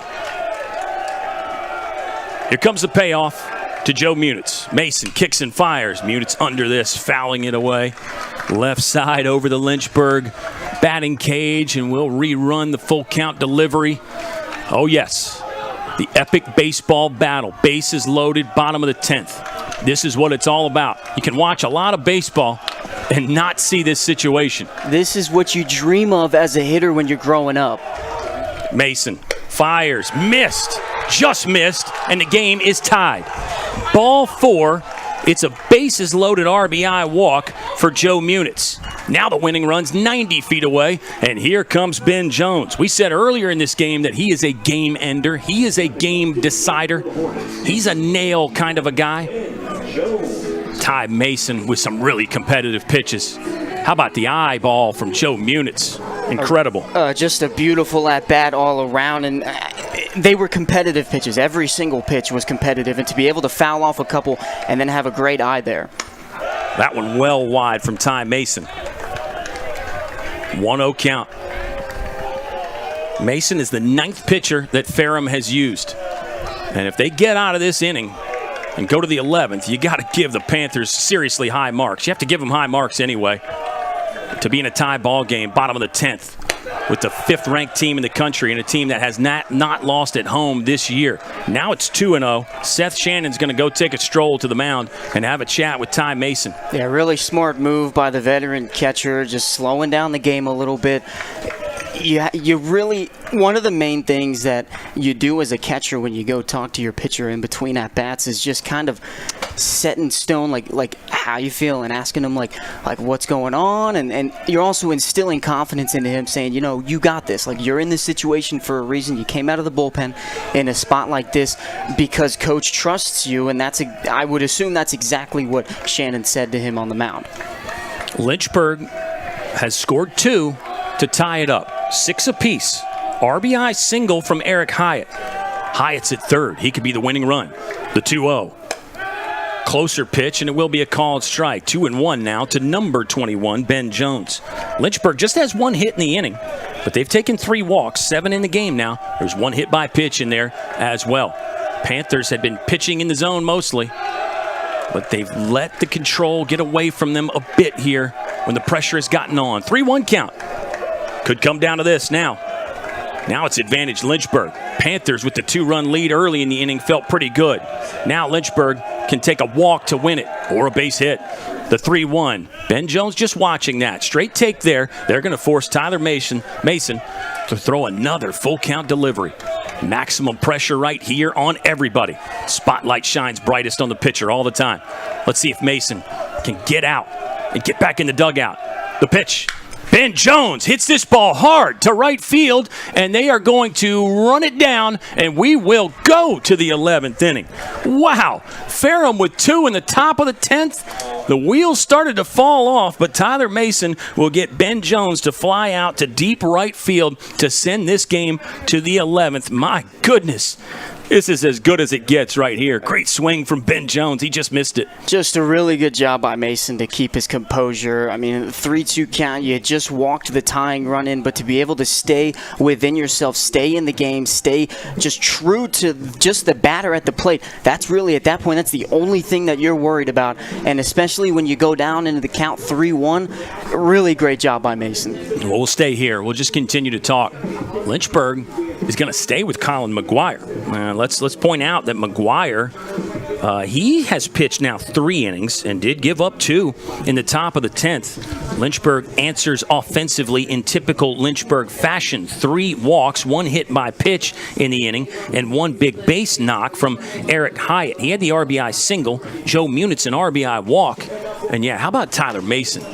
I mean, directly from right field. I assume he warmed up a little bit in between innings or whatever in the pen, but comes in from right field, gets in a full count situation and just barely misses to Joe Munitz, falls behind Ben Jones, 3-1, and somehow gets him to fly out to right field to continue this ball game. We are moving to the top of the 11th.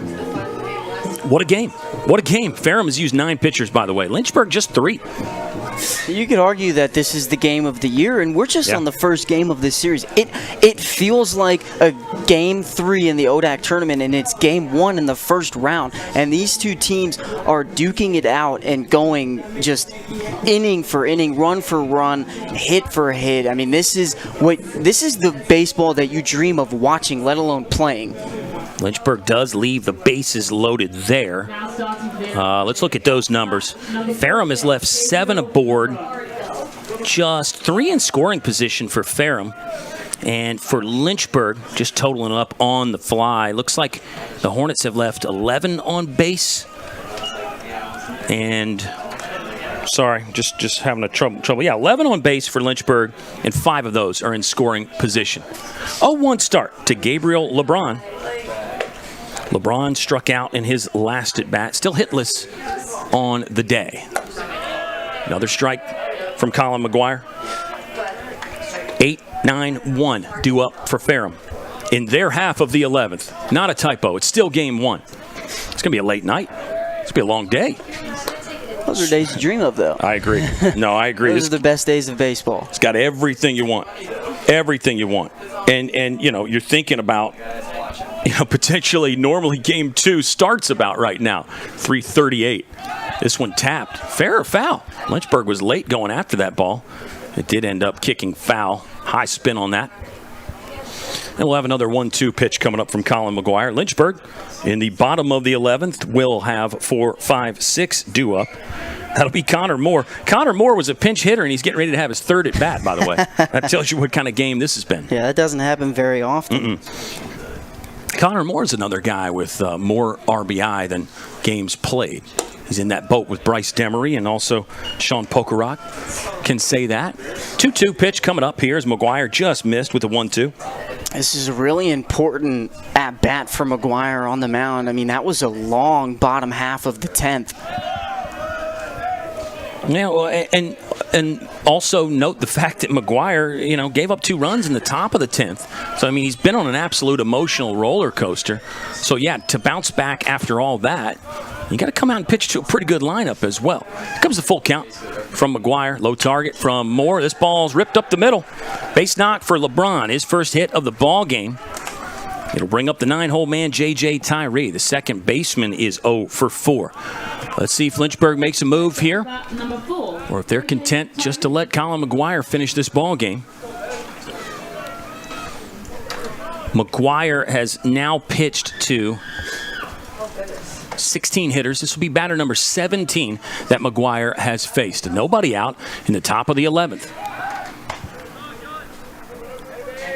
Lynchburg has had 2 big innings, you have to say. The bottom of the 7th, where they scored 3 runs, and then the bottom of the 10th, where they tied. And they did leave the bases loaded. Lynchburg has left 4 on between innings 9 and 10. Can't say it. Oh, he's counting. Ethan Morotsky's counting the throws over again from Colin McGuire. I love it. I love it. LeBron's the left fielder. Let's check the running numbers on Gabriel LeBron. Bunt attempt from J.J. Tyree will go foul. Here we go. Gabriel LeBron 0 for 0 stealing bases this year. No attempts. No stolen attempts. Base department yet for LeBron. We're seeing the sack bunt being shown there. I mean, if you can get that runner on to second, it just takes away the double play possibility from a team that does it so well. Yep. Man, you get to go ahead run in scoring position, too. See if Tyree's going to bunt again. He is. McGuire throws over. One note on LeBron, he doesn't have any stolen base attempts this year. This is only start number 6, so he has not exactly been a fixture in the order. That was hit number 8 on the season for Gabriel LeBron. Comes at a great time here in the top of the 11th inning. Tyree trying to bunt again, can't get it down, and now it's an 0-2 count. And now if you're McGuire, you're in the driver's seat, up 0-2 in the count. I highly doubt that we'll see the bunt go down again. I've seen it happen multiple times with 2 strikes, but it's a big risk you're willing to take in such a close game too. McGuire got 2 saves last week. They are going to bunt, and he'll get it down, pushing it to the right side. McGuire off the mound, underhand flip out there, but it is a successful sacrifice bunt. Tyree gets it down with 2 outs, or 2 strikes rather, 2 strikes. There's 1 out for the top of the order. Kyle Markowitz with a big hit in the 10th inning.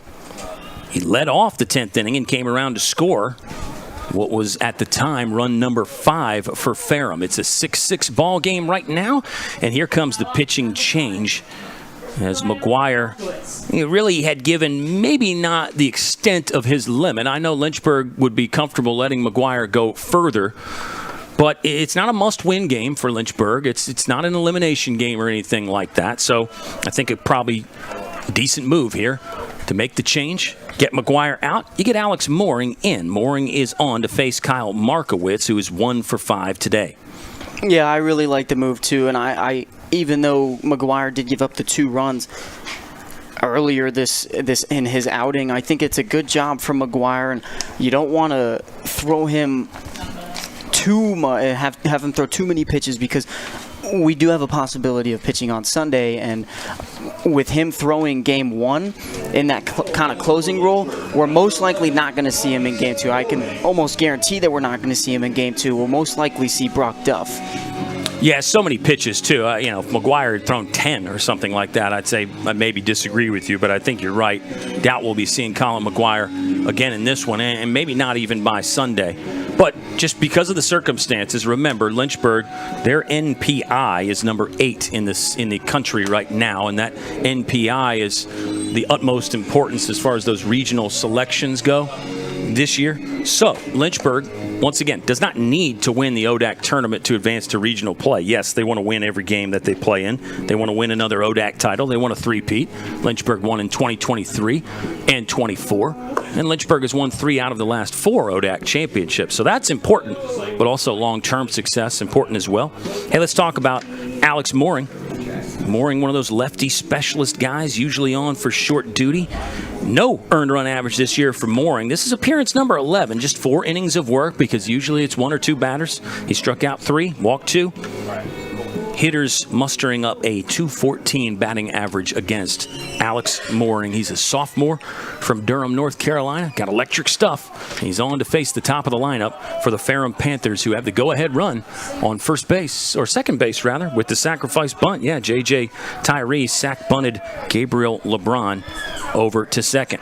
I think obviously you have the lefty-lefty matchup, and that's why Mooring was brought in, but when it comes to pitching to Baxter, I think really the decision that is made by Beasley and the pitching staff is how well he does in this at-bat. Slider, called strike 1 from Mooring. He can pitch in the upper 80s, and the slider's got great action as well. He's really pitched against almost everybody in conference now. Have to double check that, but Alex Mooring's been in a lot of big spots. Another sweeping slider, swing and a miss from Markowitz. Good start, 0-2. Sean Baxter is on deck. All 4 hits of Sean Baxter. Baxter was 2 for 2 off Colin McGuire, by the way, and Baxter a home run and a triple, so he's still on cycle watch. The 0-2 from Mooring. Yeah, okay. Ball one. And now it's a 1-ball, 2-strike count. Moore was slid outside. And that's the only thing maybe I can say the umpire just felt that Mooring didn't hit the target. We play on. 1 out. Go ahead, run on second. Swing and a miss there as Mooring uncorked a hard fastball up and in to get Markowitz out on strikes. Well, those are really good setup pitches by Mooring. I mean, you threw 2 sliders that were absolutely disgusting, and then you go right back to, like you said, the upper 80s fastball and blow it right by Markowitz. Well, a great appearance there for Alex Mooring. It will be 1 and done, and it will be Brock Duff now. You were just debating, do you save Brock Duff for Game 2?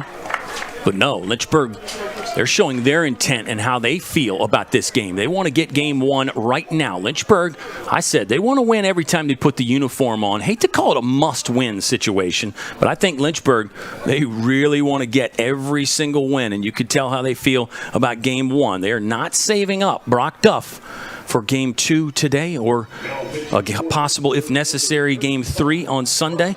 Now, it's back to what we just debated. If Duff throws a number of pitches you feel good about, could potentially see him again today or Sunday. Yeah, Brock Duff, a long reliever, but I think going into this batter, you're really having the confidence in Brock Duff to where you're hoping that he's only going to throw to this one batter. And when you look at it the other way, if they end up going into a 12th inning or more, Brock Duff's the guy that can go out there for a surplus of innings and keep the game close for you. So I think there are multiple reasons why Brock Duff is now out on the mound. And again, when you're Lynchburg, I think I agree where this is almost a must-win game because this is a really long game against the Ferrum Panthers. And Ferrum coming into this matchup, they're thinking we're the 8th seed going up against the 1 seed. We competed with them in the regular season with 2 really close games. And now we're in 11 innings against the number 5 team in the nation. If Ferrum comes out with this game, that's going to give them just that much better confidence going into Game 2 or, if need be, a Game 3. Yeah, you want to extinguish Ferrum's momentum while you can. You want to just throw some water right on that fire if and when you can. Sean Baxter is the hitter, 4 for 5 today. Here's the breakdown for Lynchburg. Tyler Kaltrider went 6 2/3. He threw to 27 hitters. Austin Riney faced 1. Successful ground out there for Riney. Then Colin McGuire threw to 17 batters. Mooring 1. And now Brock Duff picking up where the other guys left off in a tie ball game, 6-6. This is the top of the 11th inning. Lynchburg, of course, is the home team. They'll get a chance to bat in the bottom of the frame, regardless of what happens here with the very dangerous Sean Baxter. You imagine a single to the outfield's going to score a run. I mean, they have to play deep with how well he's been hitting. Gabriel LeBron is the runner. Baxter going after the first one. Good competitive pitch there from Brock Duff. I was about to say, if you fall behind, you really probably wouldn't have a problem putting Baxter on, but it looks like Lynchburg's going to go after the man who has been very good today for the Panthers. This one low and away. Good stop by Connor Moore. Yeah, hockey goalie kind of save right there from Connor Moore to keep that one off the bricks. Yeah, really great job. It really makes you think that it shows the athleticism of catchers, especially with Connor Moore. 1-1 on the way from Brock Duff to Sean Baxter. Longer hold, couple looks to second. Now Duff kicks and fires. Breaking ball off the plate, no good. It's a 2-1 count.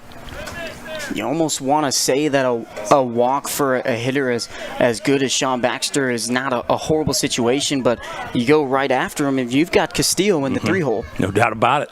The hits keep coming. Good Panther lineup. Breaking ball. Baxter fouls it back. We're even up at 2 balls and 2 strikes. Yeah, head nod there from Duff. I think he's confident. Look at him. Got the self-talk going, pumping himself up, feeling it right here. Duff is a Lynchburg native. He said it meant the world to him to come back home and play for the University of Lynchburg. His first postseason action at the D3 level anyway. Here's the pitch from Duff. Heater upstairs. Good discipline from Baxter not to offer it that. Now the count is full. Duff repping that upper 80s fastball. It looked like they tried to have the same approach with Alex Mooring on the dish, throwing a couple off speeds and setting up for the fastball. Looks like Lynchburg wants to go inside. The pitch. Ooh. Did he go around? The ball hit Baxter. I think it's just going to be a foul ball. It could be strike 3. Baxter's going to walk down the line and try to sell this as a hit by pitch. You got an interesting situation here. This happened with Bryce Demery in the Bridgewater game, if you remember. If you make a swing attempt, there cannot be a hit by pitch. That's the rule. If you make a swing attempt, then the hit by pitch is out. And that would actually be, I don't know if it'd be strike 3 because it would be a foul ball, though, because Moore didn't complete the catch. That's true. It'd be a drop third situation. Maybe. I don't know. We got to go to the rule book. The umpires are talking about that right now.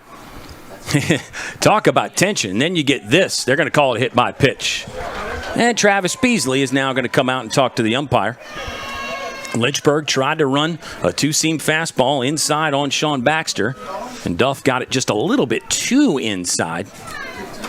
Well, that's the risk you take with going on to that inside corner. Obviously, most pitchers, whether that's even at the high school level, college level, and even in the pros, most pitchers are going to try and paint that outside corner. But with this Lynchburg, and we've even seen it today with the Panthers, every single pitcher today has not been afraid of going inside and mixing things up. Sean Baxter's actually only been hit one time this season, which kind of surprises me because, he's a bigger guy, kind of hugs the plate. He's got the long arms, so sometimes teams do want to pitch guys like that inside. It'll just be a hit by pitch. Doesn't change the situation drastically as Lynchburg had the base open. Now Lynchburg has a force anywhere defensively. Go-ahead run still on second. Travis Beasley's not quite done just yet as he wants to say something else to the home plate umpire. Brock Duff has pitched to one batter. That is Sean Baxter. Now here comes a mound visit from Michael Solbach.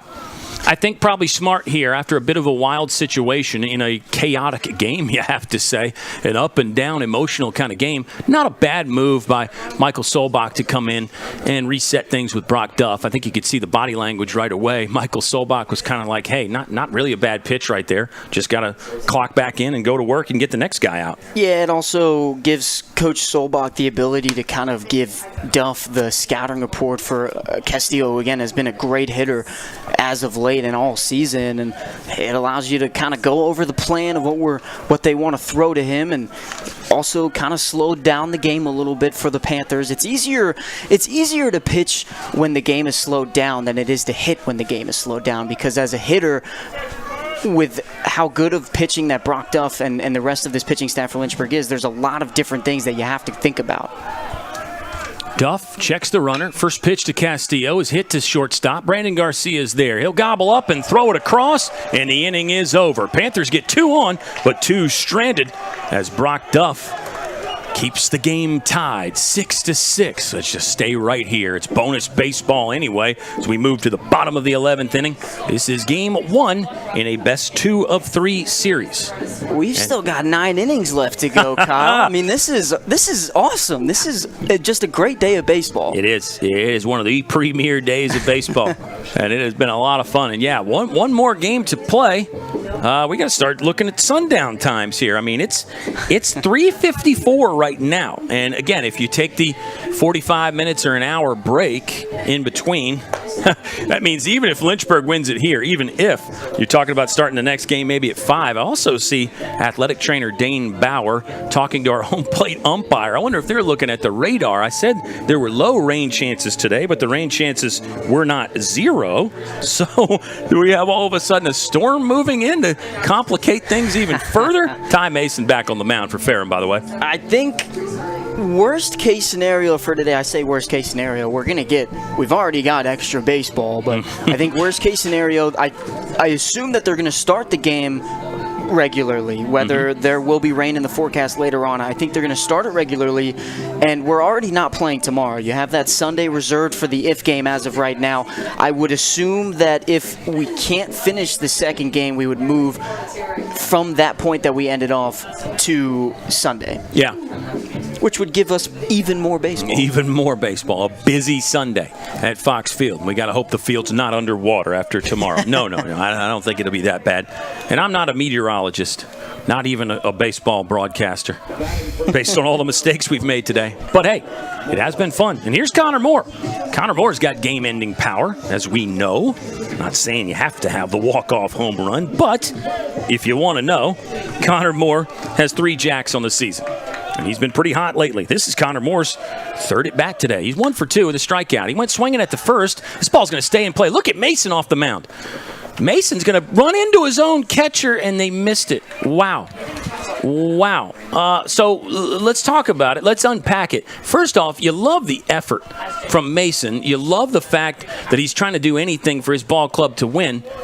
But the other side of that coin is, do you at some point need to communicate with the catcher and or just let your catcher, who's maybe semi-used to making that play, take over and grab it? It may be a moot point if they end up getting Connor Moore out, but gosh, that ball was catchable for the catcher, Seth Shannon. Yeah, typically your catcher is going to be the only person that'll catch your pop-ups behind the plate, but you can also look at it like this. Mason, he is an outfielder for this squad, so him running in, but you also have to take into account that when you're in right field, you're not getting the same swing. Oh my! Did Connor Moore end it right here? This ball is deep to right field. This ball is gone. Seymour, see ya. He did it again, and he walked it off.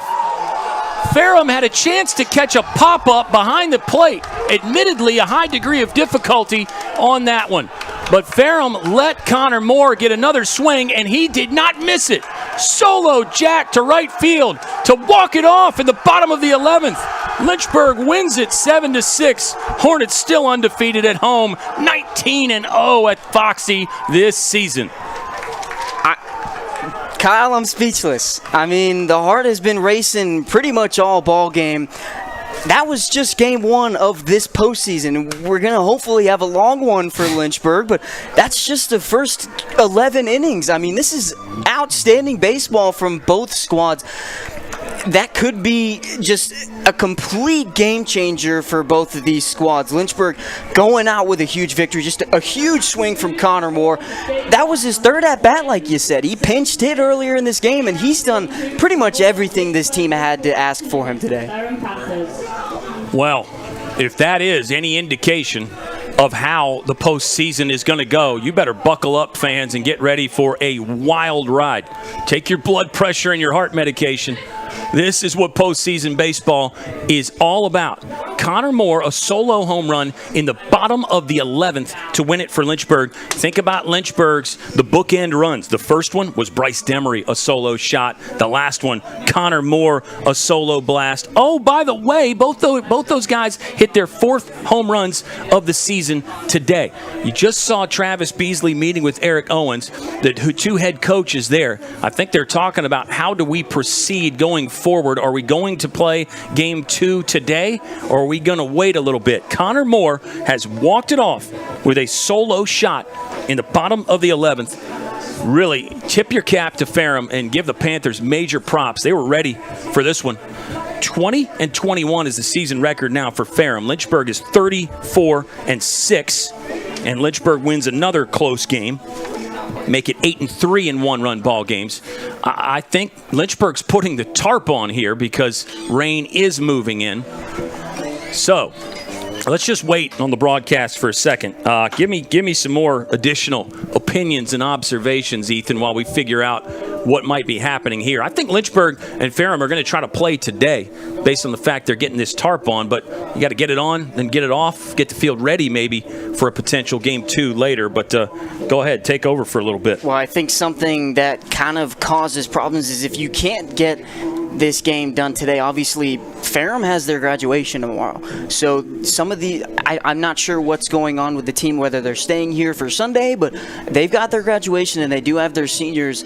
But look, going back to that home run, I've been here, this is my 5th year, and this is probably the biggest home run I've ever seen. And I've seen my fair share of home runs. I mean, my freshman year, PG Alvanos, 2-run home run to tie it up against Shenandoah.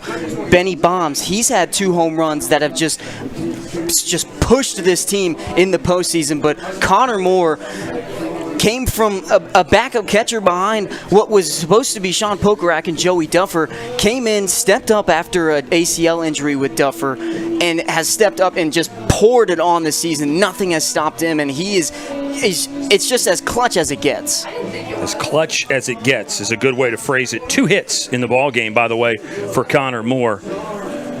And Lynchburg wins it 7-6. Hornets got 7 runs on 10 hits. They leave 12 on, 5 of those in scoring position. You had a bunch of heroes in this one. Tyler Howlett, another pinch hit knock. That was massive. Eric Hyatt with the RBI single there in the bottom of the 10th. Lynchburg had to score 2 in the bottom of the 10th just to extend the ball game, and they do that, and they end up winning it. Great work on the mound all the way around for Lynchburg. Colt Ryder started. Riney for 1 batter. Alex Mooring was in that 1 batter role. They found success. Colin McGuire gave Lynchburg some length out of the bullpen, and Brock Duff will get the win. Duff threw to 2 batters. Got it done for Lynchburg. Wow. Yeah, the guys are scrambling to get the field ready for Game 2. So I think the intention is to play Game 2 today. So here's what we're going to do. We're going to keep the stream going on. We'll break for a second. We'll get hydrated, use the bathroom, come back, recap that one, and give you some updates on how the schedule is going to go from here. But what a win. Ferrum, a hard luck loser in this one. Panthers played great. You can argue Ferrum deserved to win.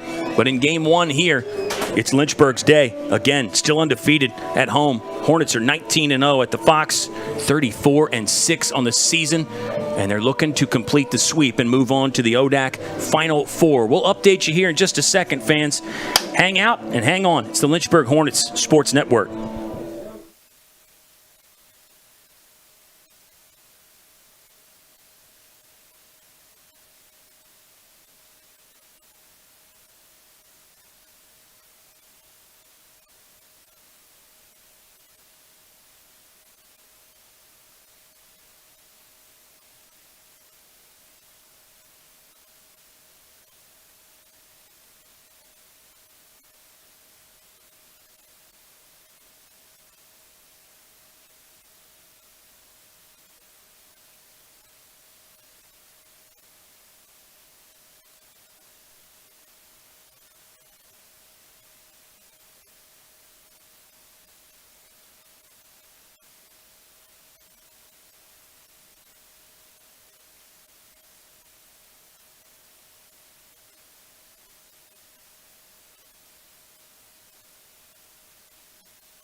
Welcome back, baseball fans. Those of you who aren't too exhausted for more baseball, because that's the plan. We're going to have more after an 11-inning affair that ended with a walk-off home run from Connor Moore. We are supposed to be starting any time now. 4:30 was the scheduled start time. It's 4:30 right now, so it's not going to be 4:30, but we expect to start sometime soon. The field has been prepared.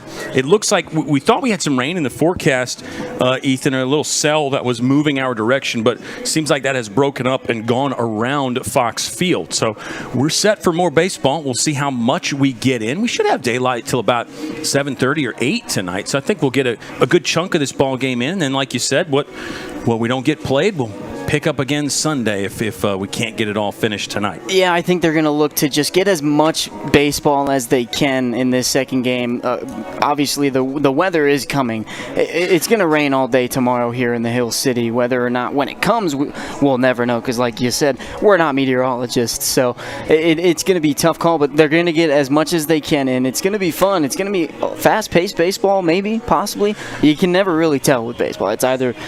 I feel like it's one or the other. It's never in between. It's either a slow game or it's a quick game. Right. There's not many you could put in the medium-paced game file, unfortunately. There probably are. You just don't remember those. Yeah. They don't stand out, right? The ones at the ends of the spectrum are the things that stand out. And, wow, that first game, it's going to stand out for a while. 7-6, Lynchburg wins. They walk it off. Tyler Mason is a hard-luck loser in this one for William Campbell, or not for William Campbell, for Ferrum. Tyler Mason went to William Campbell High School. That's why I botched that. But Mason with a couple hits. He made a fantastic throw to the plate to save another potential run for Ferrum. And then the Panthers bring him in. He gets out of the 10th inning and then gives up the solo home run to Connor Moore in the bottom of the 11th. Moore was the leadoff hitter there, by the way. How about Sean Baxter? He had a 4-hit day for Ferrum. And the Panthers were ready. I mean, this is postseason baseball. This is baseball in general. Anybody can beat anybody. The Panthers are worthy. They have a great lineup, and they ran the pitching plan really well. You know, Ferrum ends up using 9, but I think you and I were both really very complimentary with how Ferrum used that bullpen. Yeah, I think they did a great job, especially when it came to matchups. I mean, you look at the two lefties that they used in the beginning of the game. They brought them in with the first 3 batters of the game for the Lynchburg Hornets being Brandon Garcia, who is a lefty, Joe Munitz, who's a lefty, and Ben Jones, who's a lefty. And then later on in the game, they pretty much did the same thing because with all the pinch hitters going around, you had Connor Moore, Jake Wright, Ryder Warren. You had those 3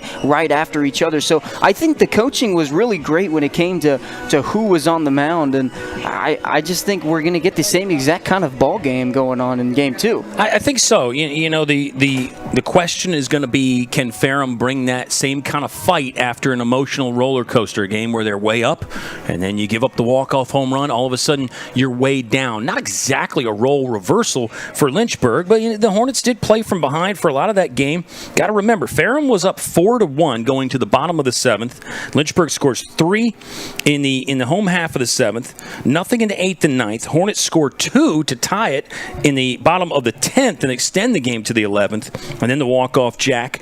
Let's not forget Bryce Demery, who hit his 4th home run of the game early on. That was to lead off the 2nd. I mean, for a while, that was really the only highlight Lynchburg's offense had. Ferrum pitchers kept the Hornets' offense off balance for the bulk of that contest. Yeah, I think emotional roller coaster is kind of the perfect way to put it. Obviously, Lynchburg going down early in that first inning, and then again, like you said, the Bryce Demery home run, which we all thought was going to be that kind of moment in the game that was going to start pushing this Lynchburg squad ahead, but this Ferrum pitching and defense did a great job snuffing out any bit of emotion, any bit of momentum from this Lynchburg lineup. It just took a while for Lynchburg to really get anything started, and I think what is the reason for that is, again, the pitching for Ferrum limited the walks and the hit by pitches. I think there were 3 or 4 before the 7th inning. And if you go into Lynchburg's history, that's a majority of their runs are scored off of stringing hits together, off of hit by pitches and walks. That's right. Let me give you the number. For Lynchburg, through the first 6 innings, they had 4 hits and just 2 walks. So you're right. Then all of a sudden, the Panthers started walking a few more people. It ended up being, I think, 8 total base on balls issued by Ferrum pitchers. You know, some of those were under extreme pressure. You think back to bases loaded situation where Joe Munitz drew that walk against Ty Mason. That tied the the game. And that pitch was close. I mean, you got to think, you get a call that goes the other way, that's a Ferrum win right there. But that's how close this game is. It really is the game of inches, and probably even a little less than that.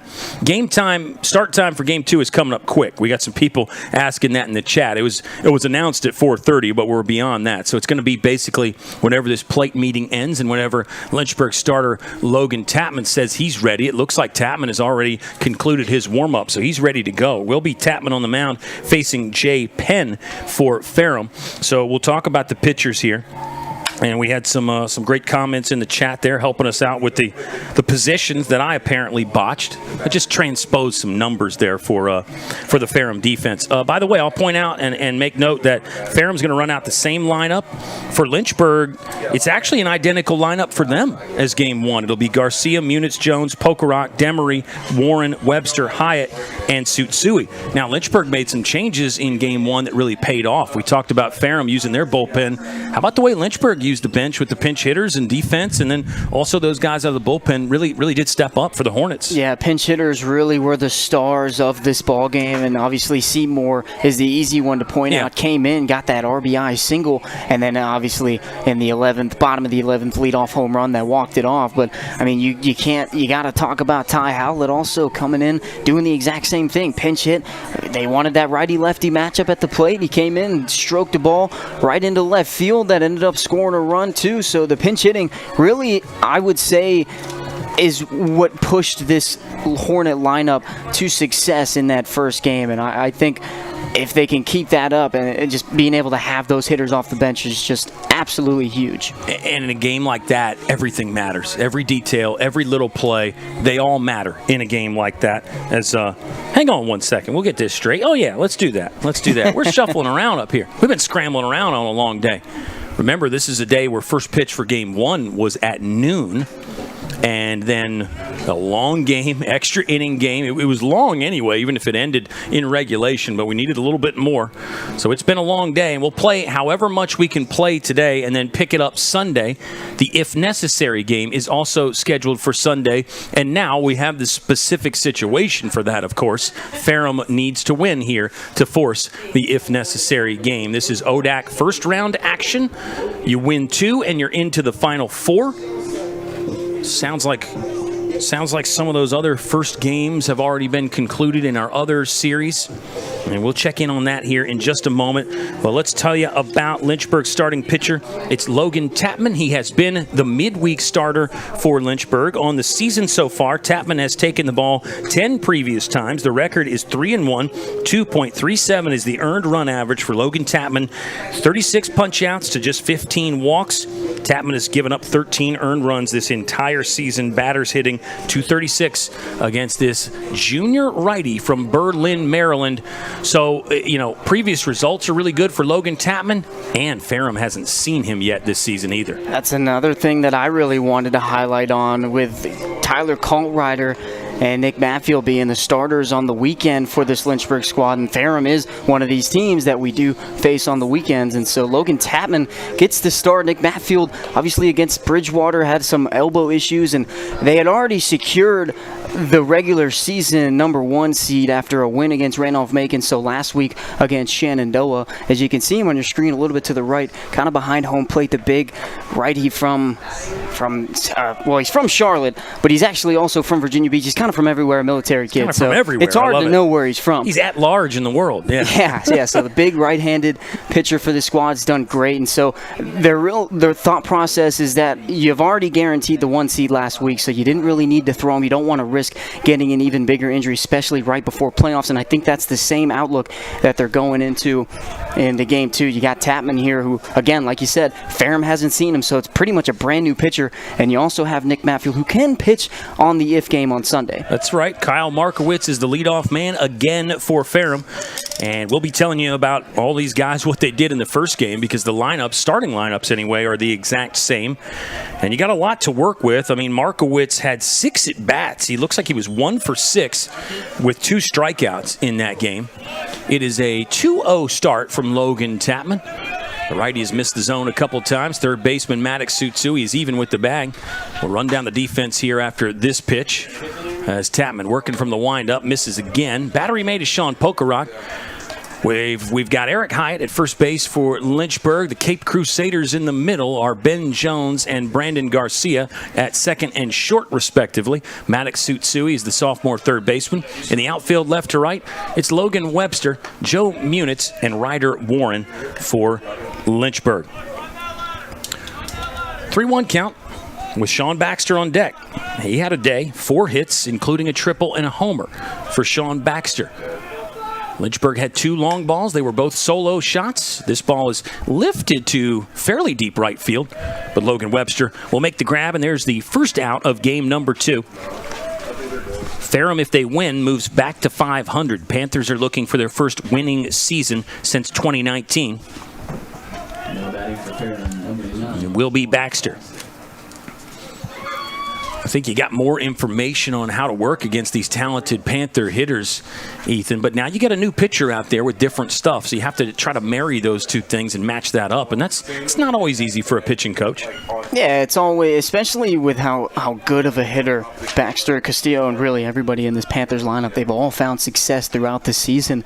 It is tough for a pitching coach, especially with somebody that hasn't faced this team. There's a lot of different things you can go to, but you also have to think that Tapman and Colrider are somewhat similar pitchers where they're righties on the mound. They've got a lot of velocity in the high 80s, and then they come back and pull the string with a really good slider and a changeup too. So there are some similarities, but it's much like what Ferrum was doing with their bullpen last game, where even just the sight of a new pitcher on the mound can change just really anything for a hitter. Yeah, it just keeps the hitters off balance just enough. You give them a fresh look. 2-1. As Tapman south of the zone there with a hard fastball. Tapman's last time out was against Randolph-Macon. That was April 22nd, last Wednesday. 5 1/3, 2 earned runs. Pitched out of some jams in that ball game. Tapman gave up 4 hits and he walked 4, but Randolph-Macon ended up leaving 6 runners on when Tapman was pitching. So he really did a very good job of minimizing the damage and getting out of some of those trouble spots and giving Lynchburg a chance to win the game. 3-1 pitch is hit to shortstop. Brandon Garcia is there. The throw is on target, and there's 2 away in the top of the first. Really good job. Obviously, you've been down in the count for the first 2 batters of this inning, but great job by Tapman to just stay in it and give them competitive pitches to be able to knock in the field, and a good play by Brandon Garcia. Check out Tapman in his last 3 starts. He's only surrendered 3 earned runs. He's really been great. Hasn't struck out that many in the last 3 starts, but pitching to contact, really efficient out there, using the defense. The earned run average in his last 3 starts is 1.58, which is incredible. And that's basically a full point lower than the season earned run average for Logan Tapman. He had 2.37 on the year for Tapman. 1-0 count. He's fallen behind every hitter so far. This is Carlos Castillo, the reigning ODAC Offensive Player of the Week. There's a good bottom rail fastball from Tapman. 1-1. Garcia, Munitz, and Jones to lead off again for Lynchburg in the home half of the first. Obviously, you never want to fall behind hitters, especially with the ones that are as good as this, but you also don't want to start them off with good pitches with how aggressive they are at the plate.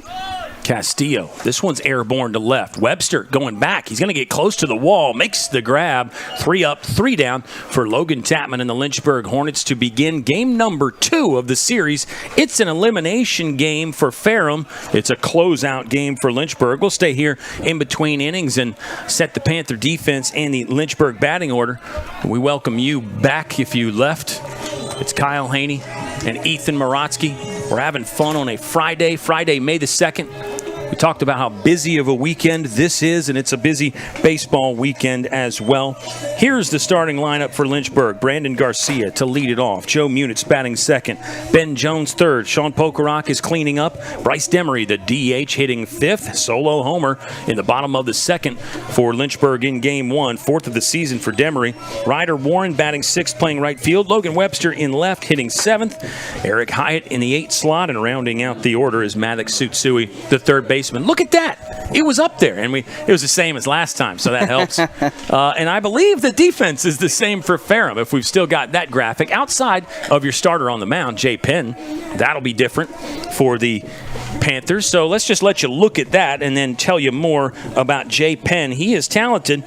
He has taken the most starts on the season for Ferrum. This will be start number 12. He's actually made 5 appearances out of the bullpen. Ferrum is another one of those teams, Ethan, kind of like Hampton-Sydney, where they use guys out of the pen and to start, and sometimes when you look at the stat sheet, there's not a lot of rhyme or reason to it. But it's worked for Jay Penn. He's 3-3 this year.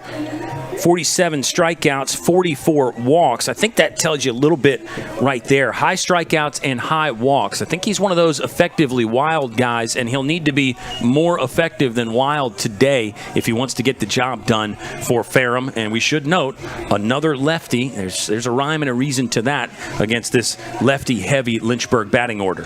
Yeah, and you talk about how he's going to have to stay a little bit controlled, and we harp on for this Lynchburg offense. I mean, we feel like broken records, but Lynchburg gets a majority of their run support from walks, from free 90s, and base on balls. I mean, it's just, for some reason, this squad is just so good at being able to move runners over, whether that's with the bunt or if they take a 90 with a steal at second or even third. This lineup is really good at base running and putting balls on the ground and moving runners over, and that's why they're so good when you get a free 90 feet. I mean, it's clinical. Lefty helps control that running game a bit, too. And this will be a left-handed hitter stepping in to lead it off. It's Brandon Garcia. No hits in game 1. He was aboard twice with a couple walks, scored one time in that 3-run 7th inning. Brandon Garcia will be looking to turn, not the season around, but recent results around, we'll say. Hasn't had a hit in a while. He has been dealing with kind of a balky right leg that's caused him some issues. I don't think he's been 100%, but Garcia's that guy who's going to play through just about anything. And he won't use that as an excuse either. Fastball inside. You give Jay Penn the eye test, you can tell he's got some velocity. He's got some zip coming out of the left hand. This is going to be a good matchup. A good matchup for Ferrum, and maybe a good matchup for Lynchburg hitters as far as a tough test, we'll say.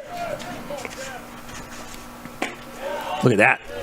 Breaking ball that buckled Brandon Garcia a little bit. Called a ball, but it was awfully close to coming back to the inside corner. Yeah, that was a really good slider. And like you said, kind of caught Brandon Garcia off guard. Almost caught that inside part of the plate. 2-1 fastball is low, and now Garcia's got a hitter's count at 3-1. Get you a little bit more on Jay Penn, sophomore from Patrick County. Some real youth on this ball club for Ferrum. We do have some seniors and some fifth-year guys, but there's reason to think that Ferrum could have some major success, and it'll be at the next level as they move from D3 to Division II. There's Brandon Garcia with a base hit. That might jumpstart things for Hollywood. He's aboard, leadoff man on for Lynchburg. They actually did not do that much in game 1, but let's point out they did have 2 leadoff home runs, Demery and Moore. So that's true. Success from the leadoff spot there. I think it was 3 of 11 leadoff at bats for Lynchburg as far as on or the solo home runs. And a really great job by Garcia. A new game, obviously you went 0 for 3, but you did get on twice and later scored on one of those opportunities that you got on. You got to go into this game, obviously, with how you've been struggling lately. It's a brand new ball game. All the stats from game 1, they don't matter. The only thing that matters is what you have in front of you.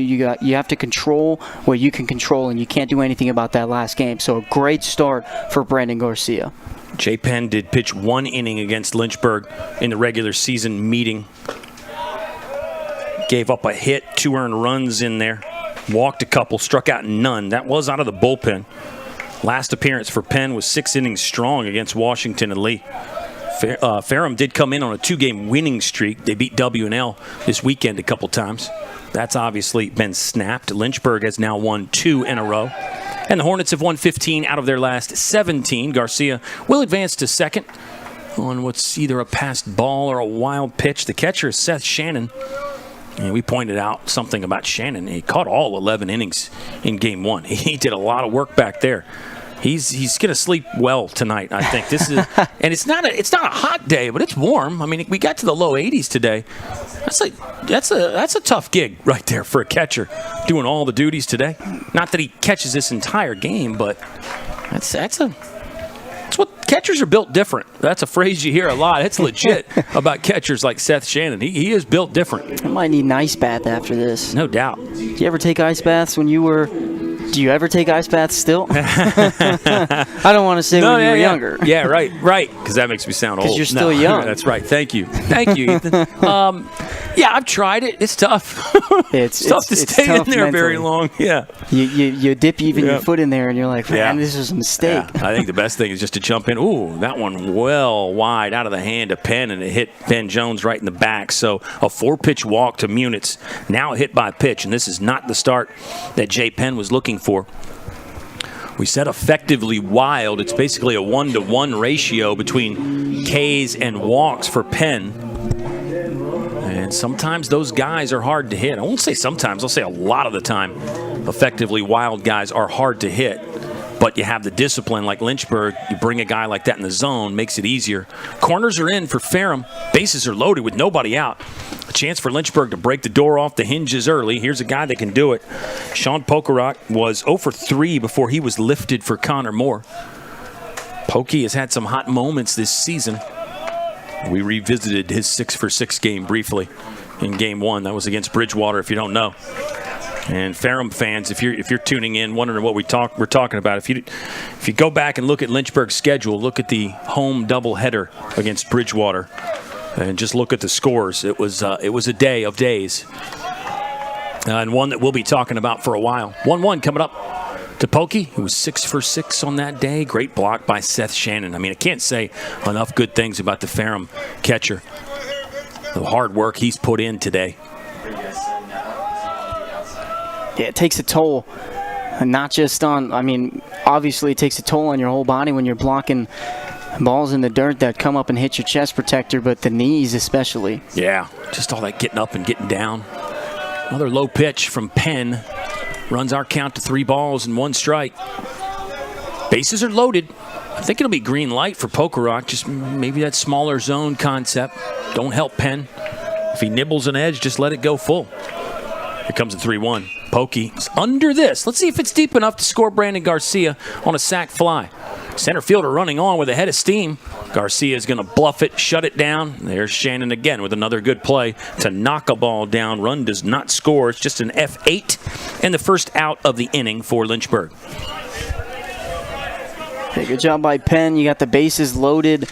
Obviously, you've walked and hit by pitch to load the bases, and to be able to get a pop-up into the outfield shallow, especially shallow enough to where Brandon Garcia can't score. And Garcia's got a lot of speed and quickness, so to be able to minimize the damage so far, now you're just a double play away. And you know with how strong Bryce Demery is that anything on the ground to one of your defenders, it's going to be most likely plenty of time to get that double play. Demery likes the first. Off of Penn's glove to the shortstop. Castillo mishandled at second. 1 run is in. Now 2 runs are in. And Ben Jones will make it all the way to third. Bryce Demery is aboard safely.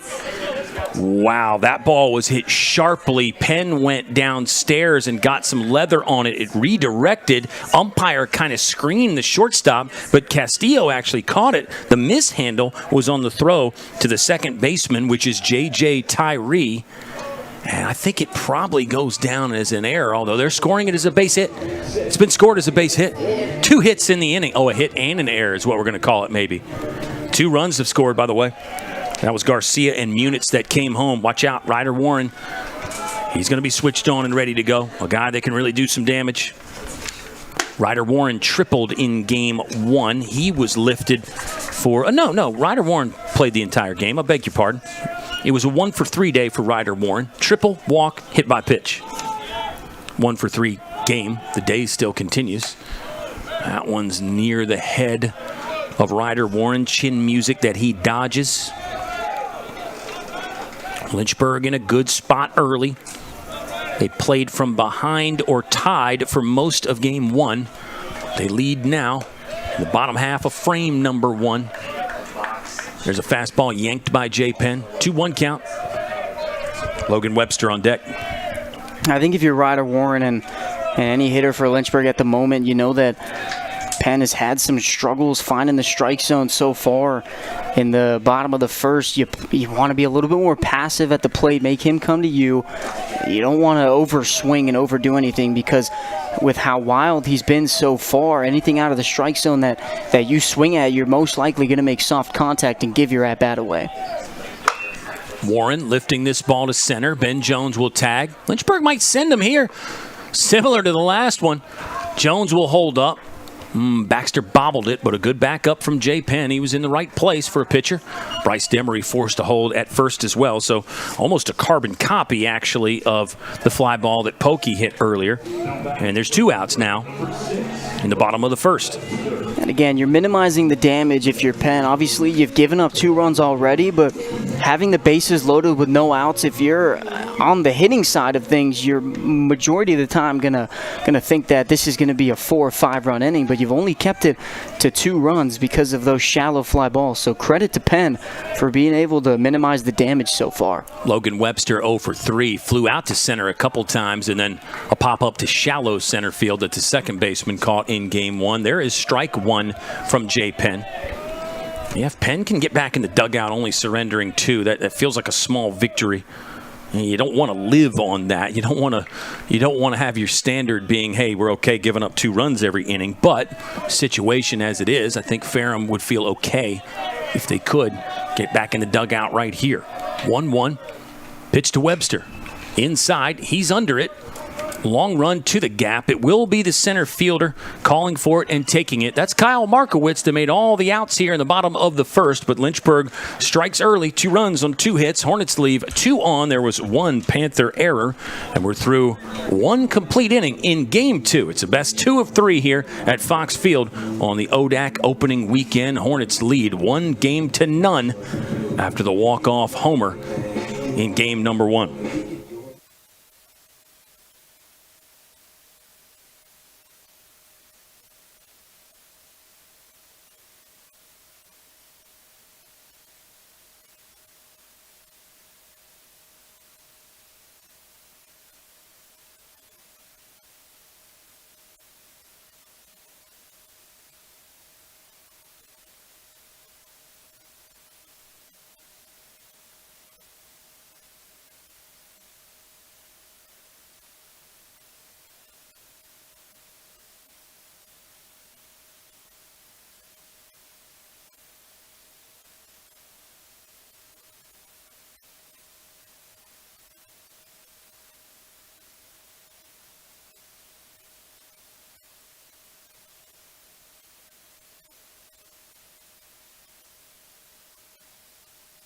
Lynchburg leads 2-0 through 1 complete. Had a scoring change there. Bryce Demery's ball that he hit up the middle was ruled a fielder's choice. Sounds right. They didn't try to make a play on him at first. They tried to make a play at second and botched that. Ferrum credited with 1 error. Lynchburg leads 2-0. Sounds like Avert is up in game 2 against Bridgewater. The Bridgewater Eagles won game number 1, but the Avert Cougars threatening to force that if necessary game. Let's get you some other stuff. Randolph Macon is playing tomorrow. Shenandoah, I believe Shenandoah is playing 2 today. Yeah, here's a score. Here's a score, fans. In game 1 between Shenandoah and Roanoke, the Hornets from Winchester beat the Maroons 22-4. So a blowout there in game 1. Looks like game 2 between Roanoke and Shenandoah has just gotten underway. Their if necessary game is also on Sunday. So postseason baseball. I mean, that is postseason baseball and baseball in a nutshell. You get close games, you get 11-inning games, you get random blowouts that surprise you. And everything in between. Gotta love it. I love it. Absolutely. Absolutely. I know you do. I hope our fans do. It can be frustrating for fans, because, I don't know, you want your team to win, you want your team to do well, but everybody else has got the right to do well and to play hard and to get better. It's a Ferrum team that's gotten better. We said that about Avert. The Avert Cougars this year. Let me just say, they were preseason 11th in the ODAC preseason poll, and they end up finishing 6th in the conference. Pretty good year. Of course, Lynchburg's had a good season. This is a tough play. It will kick foul, though. Mello was late getting out of the box. I think, and maybe he thought it actually hit off his body or just knew it would carry him foul. What's good understanding of the physics if he knew that ahead of time? Yeah, those are always tough ones. At Lynchburg, we were told to run it out no matter what, or we get yelled at. Yeah. But no, I mean, I don't blame them for not running. I mean, obviously, the person who's hitting knows more about where they hit it than really anybody. And so, but a good job by Maddox to stay on his toes just in case it stays fair. Yeah, just make that the habit. You're going to hustle for everything. You're going to go after everything. Especially at Foxy. You never really know what hops you're going to get. You never know. It's just a good habit to be in. I think the good players are like that. Another full count pitch coming as Tapman works out of the windup to Gregory Mello. He's the cleanup man again for Ferrum. This ball's hit sharply, but right at Ben Jones. A little bit of bad luck there for Gregory Mello. He got that one on the nose, but it's out number 1. He swung it really well, just all game. He had the 2 RBI single in that late performance, but I mean, even before that, he had 2 solid ground balls that reached the outfield. Yeah, good player. 3 for 5 in game 1. Guy that uses the whole field. I mean, he had a couple backside hits in game 1, and you saw that there. I mean, just a laser to the second baseman. That's going to be frustrating for him, but as a hitter, you really shouldn't feel bad about that. 1-0 start to Seth Shannon. The blue collar, man, this guy has worked hard. He's caught every inning for Ferrum so far, and we played 11 in game 1. Here's I got some good numbers for Lynchburg, by the way, on the season breakdown. Probably should start this with nobody out. I'm going to go, though.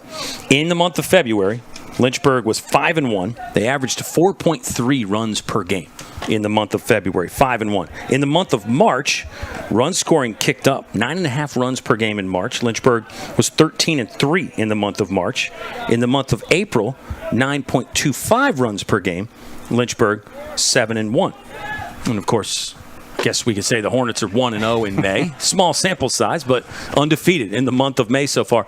Lynchburg, you may remember this, was undefeated in May last year.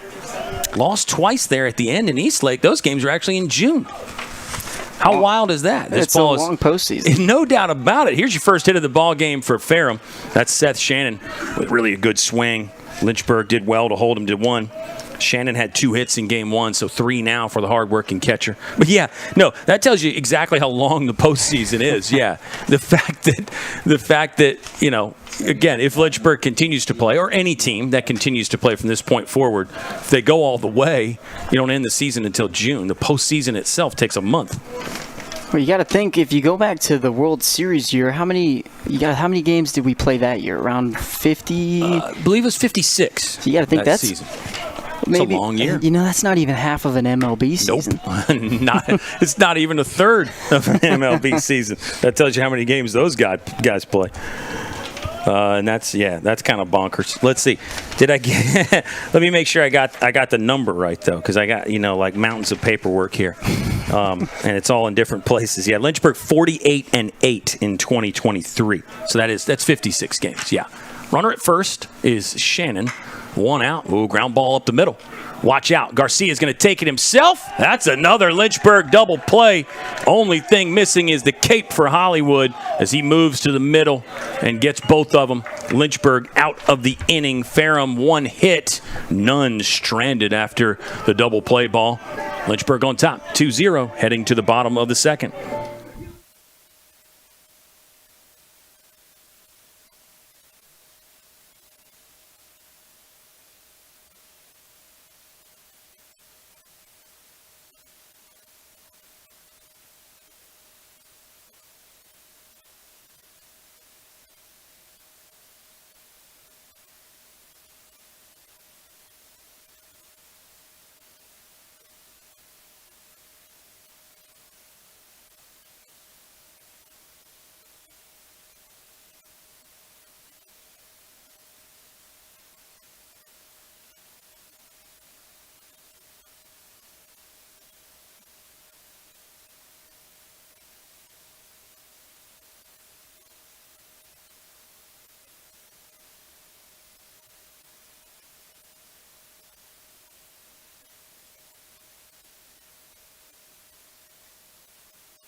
It's game 2 and a best 2 out of 3. Kyle Haney and Ethan Morotsky as we talk baseball and have some fun.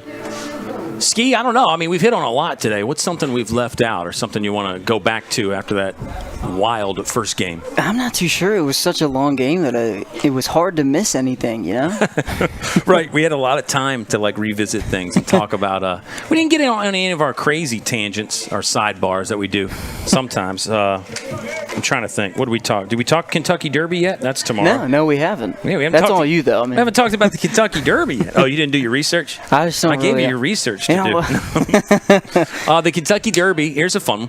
It is the oldest continuous sporting event in the United States. Really? Yep. 151st edition will be tomorrow. Yeah. So they've kept it going. And yeah, I mean, it makes sense because you've had, the World Series for about 120 some years now, I think, and Super Bowl a lot less. But anyway, we could go through all the sports and we could find out that yes, it is the Kentucky Derby that has been going on the longest. 151st Run for the Roses there in Louisville, Kentucky. Lynchburg's got some thoroughbreds. That could be the phrase that we use. But yeah, the favorite doesn't win the Kentucky Derby that much. It's like less than 30%. Yeah, I think the only thing that I know about the Kentucky Derby is the movie Secretariat. Oh, and yeah. I don't even know. Yeah. I've never even seen it. Secretariat from Virginia. Really? Legendary horse from Virginia. See, that's what I'm saying. I didn't know anything about it. Yeah. I mean, it's fun. It's fun to learn things. And then you got to retain them as well. Because you can hear it one time, then it's just in one ear and out the other. You never remember. But, the key is to hold on to some of this stuff. But, yes, plenty of tradition.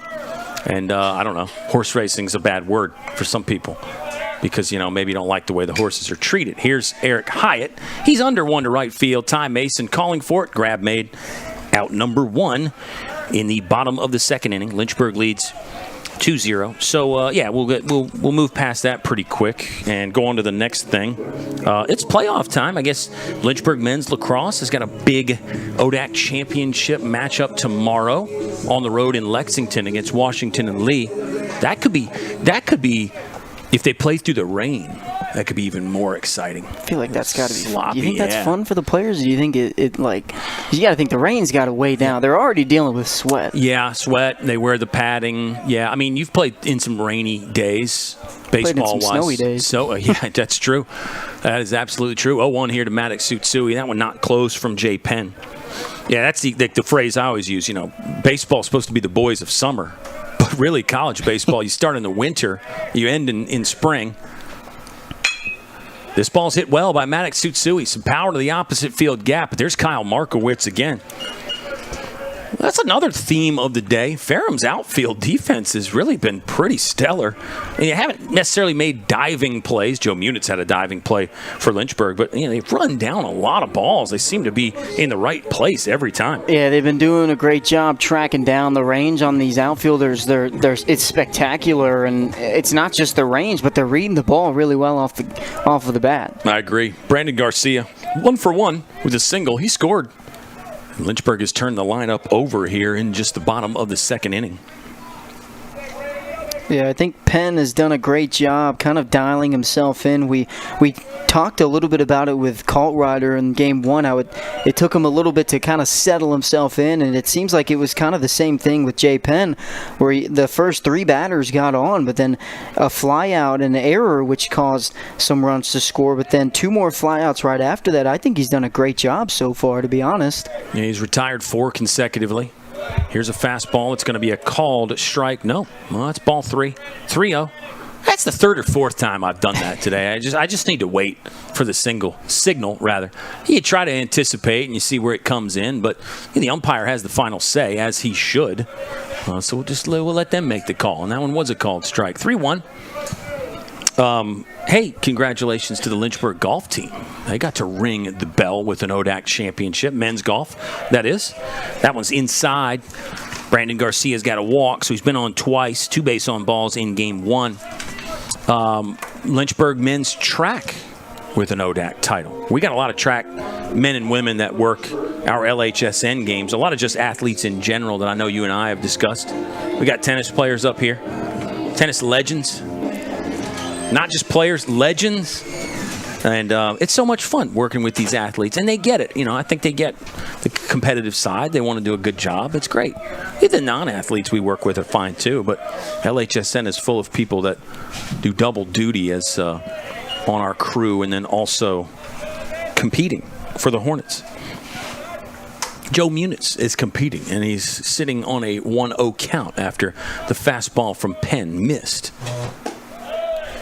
That one is also a ball, and now the count is 2-0 with Brandon Garcia at first with 2 down in the bottom of the second. We could almost get a real Deuces Wild situation here in a moment. That would thrill me. It's 3-0 though, so it can't be 2-2 now. Although Jay Penn could work himself back and get a full count. Ben Jones waits on deck. Joe Muniz hitless in game 1. Had the RBI walk with the bases loaded that tied the ball game in the bottom of the 10th. So hard to say Joe Muniz had a bad day, but I know he'll be looking for some base hits here. Here comes the 3-1. That's a ball. And another walk. Back-to-back free passes for Lynchburg. Jay Penn has walked 3. Here's Ben Jones. Ben Jones was hit early in his at-bat. He'll step in 0 for 0 with runners on first and second. Yeah, second walk of the day for Joe Muniz, as we'll see a mound visit. I think that's a great idea, obviously, with how Penn did later on in the inning of the bottom of the first. He's gotten those first 2 outs. He's looked really solid this inning, just 2 free passes, and might be talking about a little bit of a plan at going at Ben Jones, especially with 2 outs. You got to have that thought in your mind that you're just 1 pitch away from a ground out, pop up, fly out, really anything. Good time for a break, too. This will be the 5th batter that Penn has worked to in the inning. There are 2 away in the bottom of the second. Back-to-back walks for Garcia and Muniz. Ben Jones was 3 for 6 in game 1. Yeah, Ben Jones really hit that ball hard to right field, rather, where Ty Mason made a good grab and then banged him into the wall. So Ben Jones, I think, is hitting it well, obviously. And here comes the first pitch to Benny Bombs. Yeah, good after timeout result there for Jay Penn as he gets one on the inside corner for strike 1. Still got that lefty-lefty matchup at the plate. Obviously hasn't been doing too well against the lefties, where he's given up 3 walks and a single to both Brandon Garcia and Joe Muniz. So he's just going to have to change his mindset going up against the front 3 hitters of this lineup.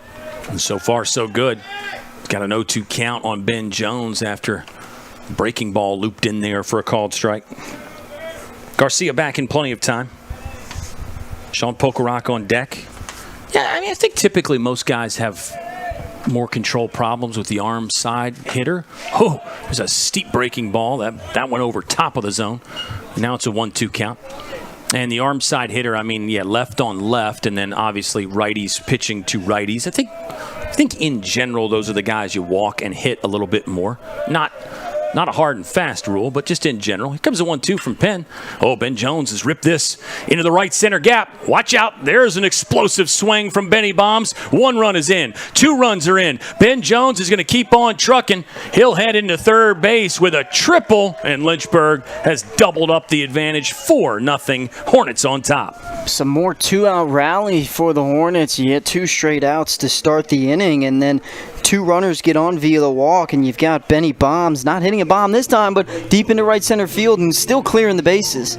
Yeah, I file the doubles and the triples in that. I think that's explosive stuff and showcases his power. Ben Jones, it's triple number 6 on the season for Ben Jones. 6 triples. I love it.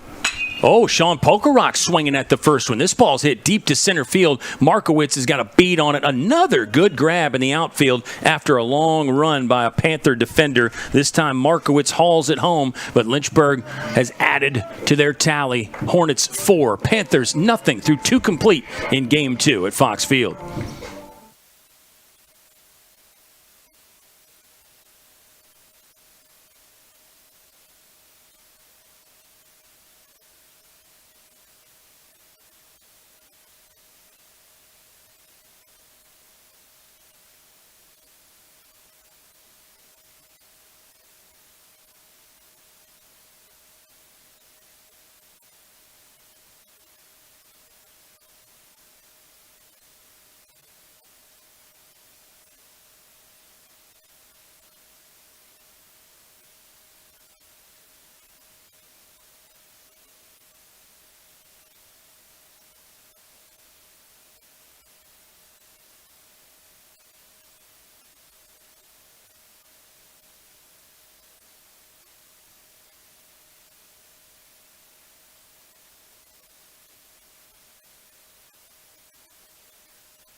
A Ben Jones 2-run triple scores Brandon Garcia and Joe Munitz. Garcia and Munitz have scored all the runs. Lynchburg is on top 4-0. Just 2 hits for Lynchburg, but again, they make the most of those walks. They've taken 3 free passes, and it was all 2 outs, as you pointed out there. Jay Penn, he got Hyatt and Tsutsui to fly out, but Lynchburg was not done. Here's Mason swinging at the first pitch. Look at Hyatt in shallow right field. Mason's safe there on the slide. Good job by Tapman to come over and cover. Looks like it's just going to be a base hit for Ty Mason. Here's the speed on display right there. Hyatt did well to range back there and on-target throw, but Mason too fast. Yeah, I think that was kind of it was an unorthodox single, but Mason, obviously with the speed showing off there, being able to run it out. And for Eric Hyatt, that's kind of in the middle where you're not sure if you want to charge in if that ball is going to go over your head, but you don't also want a bad hop if you're charging back. So it's a really tough read by Eric Hyatt. You get that play when you go to the turf fields. Here's a ball hit well. Oh, look at Tsutsui. There's the first. There's the second. How about 2 for the price of 1 again for Lynchburg? Tic-tac-toe around the diamond. They have turned another double play. They did that in the last inning. They turned 1 in game number 1. Man, Maddox Tsutsui, good play to hang tough on a hot shot, and then it was pretty easy from that point forward for the Lynchburg defense. It feels like they make double plays just all the time, and if you go back and look at stats, it's not often that you make that double play, but when you go back 2 years ago, that was all this squad was doing. Look at Tsutsui again hanging tough on a chopper, and there we go. Tapman's out of the inning. He's yielded 2 hits, but Tapman has faced the minimum thanks to 2 double plays. We didn't even get started. I'm just going to keep it here. That inning went quick, and that was an inning with a base hit from Ty Mason, but he swung at the first pitch. And then, was it a 3-pitch inning? We got to double check that. Was that a 3-pitch inning with a base hit? It might have been. I think it was a 3-pitch inning for Logan Tapman. It couldn't have been more than 4. Conservatively, I'll say it was 4. Yes. The over-under is 3.5 pitches in that inning. We'll have to go back and look at the at-bat against LeBron. I think it was the first pitch. I think Ethan Maratsky is going to go look up the live stats. The LHSN research department is fully engaged. It's a staff of 1, and his name is Ethan Maratsky, but he's second to none. Lynchburg defensively with the double plays. Well, let me update you on those numbers. After 1 in game 1, now 2 in this one, Lynchburg has turned 40 on the season, and this is game 42, so they're closing in on 1 per game. Coming into this game, Lynchburg was in the top 10 in the country in double plays turned, and they were, let me find it here, and again, the notes are just incredible. Lynchburg was 15th in double plays per game. They were 10th in total double plays turned. So I have a feeling they'll be inside of the top 10 in both those numbers. Hey, if you want some more, Lynchburg pitching is in the top 10 in the nation ERA-wise. They're in the top 25 statistically in hits per 9 surrendered, K-to-walk ratio, whip. I mean, the numbers for Lynchburg this season are pretty incredible. And you see it right there on display. Lynchburg's fielding percentage was the best in the Old Dominion Athletic Conference this season. Mr. Maratsky, does your research department have an answer for us on whether it was 3 or 4 pitches last inning? I'm trying to find the live stats. They're fighting me right now. I would conservatively say 4, like you said, but I'm pretty confident that it was 3 pitches. I just got to find out and see if that double play was on the first pitch. Oh, we've got track and field going on right now on Schellenberger. So that's fun. We've got multiple broadcasts. It's a blast right now. Here's Bryce Demery. Speaking of blasting, he hit his 4th home run of the season. Bonkers Bryce Demery stat incoming. He's got 12 hits this year. 7 are extra base hits. That's 4 dingers and 3 doubles. Bryce Demery's got more extra base hits than he does singles this season. He's actually close to that on his career numbers as well. He's close to 50% extra base hits. He's in a 1-2 hole at the moment against Jay Penn, who starts the bottom of the 3rd for Ferrum. Look at Demery stay on this outside pitch. Long run for Markowitz. Won't get there. This one's in. And just a single this time around for Bryce Demery, but the hot streak really continues. Let me update the total here. Bryce Demery in game 1 was 1 for 3. He's 1 for 1 today. That means Bryce Demery is now 11 for his last 22. Exactly 500 in the last 6 games for Bryce Demery. And the leadoff man is on again for Lynchburg. Second time today they've done that. Only did it 3 times in 11 innings of baseball in Game 1. First pitch to Howlett is spiked, and this got away from the catcher and then went out of play. That ball kind of, I think, hit the plate and then bounced off the shin guard of Shannon and then went directly up and over the backstop netting. But Demery will just get second. Runner in scoring position now. 1-0 count for Ryder Warren, who flew out to center in his first at bat. Somebody in the chat was keeping tabs on the number of pitches that inning. Let's consult some of our wonderful fans. 3 pitches. 3 pitches. 3 pitches. He found it. He found it. LHSN Research Department strikes again. 1-1 coming up to Ryder Warren. That's ball 2. What? Who confirmed it? I did. Oh, okay. All right. Good. I just went back into the stream. You got it. That's fantastic. 2-1 coming up to Ryder Warren. Well, that's what the good research departments do. They use all the resources to get the answers.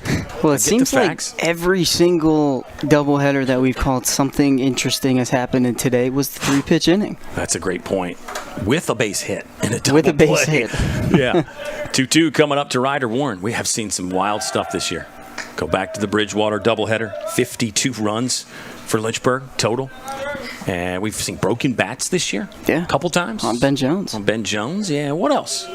There was the stolen base from, we didn't know what to classify it as with Joe Muniz at third. We didn't know whether to classify it as stealing home or not. Catcher's throwback hit the bat, and Joe Muniz came home on that. Ryder Warren out in front, but he got decent metal on this. Baxter's got a scramble, flips to Penn covering. Did they get him? Yes, they did. Bryce Demery holds at third. So a productive out there for Ryder Warren. He got Demery to third base. 90 feet away now after the ground out. Good play by Baxter to stay with that, too. Yeah, really great job to range over, and a great job by Penn to be able to get over to first base. You're told as a pitcher anything to the right side, even if it's right to the second baseman, your first thought has to be to get over to first base just in case the first baseman and Baxter ranges over to make the play. Logan Webster will hit with the infield drawn in. Penn snaps off a breaking ball south of the zone. 1-0 start. The right side is really in tight there with the second baseman, Tyree, and then also Baxter. They're a couple steps in on the grass. Sometimes you just start at the cut line there where the grass meets the dirt, and then maybe your prep step takes you on. But they're in even tighter than that against Logan Webster. 1-1 count for Lynchburg's left fielder. Webster flew out to left center in his first at bat. Another spike. Demery's going to try to come home. He'll make it. No play there. And there's another run across. Lynchburg on top, 5-0 now. Bases are empty for Logan Webster with 1 out. I can't say that Brandon Garcia and Joe Muniz are the only ones that have scored for the Hornets. Now Bryce Demery being that 5th run. Good stuff from Demery. Did you call him slow one day? 2-1. Did you phrase it differently? Did you say he's not the fastest guy on the team? I would say my. That's the code What I word tell for him slow, is I tell him he runs in slow motion. Oh, okay. That's what it looks like. Yeah. 3-1 coming up. Logan Webster. He plowed this one to left field. Timber. There's another one in the trees for Logan Webster. And the Lynchburg Hornets are on top 6-0. Jay Penn fell behind. Logan Webster made him pay. Logan Webster, I always talk about his sneaky good power numbers. Homer number 1 on the season for Logan Webster. Homer number 1 this season in his career now. It's 7 long balls for Logan Webster. He's got a big smile on his face. He's happy. That's a confidence builder for Logan Webster. Yeah, no doubter off the bat, and he knew it. And just a great swing, and like you said, a confidence booster. And what better time to come into the first round of the playoffs? Lynchburg might be heating up. Slow start. They were quiet for the first 6 innings of Game 1. Give full credit to the Ferrum Panthers and their pitching staff, their pitch calling as well. They really kept Lynchburg off balance. Now the Hornets are starting to heat up. Jay Penn has given up 4 long balls this season. Here's Eric Hyatt. Hey, you've talked several times this year about the higher velocity guys. Sometimes they do tend to be the guys that give up more home runs because It's the old physics of the faster it comes in, the faster it might go out. Here's one sprayed to the second baseman. Hyatt's not going to beat this after a good strong throw from J.J. Tyree. There's 2 gone in the bottom of the 3rd. Yeah, and like you said, the faster it comes in, the faster it'll go off the bat if you find a barrel. Now, of course, you got to find that barrel for it to go faster out, but with guys like Logan Webster and even Bryce Demery in that first game with both his home runs, 2 guys that are really strong, you find a barrel, no matter how hard you swing, it's going to come off the bat with a ton of exit velocity, and that's exactly what we've seen in both of their home runs. Sometimes, guys will talk about it, but swinging hard actually slows the bat speed down. You want to be loose. You want to be kind of whip-like. You want to be loosey-goosey. You want to be loose as a goose like Jerry. Check swing from Tsutsui. Looks like he did go around. He did. 0-2 count now. Jerry is the mascot / pet goose / hitting instructor for Lynchburg, maybe? Maybe the offense has come alive since Jerry has been here. Jerry was a part of the big doubleheader against Bridgewater. The inning is over here for Lynchburg. It's Maddox Tsutsui couldn't get the bat off his shoulder on a nice pitch from Jay Penn. Hornets do more damage, though. 2 in every frame so far for the home team. They lead 6-0.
Back to the top of the lineup for Ferrum here to begin the 4th inning. It's Logan Tapman landing strike 1 against Kyle Markowitz. Flew out to left in his first at bat. Tapman has faced the minimum. Not a no-hitter, but because of 2 double plays, he's only faced 9. It's going to be a tough play here. Ben Jones got in front of Eric Hyatt, and Tapman covering. Bang, they got him at first. Slide from Markowitz. Just what you talked about last inning. Even on a ground ball to the second baseman, pitcher should be headed that direction. Tapman, good job to execute. And you can hear everybody. Well, if you go back, you might be able to hear everybody, but almost every single person in that dugout yells for the pitcher to get over. So, and again, that's also all about practice and being able to do PFPs or pitcher's fielding practice pretty much every single day. Josh Smith is at the controls now, and he's adjusting things as we speak to try to get the best visuals.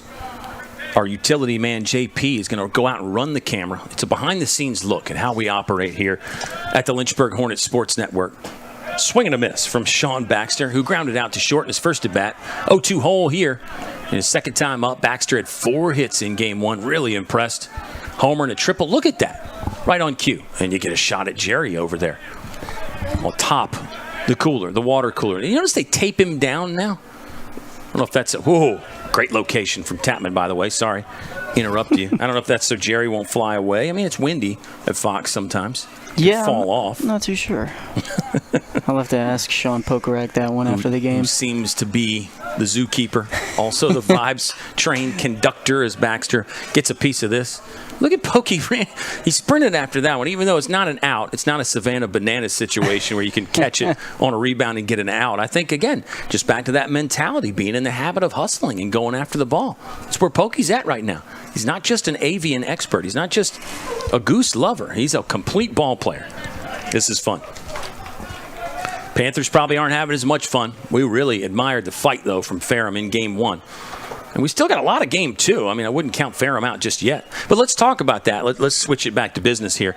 The mentality for the Panthers right now, I don't think the body language and the vibes are great in that visiting dugout right now. Yeah, I think giving up a walk-off home run in such a late game that you were leading a majority of the time, it can be a little bit of a mood switcher. If you're Ferrum, you got to find a way to get the energy back up in the dugout. This could help. Yeah, down the line there from Baxter. This might be the double. Only thing he lacked for a cycle in Game 1 was a double, and he's going to get it right here. So a cycle on the day, hit number 5 on the day for Sean Baxter. He continues to impress. It's hit number 3 of the ball game for Ferrum, but as we said, Lynchburg has used a couple double plays to help Logan Tapman face the minimum up to this point. We'll see if that can continue. Tougher to turn a double play with a guy at second and nobody on first, but not impossible. Here's Carlos Castillo. Flew out to left his first time up.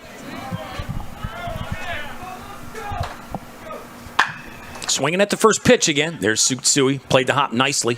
Long look at Baxter, who really was caught in between. Lynchburg will try to get him there. They nearly got the double play.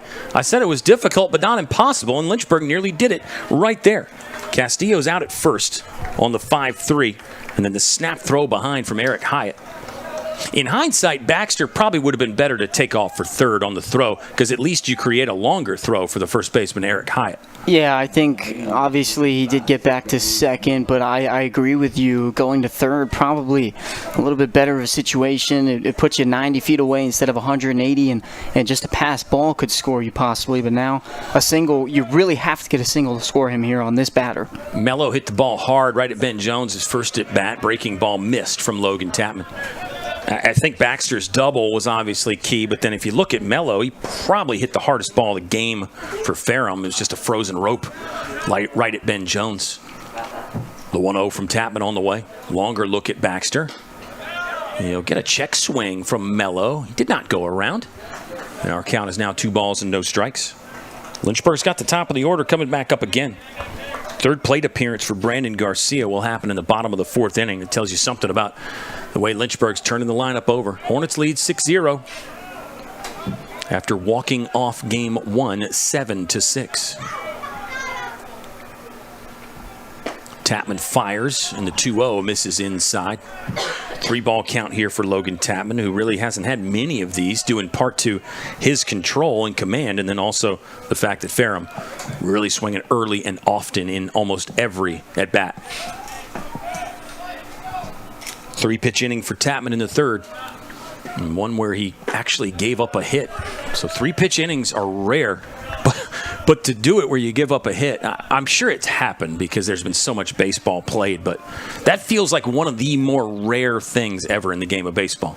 3-pitch inning definitely, especially with a base hit, is super rare, mainly because as a hitter, from a hitter's standpoint, if you have the first 2 outs on the first 2 pitches, it's really an unwritten rule where you have to take the next pitch. Right. But since you've gotten a base hit, that's probably why. Probably why. Because probably not on the top of your mind. Exactly, yeah. Full count. Mello was out of the box thinking he took ball 4. He'll get it right there, though. One that was north of the zone. Mello does that thing where he sprints down to first on the walk. I like that. I love it. I like that. Yeah, I like it. I mean, again, I think it's the mentality. I think maybe at some point, maybe he didn't hustle. So, a coach told him, I mean, really, I know you're laughing, but really, I think maybe at some point in his career, he didn't hustle, and the coach got on him about it, and they said you need to hustle all the time, so now that's what he does. And even on the walks, he runs down there. If you remember when he got hit by the pitch in the regular season against Lynchburg, sprinted down to first. It's just the mentality there for Mello. Ooh, this one's hit sharply up the middle. This could score a run. Muniz is going to come up throwing. He'll fire that into the cut man. No, Eric Hyatt did not relay that. Baxter will score. Shutout gone. Logan Tapman has now given up 4 hits. After a walk to Mello, which was the first one of the ball game by Tapman, second hit of the game for Seth Shannon. Once again, Shannon's a catcher, so instead of saying tip your cap, we should be saying tip your face mask, but tip your mask to Shannon. He's caught every inning for Ferrum. He's had 2 hits in the first game and a walk. He's 2 for 2 in this game. What a great day. And Ferrum is fighting again. Talked about the mentality, but the Panthers, they are fighting again. First pitch strike from Logan Tapman. That was good. Eli Elliott is the hitter. He grounded into one of the double plays here in game 2 of our best of 3. Ferrum has to win, of course, to force the if necessary game. The 0-1 is off the plate. And now it's 1-1. How about a bonus here as far as Lynchburg in recent postseason results in closeout games? These are called closeout games when you can eliminate the other team, because it's not an elimination game for Lynchburg, but for Ferrum it is. Obviously, they got to win. So in the closeout situations, Lynchburg last year was 4-2 and 6-2 in closeout games in 2023. You'd almost think there'd be more, wouldn't you? Yeah. Well, I can tell you what the 6 2 games losses were last year. Well, hold that thought. This ball's fouled away by Elliott. Right. So Lynchburg, had a chance to close out Misericordia twice last year. Those are the only times they didn't complete the closeout situations, because remember, they swept Bridgewater here. Of course, I'm saying they. Ethan Morotsky was on that team. I could be saying you. But Lynchburg last year swept Bridgewater in the opening weekend. They won all 3 in the ODAC Final 4, so they closed out Roanoke there on Saturday. And then in the regional, closed out Case Western. And then, of course, in the Super Regional, closed out Laverne, a 2-game sweep there. Yeah. So up to that point, undefeated in those closeout games. I'm trying to think of the national championship year. Obviously, I'm thinking one Johns Hopkins. Got him for you, yeah. The other one, and I don't want you to tell me. I want to remember this. I'm just going through. I'm playing back to, because we swept Shenandoah in the Super Regional. Right. I believe the only loss we had in the national championship series was Johns Hopkins. Right. So you want me to give you a hint? Yeah. It was in the regional. It was in the regional. Had to go to the if necessary game in it was the Lebanon Valley. Yep. There you go. Game this man's 1. on it. Actually, it was the second time we played Lebanon Valley, because we opened with them. Bounding ball up the middle. Another Panther run. Once again, Ferrum is still fighting. Ferrum is not ready for the season to be done. They're playing hard. They're getting good swings off on Logan Tapman. Lynchburg, how you have to say, we love the double plays. It's electric. It's so much fun. But from a Ferrum perspective, you could be saying, hey, if we don't hit into those double plays, we might be tied in a game like this. By the way, for the Panthers, it's back-to-back hits. 3 straight have reached. 3 hits in the inning. And it's now 5 total for the Panthers. You're going to get a visit from Michael Solbach to talk to Logan Tapman. Tapman threw 3 pitches in the last inning, but he's labored a bit here in inning number 4. This is the top of the 4th. This will be the 7th batter that Tapman has faced, and it's the dangerous Ty Mason, who's 1 for 1 in the ballgame. So back to, this is why you got to love baseball. It is not over. Lynchburg gets up 6-0. You think Ferrum's ready to pack the bus? No, they're working on it here. And the Panthers continue to play well, out-hitting Lynchburg right now. Hey, a note, Ferrum out-hit Lynchburg in game 1. Panthers mustered up 12 hits there. Back to the regular season, Ferrum out-hit Lynchburg in game 1. I believe the 2 teams had the same number of hits in game 2. This Panther lineup can really rake. Like you said, that's the beauty of baseball, and even you can dig deeper into this inning. This has been with, other than the double from Baxter, this has been with 2 outs. That's right. And it's the same thing with Lynchburg. Last game, they had that 7th inning where they got all that tied up the game, and they were down by 3, all with 2 outs. Mason swinging at the first pitch, and it's fouled straight down. Not straight down, though. That caught a piece of Sean Pokerock. Umpire's going to give him some time. 0-1 count. Mason is 1 for 1 in this game. Had a couple hits in game 1. He was a hard luck loser on the mound. Came in the 10th inning under extreme pressure circumstances. Made a good throw home earlier in the game that forced Lynchburg. The way he got to it quickly is what forced Ryder Warren to stay at third, but the throw was really perfect. Comes the 0-1 from Tapman. Third is in because of the base hit bunt possibility. Compare that to Eric Hyatt playing first base. He's got 2 feet starting in the outfield grass. Ben Jones has slid way over, playing Mason to pull with Brandon Garcia, the shortstop, up the middle. You can see him in your screen there, right behind the runner, Seth Shannon. Oh, Mason. Big launch right there, but couldn't keep it fair. He's still watching that one. It was well foul, and it's a 1-2 count. Mason's got some juice, though, on the year. For Tyler Mason, no home runs. What do I know? He's still got some juice, though. I mean, you can see that. 3 triples, 6 doubles for Mason. 331 hitter coming into the afternoon. Here's the 1-2 from Tapman. Mason swings through it, strikeout, 2 left stranded after a 3-hit inning for the Ferrum Panthers, where they get on the board, shutout gone. Lynchburg still up by 4 through 3.5. We move to the bottom of the 4th in Game 2 of our ODAC opening weekend doubleheader. Header, something like that. It's been a long day. Still happening at Fox Field, too.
All right, fun day. A little bit more fun for the Lynchburg Hornets, but again, the Ferrum Panthers are fighting. Ferrum scores 2 runs on 3 hits, 1 walk in there. Panthers leave 2 stranded, but still very much within striking distance here in Game 2. Again, it is a must-win scenario for Ferrum. Still looking for their first postseason win since 2018. First-year head coach Eric Owens is a playing legend at Ferrum, 9-year MLB career. He's a graduate of Tunstall High School in Pittsylvania County. Not too far from Lynchburg. They've really produced some legends, including Joe Manaply, who's still pitching in the big leagues, is from Tunstall High School and then played at Virginia Tech. Ferrum with multiple Tunstall with multiple state championships. Ferrum with some championships when they were back in the USA South, and it was known as the Dixie Conference before that. 2-1 count to Brandon Garcia, who's 1 for 1 with a walk, and he scored twice. Let's see if Hollywood can continue the perfect day. Jay Penn still pitching into the bottom of the 4th. I mean, we didn't see any Ferrum pitchers in Game 1, Ethan, pitch this long. I mean, really, it was starter Stephen Ritchie went 2 innings. Weeks gave him some length, but for the most part, it was pretty short order Cooks kind of stuff for Ferrum's bullpen. Yeah, definitely a staff day as Garcia heads down to first base on ball. But yeah, you're right. It's basically a staff day in Game 1 for the Panthers, and it looks like they're going to ride Penn as long as they can, especially with how important this game is. Joe Munitz is 0 for 0 in this game with 2 runs scored on 2 walks. Munitz had the RBI bases loaded walk that tied it for Lynchburg in the bottom of the 10th last game. Still no hits on the day for Joe Munitz. Yeah, Joe's pretty even keel. He's not one to get frustrated, but I know it's digging at him a little bit to not have a base hit at this point in the afternoon. 1-0 count as Penn is missed again. Lynchburg has taken 4 walks. Interesting note, Garcia and Munitz have taken all of them, 2 apiece. So, think about that for Jay Penn. Give him a little bit of credit there. You pick your poison sometimes. It's tough to say because I don't think he's intentionally walking them right. I don't think he's pitching around them, but he's limited to control problems for the other 7 hitters, I guess you would say. 3-0 here to Joe Munitz. And there you go. 5 walks now, all to the top 2 guys in the order. Munitz has taken 3 base on balls. Brandon Garcia 2. So we'll see how Jay Penn works to Ben Jones, who had a 2 RBI triple in his last at bat, scored the 2 guys that are on the bases right now. Ben Jones was hit in his first plate appearance.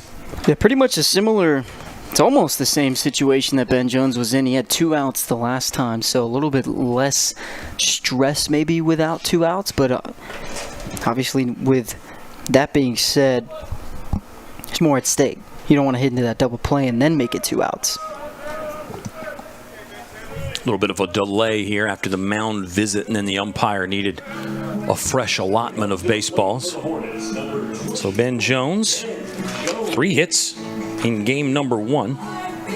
Let me give you the numbers again on Ben Jones here. 13 career triples, and he's got 64 career extra base hits now for Ben Jones. 64 extra base hits. That's not even the total hits. He's got 43 multi-hit games. So he might have another one here. Ty Mason on the run. Can't come up with it. That is going to be a base hit for Ben Jones, and it's going to be extras. He'll move into second play there. None at home as Brandon Garcia waltzes in for the 7th run of the ball game. Yeah, 2 hands in the sky, 1 clap from Ben Jones, another double and an RBI double at that. Lynchburg patting the lead again, on top by 5 now. Just kind of an in-betweener, a little blooper into right center field. Mason couldn't track that one down in right field. He had a really great effort. If he had made that play, would have likely kept the runners at first and second, but just kind of popped out of the glove. And now you've got no outs with runners on second and third for Pokorak, who had a really great swing in his last at-bat. It flew out to deep center field. He'll study this one. It's an 0-1 count now with runners at second and third. Let me update you for Ben Jones really quick. 37 career doubles now. They call that one a hustle double. Mason really made a good play on it. Just couldn't come up with it. And Ben Jones, so 37 doubles, 13 triples, 15 homers. 65 extra base hits now in the career for Ben Jones. What a healthy career it's been in just 3 seasons on Lakeside Drive. Here's one that's upstairs. It'll be 2 balls and 1 strike to Lynchburg's catcher. Still nobody out. Bottom 4. Hornets have got multi-runs in every inning so far. 2 in frames 1, 2, and 3. Just 1 right now, but looking for more with the infield drawn in. This ball's lifted to right field. Should be deep enough for the sac fly. Munitz is tagging. Mason will catch it. He'll throw into third to try to get Ben Jones there. No play at either spot. And guess what? Lynchburg has put up a deuce again. So in every inning, they've scored 2 so far. 1 out. Successful sac fly from Sean Pokorak. If there were a 2-2 count with 2 outs, you'd be going crazy right now. Bonkers right now. It's a possibility. It sure is. Just not with 1 out on the board. No, right, not yet. Infield's going to come in again for Ferrum. 8-2 ball game. Hornets are back up 6. Demery is 1 for 2. Fielder's choice in his first at bat. A ball he hit sharply. Singled last time up. Scored. Demery solo home run. And oh my goodness, he did it again right on cue. And this really is no doubt Demery. That ball just got out of here in an absolute hurry.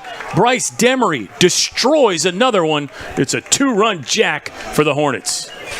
The barrel on this kid, it has to be bigger than regulation. It seems like every single swing that he takes, the ball comes out just not even just a little faster than it comes in. It seems like it's coming off the bat 110, 115, which are MLB numbers. I mean, this kid is just something else right now. That ball got out quickly. Solo home run in game 1 for Demery. We're going to get a pitching change so we can run down the accolades for Bryce Demery again. Solo shot in game 1. 2-run jack here. In his last 6 games, here come the updated numbers for Bryce Demery. And let me just make sure I get this right. In his last 6 ball games, Bryce Demery is 12 for 23 with 4 homers and 3 doubles, and he's driven in over 20. And that's just in 6 games. Bryce Demery has basically a season or maybe half a season worth of RBIs in 6 games. That's how hot he's been. He was 4 for 6 with a jack and 2 doubles and 5 driven in Game 2 against Shenandoah.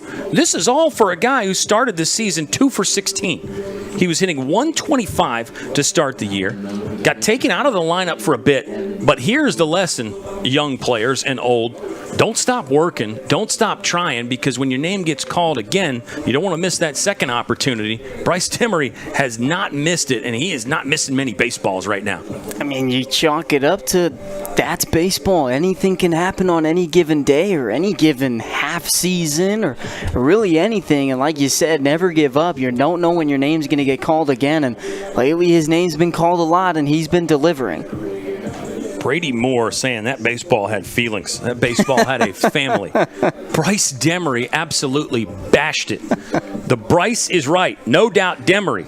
It truly is a Bryce Demery takeover. One more little nugget here on Bryce Demery. He only played 1 time from February 26th to April 10th. Only 1 time. But, again, kept working, kept getting better, kept waiting for the opportunities. He is really making it pay off. He's somebody that's always down here at the cage no matter what time it is. I was down here at the field during one of their practices, I believe it was Wednesday, and he randomly came up to me and asked me if I wanted to go to the gym with him one of these days. And I said, sure.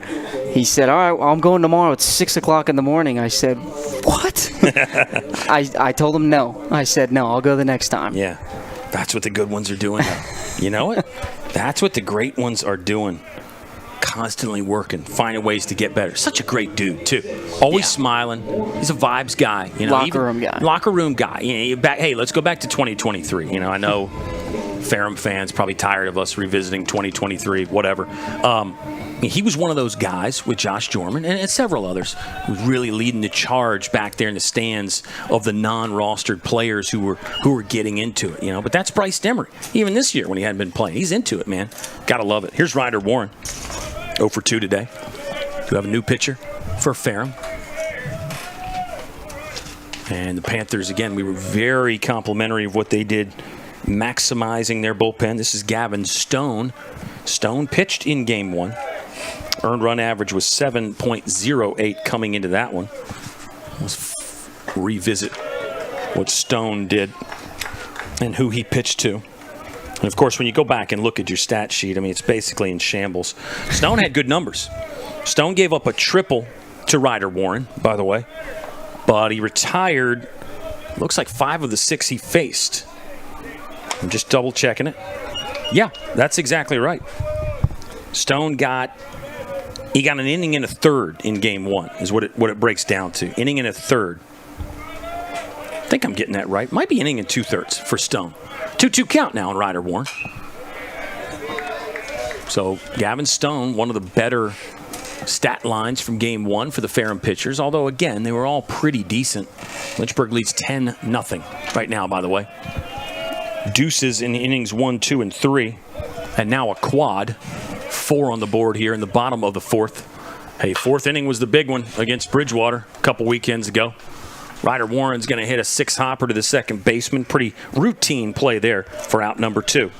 Really important at bat for anybody after a home run. Typically, home runs are, obviously they're great, but some people call them rally killers. You end up clearing the bases and you have to start everything back up again. That's an interesting thought.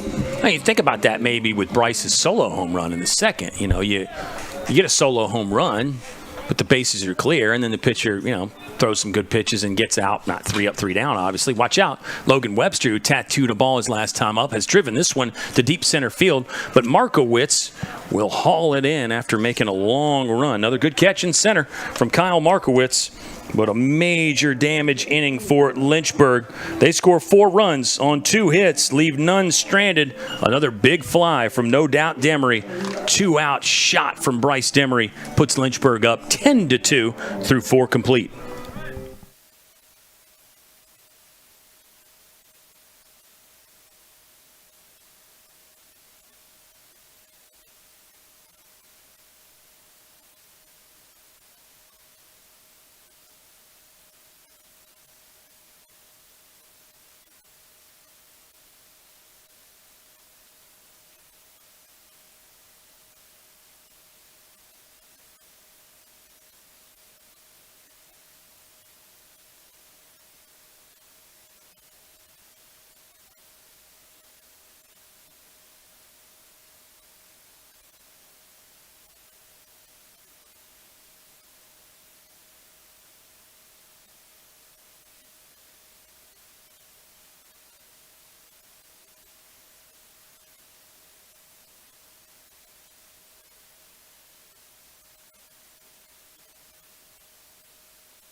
Top 5 at Fox Field. This is game 2. It's a must-win scenario for the Ferrum Panthers, who are 20-21. And Lynchburg, 34-6 this season. They're the number 5 team in the country, 8 in the NPI rankings, first in ODAC regular season play. Another regular season title for Lynchburg. 1-0 start for Logan Tapman, who did give up 2 runs in the fourth.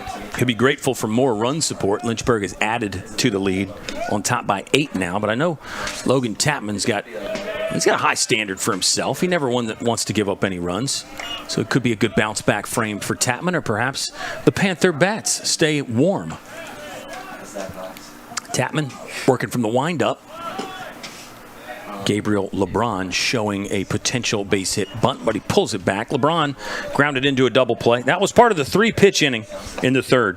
A 3-pitch inning that featured a base hit. Ultra rare, I think, in baseball. You talk about the rarest baseball things. Actually saw one recently in the big leagues with Eugenio Suarez, a 4-home run game. Yeah, that in was a loss, electric. Too. Yeah, in a loss. They lost in extra innings. So 4 homers. Those are more rare than perfect games. The unassisted triple play is very rare at all levels, obviously. But I just still think a 3-pitch inning with a base hit in it has got to be more rare than that. Yeah, because not only, again, the unwritten rule is if you're on a 2-pitch inning, you take that next pitch, but again, like we talked about with that single, it's kind of, you don't really know that it's a 3-pitch inning opportunity. Absolutely. It was a single from Ty Mason in the third inning. Gabriel LeBron, this hitter right here, swung at the first pitch and grounded into a 5-4-3 double play. He won't this time. That's a clean single up the middle after a lengthy at-bat.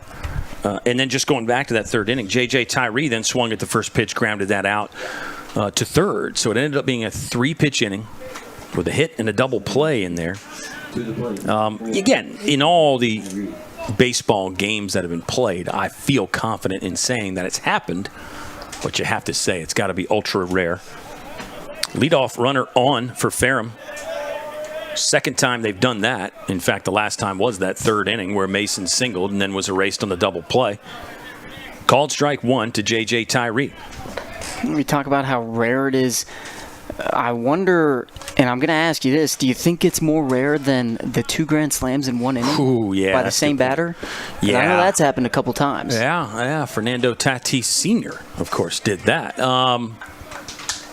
Yeah, man, that's a good call. That's, yeah, I don't know. That's probably happened in high school or something. There have been 5 homer games in college and high schools. None of those in the bigs. Maybe one day if they keep playing. I believe the man's name is Marshall McDougal. Did it for Florida State back in the day, a 5-homer game. I think it's been done at another level. I think that might be the only one, Division I level. And this is going to be one where Brady Moore might save us if he's still watching, because he knows this stuff and he might be able to look it up as well. I don't know if there's many 6-homer games. 1-2 coming up, swing and a miss from J.J. Tyree. There's a punch-out, just a second strikeout of the ball game for Logan Tapman. Again, back to the quality of this Ferrum lineup. And they do swing early in the count. That helps keep the strikeouts down. Here's Kyle Markowitz, 0 for 2. You know one that's very rare that I've heard of? This happened in American Legion baseball in North Carolina. Kid, and I say kid, I mean he's an adult now because this was about 20 years ago.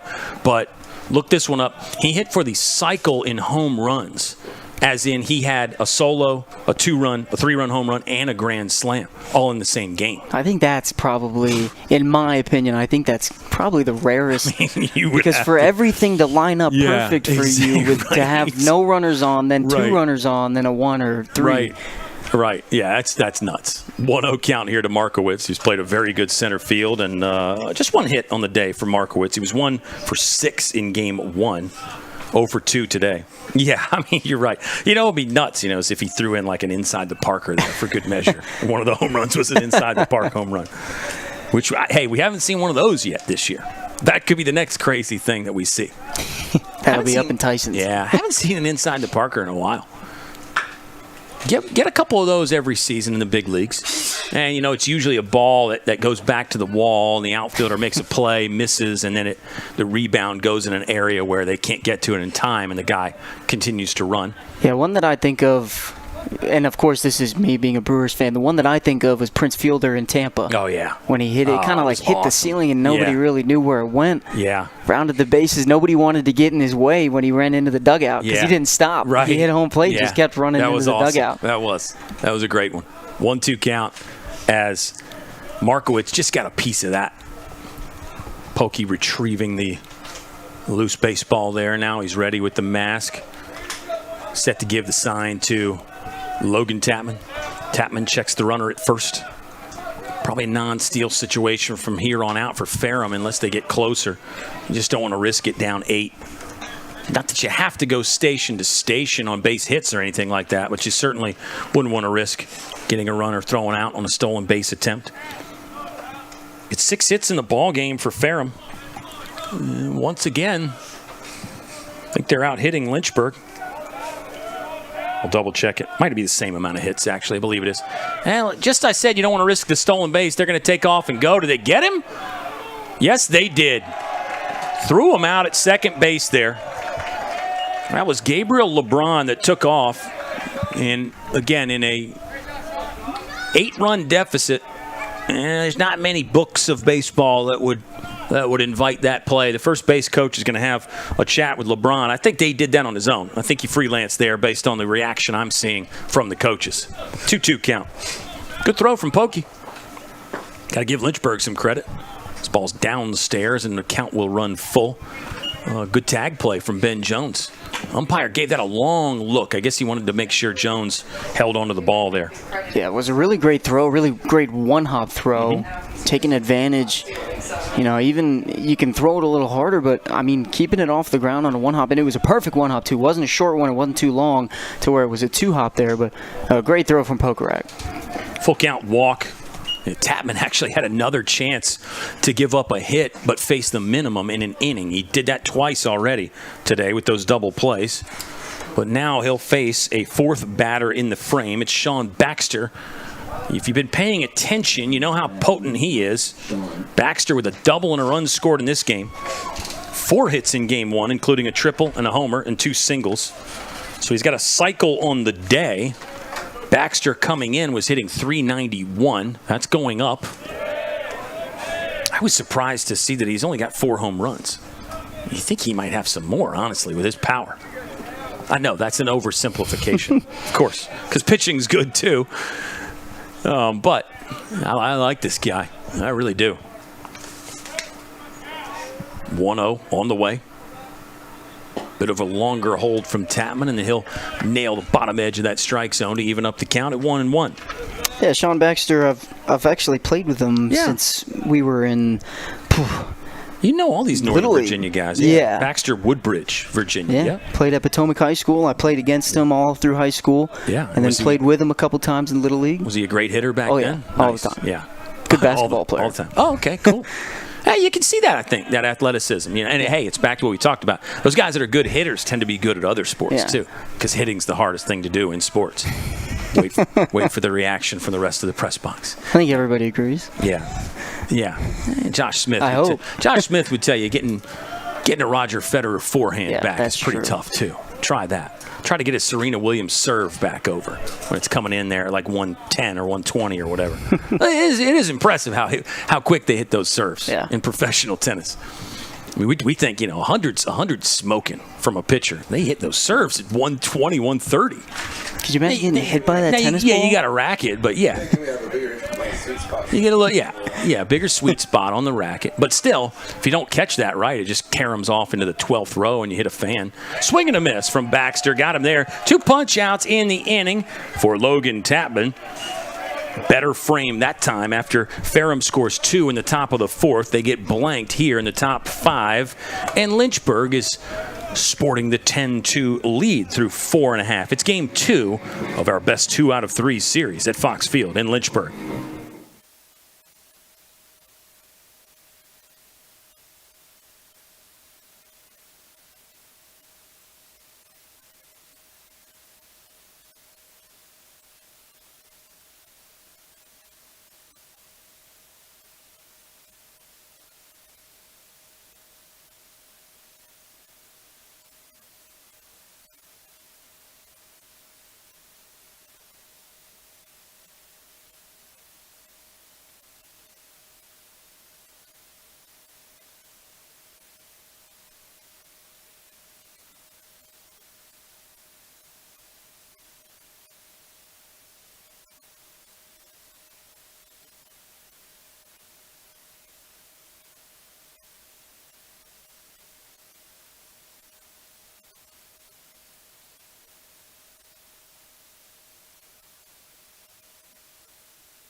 It's Eric Hitman Hyatt to lead off the bottom of the 5th for Lynchburg. Hornets on top, 10-2. Hyatt, Tsutsui, and then Garcia will be up for his 4th plate appearance in this one. Lynchburg walked off game 1, 7-6. Ooh, did Hyatt get enough of this one? No. This will be in medium left field and a relatively routine grab for Gabriel LeBron. No, I think we got a change out there. I think we have a change. We mentioned that LeBron looked like he might have freelanced and tried to steal on his own. I think we got a sub in left field. We'll try to figure out who that is. We'll get eyes out there. We're being told it's number 7 by the elite press box staff. A staff that takes a back seat to nobody. Number 7. No stats on the year for number 7. It could be a season debut for that guy as Hyatt flew out to left field. This is Maddox Tsutsui. Tsutsui's looking for hit number 1 in this game. He's 0 for 2 with a punch out. Maddox Tsutsui was 1 for 3 with a couple walks in game number 1. This pitch is high and wide from Gavin Stone. Second arm Ferrum has used in this game. Panthers threw 9 different wings at Lynchburg in game number 1, and you have to say it gave them a chance to win. An 11-inning affair that Ferrum came up just short in. 5-5 now in those one-run games. Lynchburg is 8-3 in one-run contest. Let's figure out this new left fielder for the Panthers. Sometimes the umpire will do a good job about shouting out who the substitute is as Tsutsui fouls one away. Number 7 is J.J. Mulhern. He is listed as an outfielder. So he's got numbers on the year, though. Interesting. J.J. Mulhern has started 33 games, and he's played in 37. A 301 hitter on the season, by the way. J.J. Mulhern. Don't know why he escaped me on the stat sheet as Tsutsui punches one to right field. Mason on the move, makes the grab, and there's 2 down in the bottom of the 5th. Really great swing by Tsutsui, and we've seen that. It feels like all day with him, and we can say a ton of great things on the defensive end, and we have, but you go into the box, and it seems like he's found a lot of barrels today. I think he's taking great cuts. I mean, really, another guy, a little bit of a slow start. I mean, he got thrown in there when Gavin Collins got injured, but Tsutsui, he's really taken off. He's got hits now in 6 of his last 7 games. Does not have a hit in this one. Total factoring in last game, he's got hits in 11 of the last 13. Couple 2-hit games in there. No, more than a couple. He's got 4 2-hit games in that sequence, that stretch. 1-0 start here to Brandon Garcia, who's 1 for 1 with a pair of walks. Garcia has scored thrice in this one. Always love mixing that in. And it's a 2-0 count now on Brandon Garcia with Joe Munitz on deck.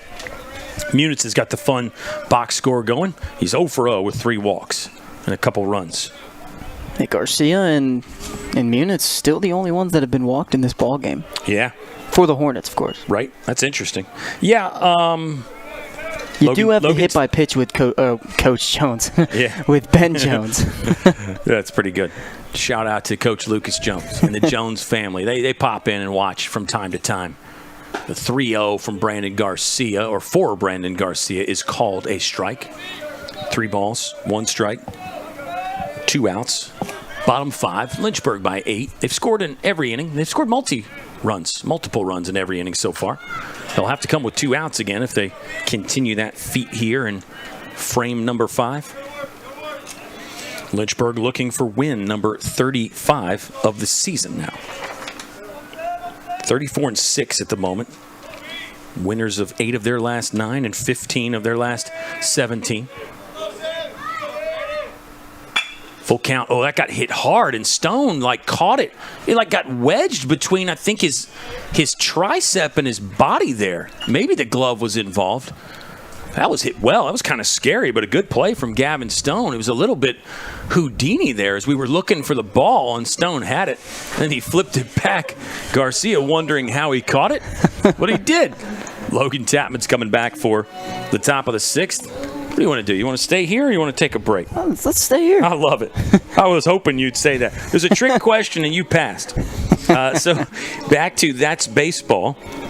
The ball that Brandon Garcia has hit hardest this game resulted in an out, but that's just one of those things, man. Just what happens as we get a visit from one of our all-time favorites, Nick Matfield, doing some housekeeping duties. He's not charging his phone or anything like that. He's doing something for the pitch charting and all that. As you see, well, Matfield's not down there in your camera shot now. It's Cameron Maine. They're doing the charting and all that stuff. And, yeah, it's a full-time job. Great way to learn the game, too. You look at the upper levels. That's typically, some guys will, the starter of the next day will chart the game before that. Good way to get to know the other team's hitters, especially when you're playing those series. It's fun. And, of course, at the upper levels, they got all the coaches and the analytics people. They can do the charting. But I think some of the players are old school. They still prefer to get on a chart. You see Clayton Kershaw holding a chart every now and then because that's what he grew up on. Yeah, upper levels, they usually hire people to do that for you. They do. But you have the option. Yeah. If you're Clayton Kershaw, you tell the analytics guy, hey, I'm keeping that today. Let me keep that. Give him an off day. Right. And give the analytics guy an off day. Or he can track pickoff attempts like we do. They're probably already doing that, to be honest. I'm not, actually. I should be. No, I mean they are. Oh, but they are, yeah. The folks at the major league level, they have that information.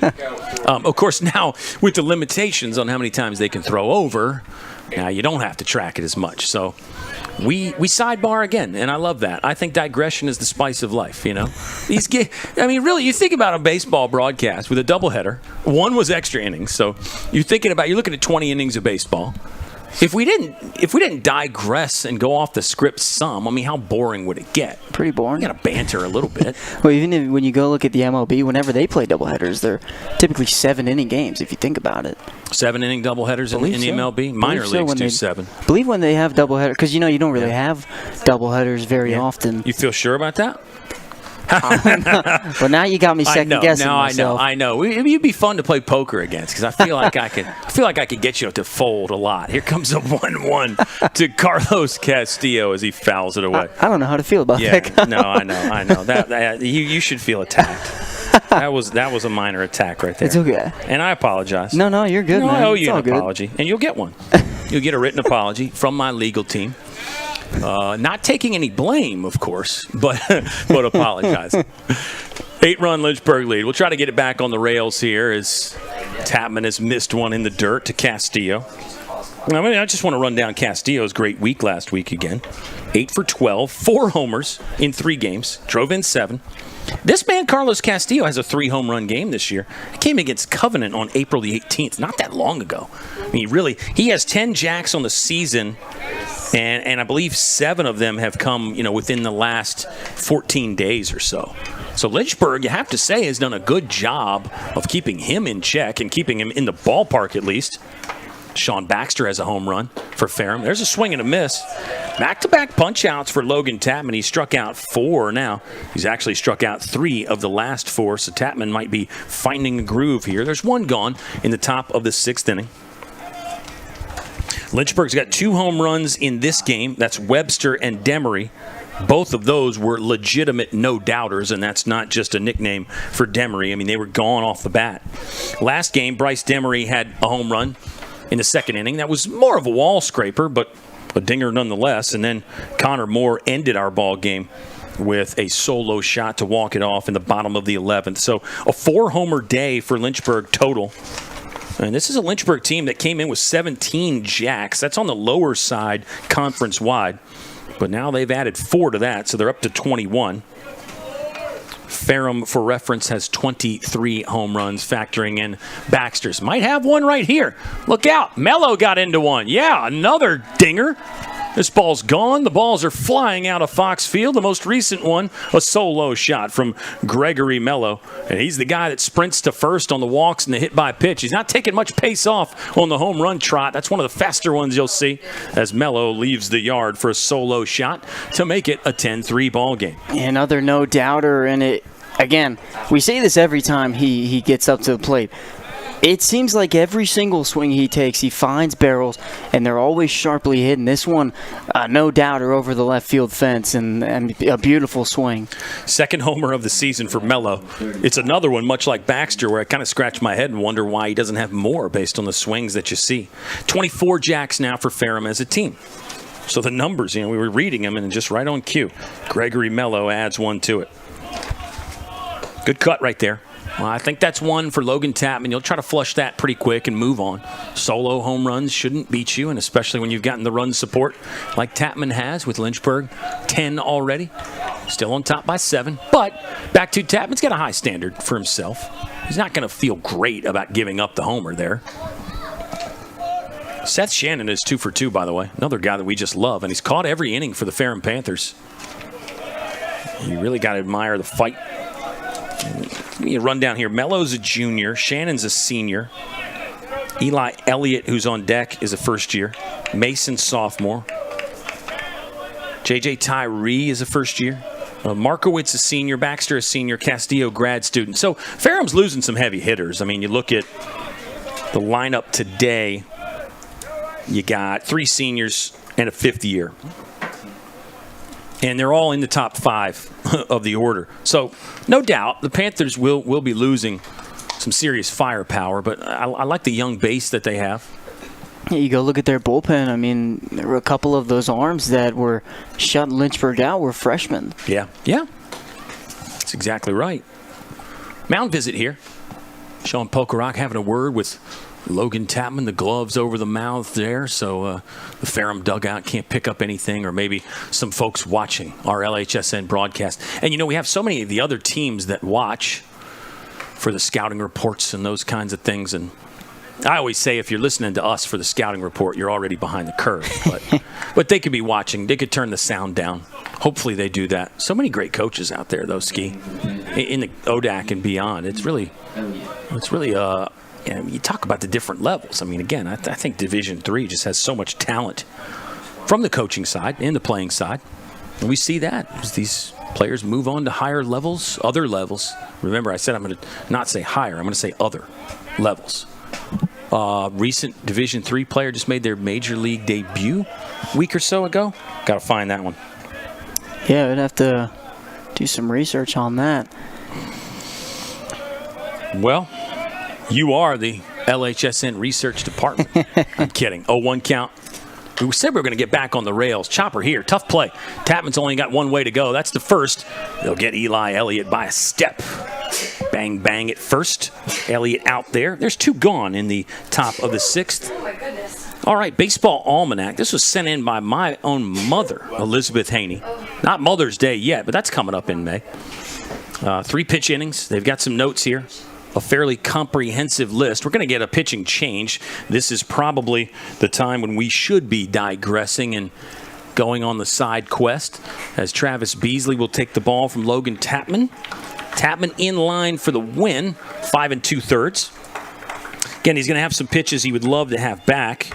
And Ferrum looks like they've mustered up 7 hits against Logan Tapman. All the runs will be earned for Tapman. And he walked 3. Struck out 4, but overall, I think a good appearance. And we'll get a second appearance of the day for Austin Riney. Riney worked to 1 hitter in game number 1 and did induce the out there.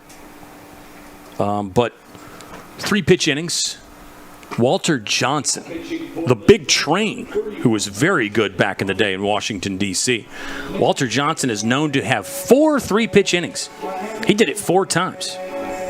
Wow. American League pitchers. We've got a lot of 3-pitch innings, maybe more than I thought.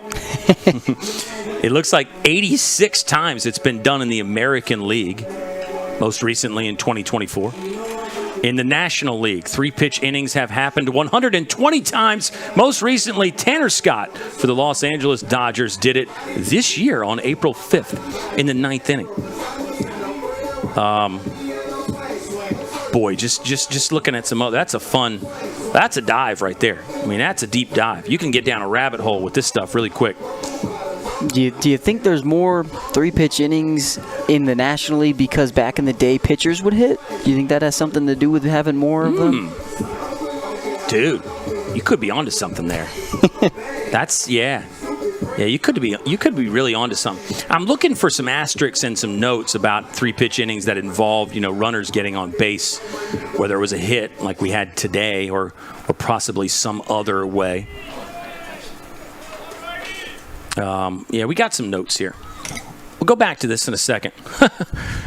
We got a bonkers note right now, real quick, before we get back to Austin Riney and the ball game. Listen to this crazy stat, baseball fans. There has been one pitcher who's had a 3-pitch inning twice in the same game.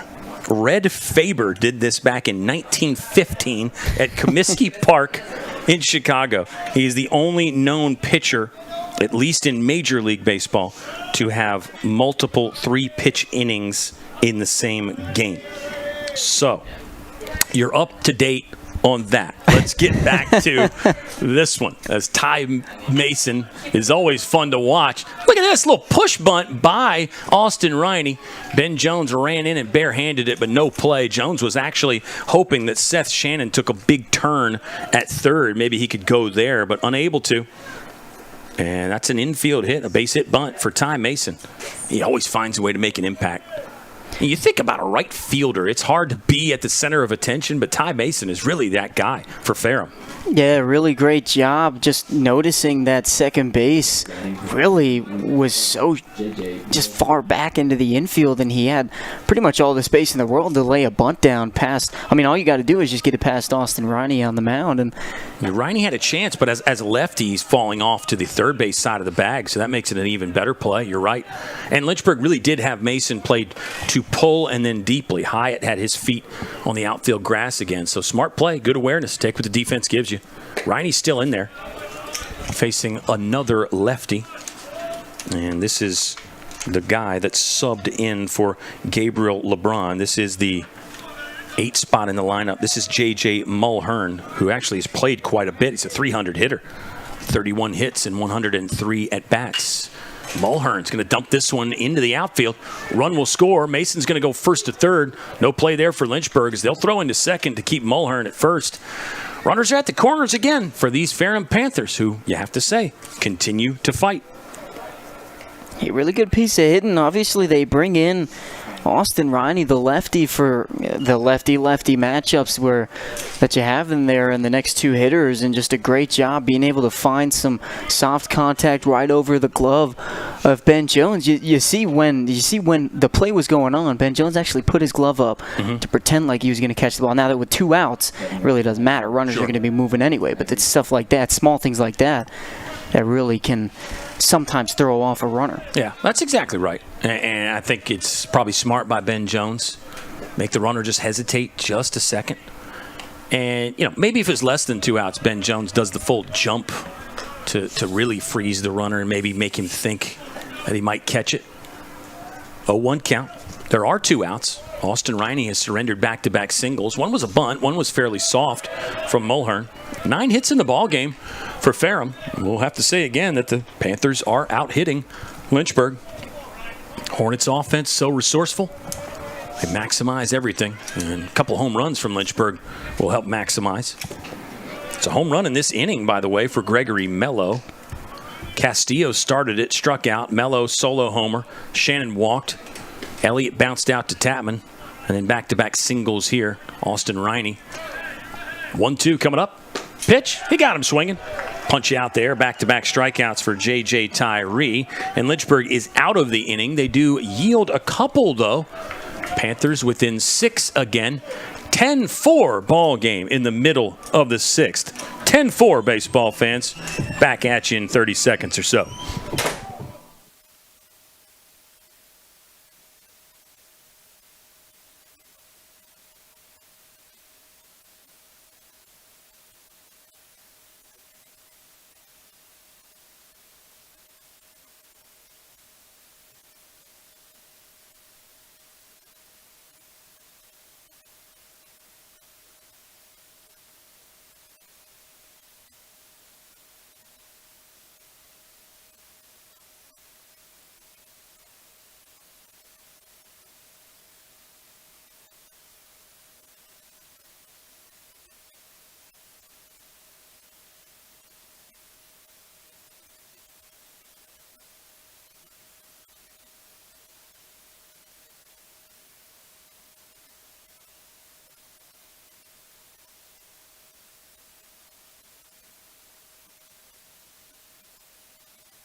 Bottom of the 6th, we'll greet a new Ferrum pitcher. It is number 49, Caleb Tischler. Appearance number 10 coming up for number 49. He's made 4 starts, so this looks like appearance number 6 in relief. 7.13 is the earned run average. He's 1-0. No saves. And Tischler's a guy with exactly 1-to-1 on the K to walk ratio, a dozen of each. Here's Joe Munitz, who is still looking for his first hit today. Very effective, Joe Munitz. He's walked 3 times and scored 3 times, but again, Munitz is a hitter. He wants to swing that piece of metal there. An elite eye for Joe Munitz. We talk about how Ben Jones walks so much. And Ben Jones is the nation's leader in base on balls as a hitter. But Joe Munitz is not far behind. Ben Jones, let's add up things that happened today. Ben Jones actually with a rare no-walk day. So he's 52 walks on the season. For Joe Munitz, 1 free pass in game 1 and then 3 here. So add 4 to his 37 he had coming in. 40 walks on the season. That's a top 20 in D3 baseball right now for a hitter.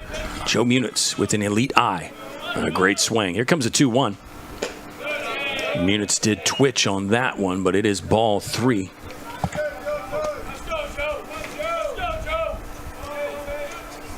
Ben Jones is on deck, by the way. He's got a triple and a double and a hit by pitch. As the righty, Tischler works from the windup, serves that one in there, but that one's also north of the zone. It's a walk. It's the 4th walk that Joe Munitz has drawn. Ferrum has walked 6, and our stat is still accurate. Brandon Garcia and Joe Munitz are the only players that have walked. It's really impressive. I mean, a 4-walk day for Joe Munitz. We'll have to keep tabs on that for his 5th at bat, and we'll have to look up how many 4 or 5 walk days they're having in the MLB now. Now we're on to all these stats. Yeah, did Avery Neves have any 4 or 5 walk days? I feel like he probably did. He was getting walked all the time there at one point. Ben Jones, of course, again, Benny Bombs, this guy right here hitting, he is the country's leader in walks as a hitter at the Division III level. And Ben Jones on his season, his walk numbers are really about to approach Avery Neves' numbers, if not exceed. Ben Jones, in his 3 years here on campus, has walked 136 times. 136 free passes in the career for Ben Jones. He's been hit 31 times. Part of that's playing every day, and then part of that is, being a good player and not moving when pitchers throw inside. 2-0. This one's high. They'll try to pick on Joe Munitz. Fairly close. But Munitz back safely with a feet-first slide. Here's a stat for you, Kyle, and baseball fans. Yeah. In MLB history, 40 players have achieved 5 walks in 5 plate appearances in a single game. So that's in the rare department. Yeah. Although obviously the 4 homers and the but it's more rare than the 3-pitch inning. We thought that was ultra rare, but that's been done almost 200 times. There's a 4-pitch walk to Ben Jones. He'll add to his Division III lead. At least that was coming into today. Other people are playing today and could be walking. And Ben Jones could be walking. That made you laugh, huh? Ben Jones, by the way, becomes the first Hornet not named Garcia or Munitz to walk in this game. 7 free passes that Ferrum has issued. And that was one thing early in the game. Ferrum was commanding the strike zone. They were not walking a lot of Lynchburg hitters. As the game went on, that kind of got away from them. Lynchburg runners will go. Play at third. Munitz is in safely. Ball got by the third baseman. Joe Munitz is going to scamper home. Look at Ben Jones going basically first to third. Combined the steal, and then he saw where the ball went and took off for third. Run scores. Lynchburg's got 11. They're on top by 7 now with nobody out. Sean Pokerok's the hitter. There's a ball, so it's a 1-0 count for Pokey. You had a sac fly RBI in his last at bat. 7 walks in game 1 for Lynchburg offensively. They got hit a couple times. In this one, it's 7 walks now with 1 hit by pitch. Infield's in again for Ferrum. On the grass, ball 2. No correction on the count there. It's 1-1 now. 1-1. With a runner at third, nobody out. Bryce Demery's on deck, by the way. Clear the deck. Sound the alarm for Bryce Demery. He will be hitting again in just a moment. Pokerok rips this one. Base knock for Pokey. Infield was drawn in. Good effort from Castillo, but that was just hit too hard. Ball got away a little bit on the transition from outfield to infield there by the Ferrum defense. You got to say Pokey needed that. He was 0 for 3 in game 1, 1 for 4 now. That'll help the confidence a little bit. Another RBI. 2 of those in the game. And this will bring up Bryce Demery. Homered his last at bat. Homered in his first at bat of game 1. Stop what you're doing and direct your attention to the screen for Bryce Demery. Numbers as of late have been absolutely incredible. Demery on the season now has 5 home runs, 2 today, and he's hit 4 of those just within about the last 2.5 weeks. And the 1-0 coming up for Bryce Demery. Longer hold that time. It's a breaking ball that floats and just misses. Or is it 1-1? Yes, the count is 1-1. Keep getting fooled on that. Easy to fool me, though. Demery's 12 for his last 23. Swing and a miss. He went fourth there, didn't he, Ski? Hey, he tried to get a hold of that one, hit another one, but just got to simplify the swing here. Again, stay true to yourself, but, you know, we say stay true to yourself, but for Bryce Demery lately, him staying true is hitting the ball hard wherever he hits it. Yeah, 12 for his last 23. 4 of those are homers. 3 are doubles. Here comes the pitch. Upstairs, and the count is even at 2 balls and 2 strikes. Nobody out. On deck for Lynchburg is Ryder Warren. Unless the Hornets make a change. Doesn't look like it. Lynchburg really used the pinch hitters with great effectiveness in game 1. More on that after this pitch. Demery out in front of this one, but he's going to rake it through for another base hit. Demery's got another 3-hit day. Updated numbers, I believe this is accurate. Bryce Demery, 13 for his last 24. 13 for his last 24 with, let's see, it's 7 extra base hits. So 6 singles in there for Bryce Demery. That ain't bad. It's just nuts what he's doing right now. And if you're Lynchburg, you just hope guys like this continue to stay hot the rest of the month and the rest of the postseason. You never know what might happen, but gosh, Bryce Demery's in a great spot. Well, having more extra base hits than singles means his slugging percentage has to be through the roof. Yeah, let's total it. Let's get to it here in a second. Might need in-between innings for that. The calculus is always so difficult for me, and on the fly. Go back to that Bridgewater game. I was trying to do the math, Ski, and how many hits it was in the inning in the game, and I got it wrong consistently, but there were so many runs and so many hits and walks and those things that I can probably be forgiven on that one, but I don't want to screw Bryce Demery's numbers up too much because they are award-worthy. 0-1 count on Ryder Warren, who did homer in that Bridgewater game. That was when it was still a game, too, by the way. Ryder Warren hit that 2-run shot to center field, made it a 4-0 game through 3 for Lynchburg. And then the Hornets broke it open against the Eagles. And we've got a score update, by the way, as Ryder Warren flares one off. Looks like the Bridgewater Eagles series with the Averitt Cougars is going to the if necessary game 3 because they split today. Eagles won the first one. Cougars bounced back and got a win. So they'll play again on Sunday. Exciting. We knew at least one of these things was going to 3. Here's one that's rolled through the infield by Ryder Warren. Pokey's got the green light. No play at home for Ty Mason. And another run for Lynchburg. They score again. 12-4. The hits keep coming for Lynchburg. 3 base knocks in a row. 9 in the game now for Lynchburg. And they've had 5 consecutive batters reach here in the bottom of the 6th inning. You felt like a change would be coming for Ferrum, and it looks like it's happening right now. So we will step aside, greet the new arm, try to get you some updated Bryce Demery slugging percentage numbers, and who knows what else we'll find to talk about. Lynchburg on top, 13-4. Had it wrong, 13-4. Well, no, had it right. They just scored another run. All right, I need a break. It's been a long day. You're taking over when we come back. I'm talking to Ethan Morotsky there, fans. But we're giving you a sneak peek behind the curtain with LHSN.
All right, it's Kyle Haney. I'm going to turn it over to Ethan Morotsky in just a moment. But we have totaled up Bryce Demery's slugging percentage. On the year, coming into the doubleheader today, it was 676, which is bonkers. But listen to it now. After a couple home runs today, he's up to 951 in the slugging percentage this season. Bryce Demery is slugging at 951. He started 11, so he's not played all year. I think it makes it more remarkable. Again, he didn't play for the better part of a month and a half. Or he only played once in about a 2-month span here. Let me grab that number for you before we get back on track, Ski. Yeah, Bryce Demery played once between February 26th and April 10th. So, yeah, it's a month and a half. Stepping up in a big role. As we talked about it at the beginning of Game 1, how the way that this coaching staff goes about the regular season is you have your set lineups throughout your weekend and your weekdays, but it's more of a trial. You give people opportunities every now and then, and Bryce Demery lately has had opportunities, and he's been doing a great job filling the hole in this lineup, and he's found his way in the starting day lineup, or the playoff opening day in the playoffs, first game and second game in the lineup in the DH spot as Logan Webster slashes this one into left center field. Demery's going to head to the plate. Ryder Warren heads for third, and we'll have runners on the corner for an RBI single for Logan Webster. 4 straight hits for Lynchburg, and 6 straight have reached. It's a 14-4 ball game. There is no run rule in effect in the ODAC tournament. Webster's having a great day, too. He's heating up. I actually like, you misspoke, but I like the fact that you called this opening day. I mean, it's a new season. It's a second season. I mean, it really is. Second season in the season. Ride it as long as you can. Ride it till the wheels fall off if you're Bryce Demery and Lynchburg. Here steps up is Eric Hyatt. Eric the Hitman High playing first base all day. That one's in the dirt. Logan Webster takes off for second. Warren gets about halfway down the third baseline, but he trots on back, so we'll have runners on second and third now. Still no outs in the inning. We've had 6 straight batters reach base. 6 straight have reached second base, too. Good call. Nick Lowry is the new pitcher for Ferrum, by the way. Appearance number 10 this season. Infield's coming in again for the Panthers. Eric Hyatt 0 for 3 in Game 2, but he's found barrels pretty much throughout the entire day as he hits this one right towards Coach Luke Lowry, tries to get a hand on it.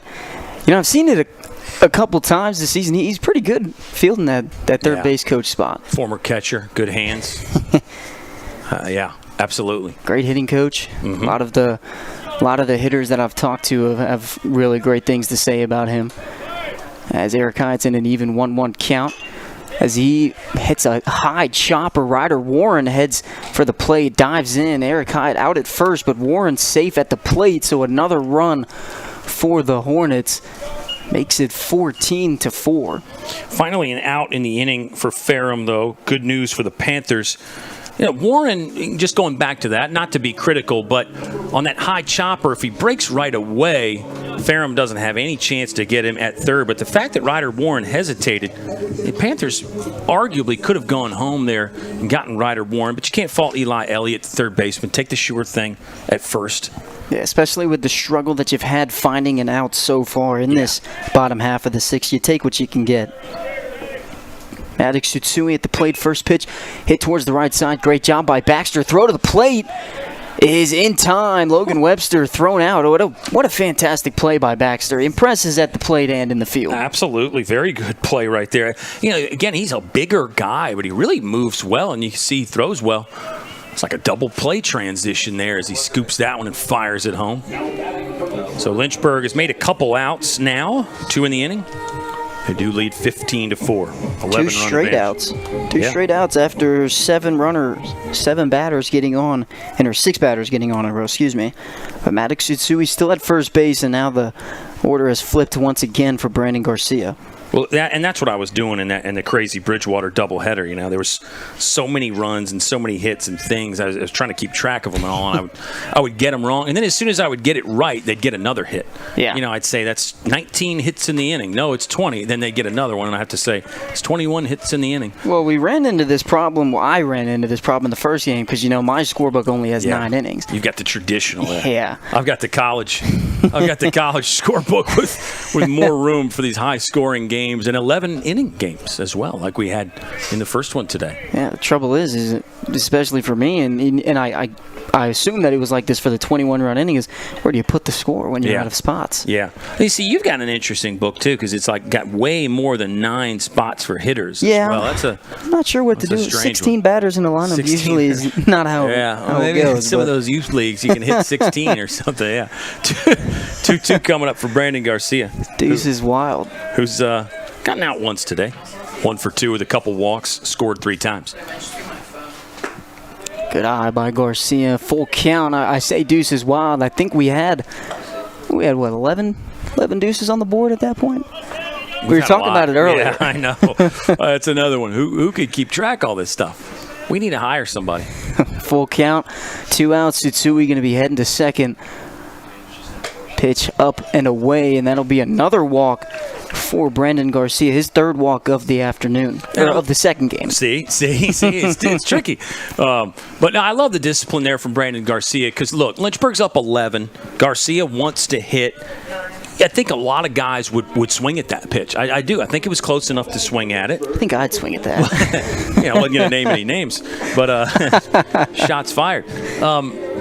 But Garcia, again, the discipline to not swing at that pitch, to let it go, to take the walk, keep the inning going, give Joe Munitz a chance for that 5th walk.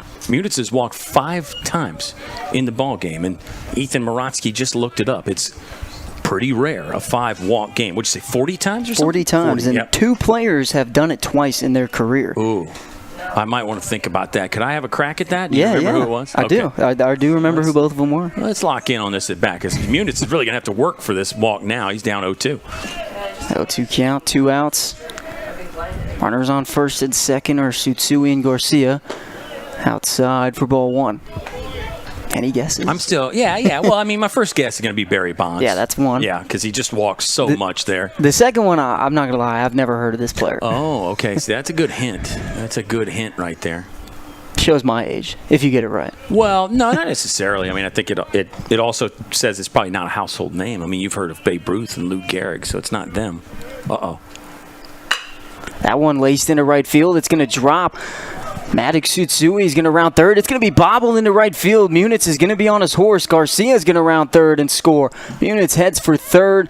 It's going to be a stand-up triple for Joe Munitz, a 2 RBI stand-up triple. 1 for 1 in this game for Joe Munitz. He's finally got that hit he was looking for all afternoon.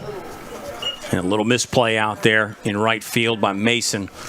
Long day for Ferrum. We said the Panthers continued to fight, but you're seeing some of that desire and passion erode. Really just tough to, you lose game one, like we said, under tough circumstances. Ferrum led. They end up giving the walk-off home run. It's a long, hot day. All of a sudden, you get behind the 8 ball. It feels like a freight train coming at you with Lynchburg offensively. 17-4. Back to Ferrum really did a great job for the first 6 innings keeping the Lynchburg offense in check. But the Hornets find a way. They find a way to heat up. They really are getting hot now. Joe Munitz with a hit. 11 hits in the game for Lynchburg. They have walked 8 times.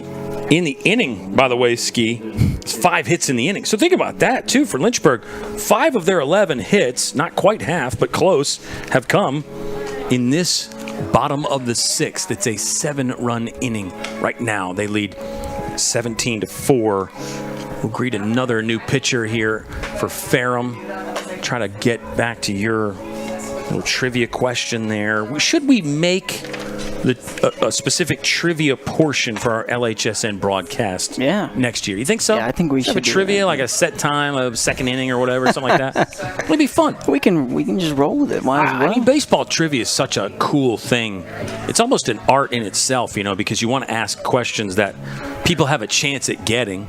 You know what I mean? Yeah. But they need to be somewhat tough. You don't want to just ask the simple ones like who's the all-time hits leader, because that's Pete Rose. But you don't want to make them so tough that they're impossible to get. So this is a good one about the 5 walks, by the way. I think the original question was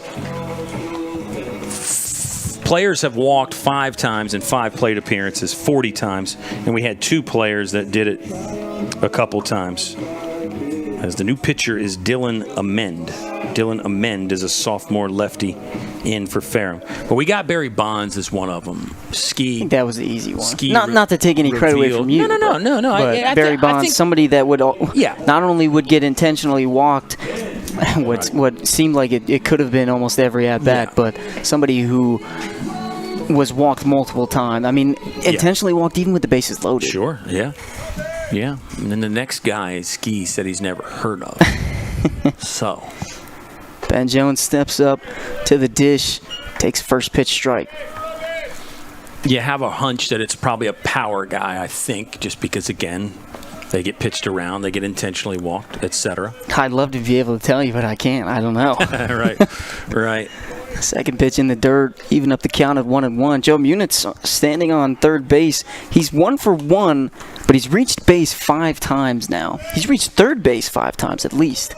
He scored in his first 4 plate appearances on those 4 walks. So impressive. And talk about slugging percentage again. You factor in the doubles, triples, and homers for Ben Jones. His slugging through the roof, .598. Connor Moore came into the day slugging .759. Well, that's not going down after his home run. The way the slugging percentage works is it kind of like a batting average, but, it's 1 for a single, 2 for the double, 3 for the triple, 4 for the homer. So just the total bases, you're just adding total bases and then dividing by the number of at-bats. That's how you get the slugging percentage. So if you had all singles, your slugging percentage would be the exact same as your batting average. If you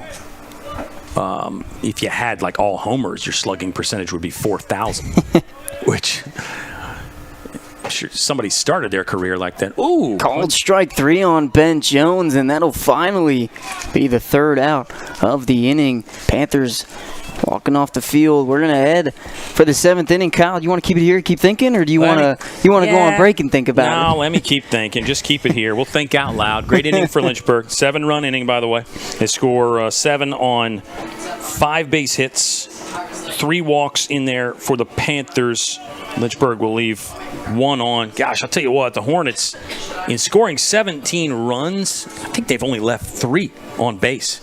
The home runs are part of that. Logan Webster and Bryce Demery, we kind of touched on that, where the bases get cleared on those home runs. Austin Riney's going to stay out for Lynchburg.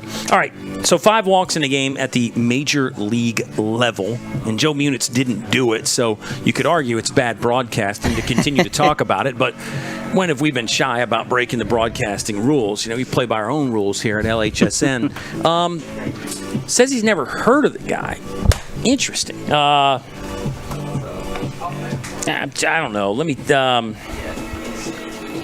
Honus Wagner, not a power guy, but okay. Nah, you got any Honus teams? Wagner. Does it give you teams? Look up some teams and tell me some teams. Yeah. I can tell you he played Or for the years, New York yeah. Giants. 22-year career for the New York Giants. 22 career year. And by career looking for the at New his York Giants. pictures, Yeah. you didn't watch this guy either. Okay, he's in black and white. He's a Yeah. picture. I believe I have the answer then, based on those hints, Who you which is thinking? probably going to impress you if I get it right. Who do you think? I believe the player could be a guy named Mel Ott. There you go. You got it. Dang, that guy's good. Dang, that guy is good. Well, the New York Giants helps. Mel Ott was a San Francisco Giants. Yeah. Oh, you said Did I say New York You said Giants? New York. Oh. But it was the New York Then Giants, it was right? the New York Giants. Yeah, I thought. Okay. Well, they moved to San Francisco, Yeah. but Mel Ott was playing there in New York. Yeah. He used to play their games in Manhattan, but at the northern part of Manhattan. It was really almost right across the river from Yankee Stadium in the Bronx there for the New York Giants. Top of the 7th as Markowitz hits this one into left center.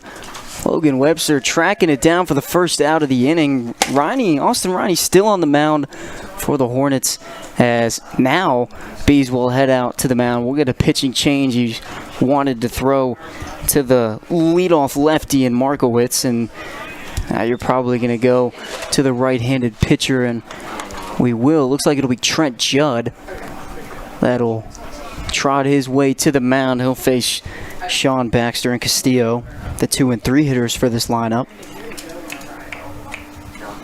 Yeah, good work there from Ryan. He faced 4. He gave up a couple singles when he came in. Remember, one was a bunt single from Mason. One was a little bit of a soft serve from Mulhern.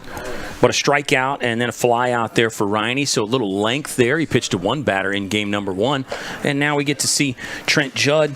Judd's got good numbers this season. Really a breakout kind of a campaign. This will be appearance number 8, all out of the bullpen. He's 1-0 with a 4.73 earned run average.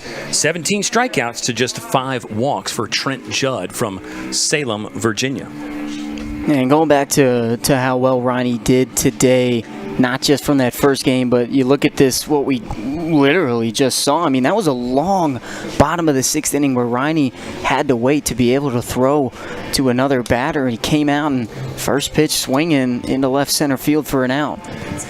So good job by Austin Riney. And now he's going to pass the torch over to Trent Judd. Like you said, somebody who's having a breakout season and somebody we can definitely have a ton of great things to talk about. He's really another sort of long reliever for this Lynchburg squad. He reminds me of what Logan Tapman kind of did in the last couple years when he was in the bullpen. And you can obviously compare him to Brock Duff and Colin McGuire, where he's a reliever that can throw.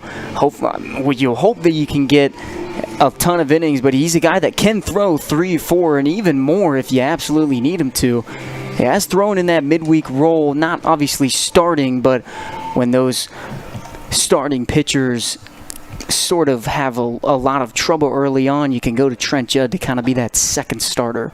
13 1/3 innings pitched for Trent Judd. That's across 7 prior appearances. So, yeah, that tells you he's working a little bit more than a little bit under 2 innings per appearance. But Judd is a guy that can give you some length.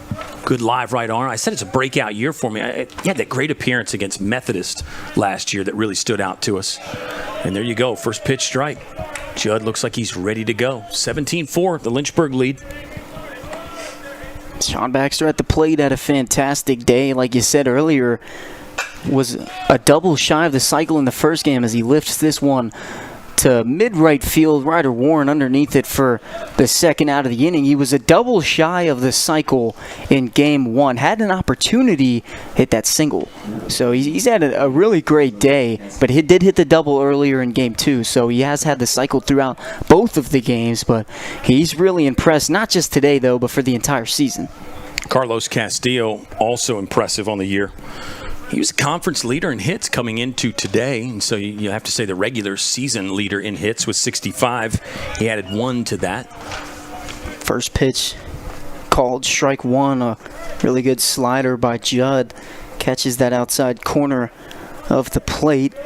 And a great job being able to work ahead in both these counts, as this one is hit sharply to the shortstop. Brandon Garcia got a good jump on it, and he'll catch it for the third out of the inning. We will head to the home half of the seventh. We'll take a breather, and we'll be right back just in a couple minutes on the Lynchburg Hornets Sports Network.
Hello again, baseball fans. It's Kyle Haney and Ethan Morotsky. We go back and forth on a fun day, a long day of baseball, 11 innings in game one. Let's revisit, though. I mean, you said one of the best games you've ever seen. I think if that's not one of the best games you've ever seen, you've seen some really incredible baseball games, because that one's going to stand the test of time right there. 7-6 walk-off home run. Lynchburg was down to their final strike a couple times in that 10th inning, when they had to score two. It was nuts. I mean, a great game. You feel for the Panthers. You really do. Yeah, I think most important at bat in that game was the Joe Munitz full count walk. I mean, that was such a close pitch. I mean, that looked like you can honestly say that it could have gone 50-50. Yeah. Well, and if you're the Panthers, you're going to say that. You're going to go back and watch it and nitpick and ask the umpire, where was that? Here's Sean Pokerock. 2 RBIs in this one. He's 1 for 4. Here's some updates from those other games. You may have heard us mention that Bridgewater and Avert split, so they will be going to the if necessary game 3, and apparently that one is scheduled for tomorrow. They're going to try to play through the rain, so we'll see if the weather allows or not. But at least one series going to a third game.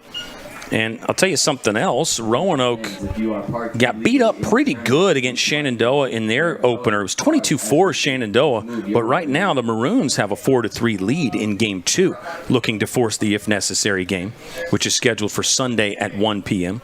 Those games are in Winchester at Shenandoah University. And the other series is Randolph-Macon and Hampton-Sydney, and they're actually not starting until tomorrow. I wonder if they'll get those in or not. But, worth pointing out, I mean, tarps exist. Quick dry exists. You can play through a light rain. Sometimes you can play through a heavy rain. 1-2 fastball is spun on and yanked foul. So, I wouldn't necessarily count everybody out for tomorrow. And sometimes forecasts just don't materialize. You get a 80% chance of rain, and all of a sudden you don't get much, or it rains early and you're fine. So I'm okay with people not adjusting the schedule. I'm also okay with what Lynchburg did. Get them out of the way now, so you don't have to worry about playing 2 on Sunday or 1 and coming back playing 2 on Monday kind of stuff, because that Final Four does start Thursday. Yeah, and having that interim kind of day in between, which would have been tomorrow or would be tomorrow if we happen to go to a third game on Sunday, it's kind of like it never really happens, You have that. I mean, I guess in the major leagues they always have that extra day for travel and stuff, but for college, it's really interesting to have that kind of intermission day where you don't play and you're not really sure what's going on. Yeah. Well, in the middle of a series, this one's hit hard to third. Good play by Elliott to stay down. The throw is on target. Pokerock has been retired for the first out of the bottom of the 7th. Yeah, I mean, even in the bigs, the travel day comes before and after the series. You really don't have it in the middle. You could have a rain out, of course. Yeah, that's true. And then, very true. But all the fun things about our game that we talk about. You have very few rainouts in basketball. Very few. I don't want to say none, but very few. And hang on to all of your comments, because we got to focus on Bryce Demery. You never know when this guy is going to unload here. Likes to go after that first pitch. Here he comes. Yeah, he did. Hit hard. And here you go. Another hit for Bryce Demery. The hits keep coming for the Bryce is right. It's rip and run time. He's going to slide head first into second base, and it's a double. Slugging percentage is going up again for Bryce Demery. 4-hit game. He's got a double, a home run, and 2 singles. I got to update the numbers. I'm not going to be able to on the fly, but let me just tell you this. In his last 6 games now, Bryce Demery has 4 home runs and 4 doubles. I can do that update on the fly with the numbers. That's in his last 6 games that he's played in. He's now hitting over 600 in those last 6 games. And the slugging percentage after that double is probably north of 1,000. I'll have to take back what I said about Bryce Demery. He's a lot faster. Look from up here, he looks a lot faster. This is you thinking he's going to go back and watch this and get mad at you. Demery leads off at second. There's 1 out for Ryder Warren. Well, let me say this about Demery. With the long frame that he has, 6'3", 6'4", he's got those long strides, so he can cover a lot of ground. So maybe he doesn't have the quick burst, but I think once he gets going full speed, pretty strong there. Here's Ryder Warren. He'll belt one into right field.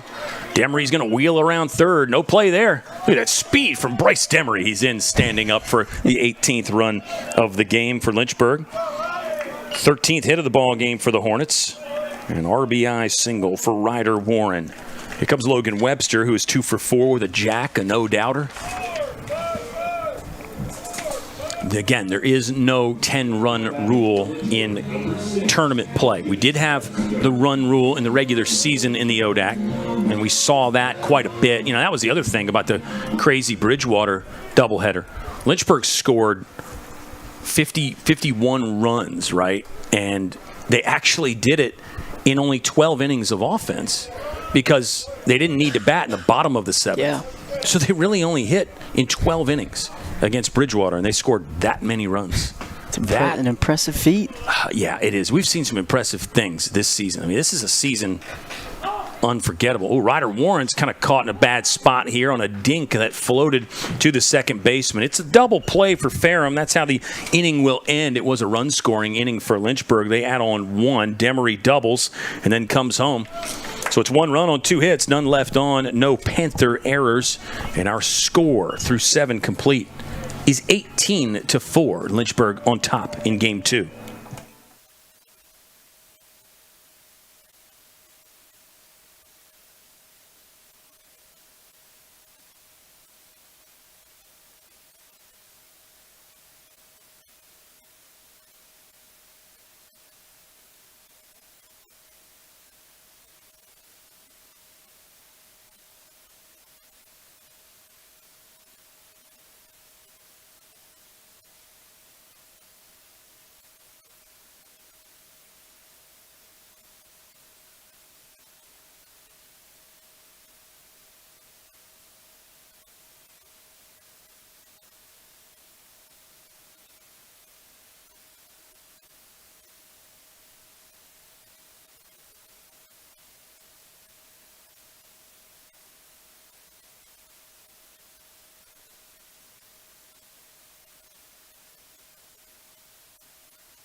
Top of the 8th in Game 2. Lynchburg looking for the sweep to open up conference play. They did sweep Bridgewater last year in this opening round, the best 2 out of 3 weekend.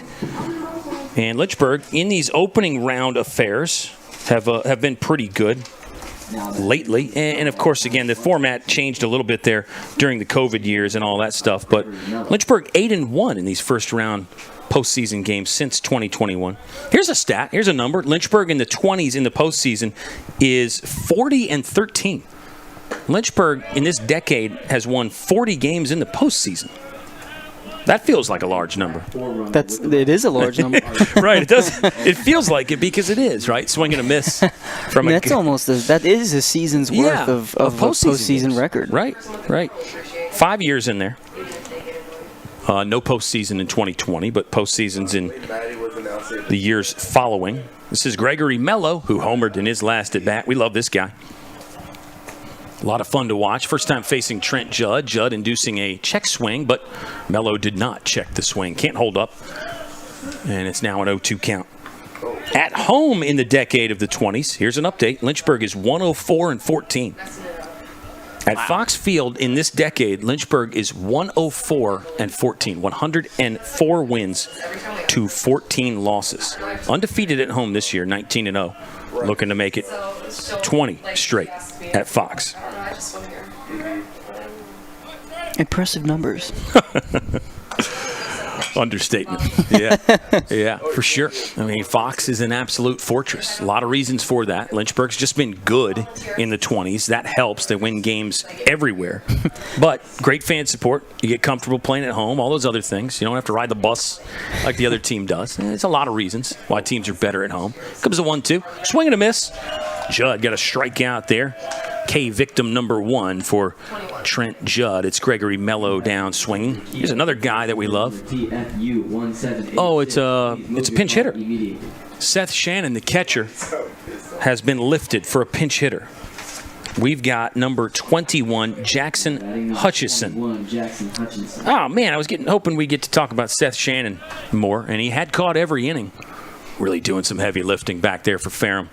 Tip that cap or your face mask if you prefer to Ferrum's catcher, Seth Shannon. He'll finish this game 2 for 2 with a walk.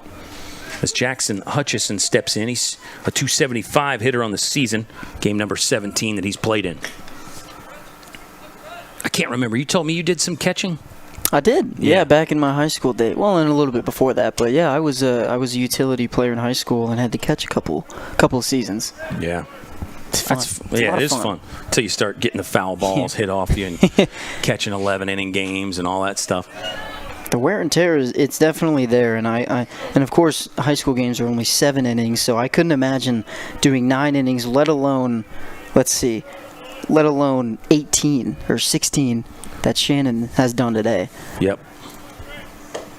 Hutchison hitting now. We'll spray this one to right field. Ryder Warren doesn't have to move very much. He'll make the grab for the second out of the 8th inning. Ferrum's down to their final 4 outs. As we still need cars to be moved. We've had more of that today than ever, where our public address announcer started out as Matty Schuchter, now it's Eli Schilling, has had to ask fans to move their cars. There is a good crowd here, and we've got a track meet going on. So I wonder if maybe that's made parking kind of a little thin out there. It definitely is a problem. Another pinch hitter for Ferrum, by the way. This is number 3, Jorge Olivo. Another guy that we enjoyed watching first time Ferrum was in town. Pitch from Judd, misses wide. Ferrum has now lost 7 of the last 8 to Lynchburg. Teams split the regular season meetings last year. Hornets have won 11 of the last 13.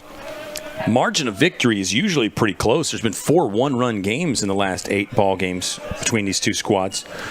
And obviously it was a one-run game earlier, but this one, much wider margin, as Lynchburg really putting on a show here in game 2. They're on top 18-4, 2-0 count for Olivo. This one floated into the outfield. Joe Munitz has it. Catch made, side retired, 3 up, 3 down in the top of the 8th. Lynchburg will go swing it one more time here as the sun sets. We get some long shadows in the dying light of this Friday. First Friday in May. Hope you're enjoying the baseball on LHSN.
Eric Hyatt will lead off the bottom of the 8th inning. Lynchburg on top by a lot, 18-4 Hornets after the walk-off win in game number 1. There's your new Ferrum pitcher, Gray Clary.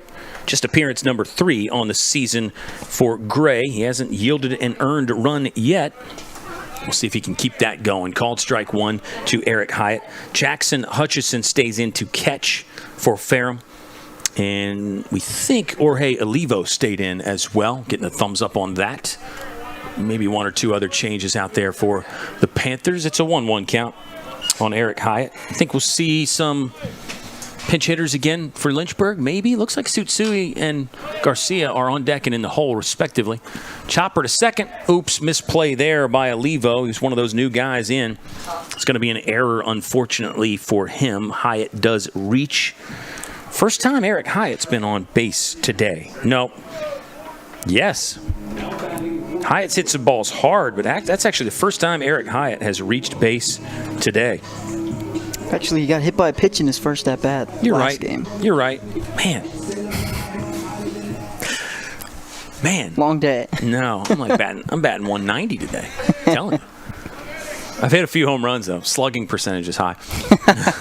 Lucked into a few. Plus, I got that Mel Ott thing. Yeah, that was pretty cool. That was pretty impressive, wasn't it? 0-1 count, Maddox Tsutsui. If you're tuning in late, you don't know what the heck we're talking about. We had some trivia time earlier. And we've had a long day, 11 innings in game 1. It was really just a masterpiece kind of a game, classic baseball game. I think I'll go home and watch that. I'm going to go home and watch game 1. I'll skip past all the stupid things I said. 1-1 coming up to Tsutsui. He fouls it away. But really, just again, a game that came down to the wire a couple times in 11 innings. Ferrum scored 2 in the top of the 10th and felt pretty good about their chances. Lynchburg answering with 2 in the bottom of the frame. And then the Hornets won it with the Seymour walk-off. Connor Moore walk-off solo home run in the bottom of the 11th. Here's Tsutsui trying to hang tough on a breaking ball. Stayed back nicely, but couldn't keep it between the poles, and we'll run it back at 1-2. Garcia is on deck. So no changes right now to the batting order for Lynchburg. The substitutes really paid off in game 1, including Connor Moore, who was a pinch hitter. He had the pinch hit, and then the game went so long that he actually ended up getting 2 more plate appearances, including the walk-off home run. Sean Pokorok's done a lot of catching today for Lynchburg. As Tsutsui staying alive on another one outside. Hanging tough. Tsutsui's played a heck of a third base today.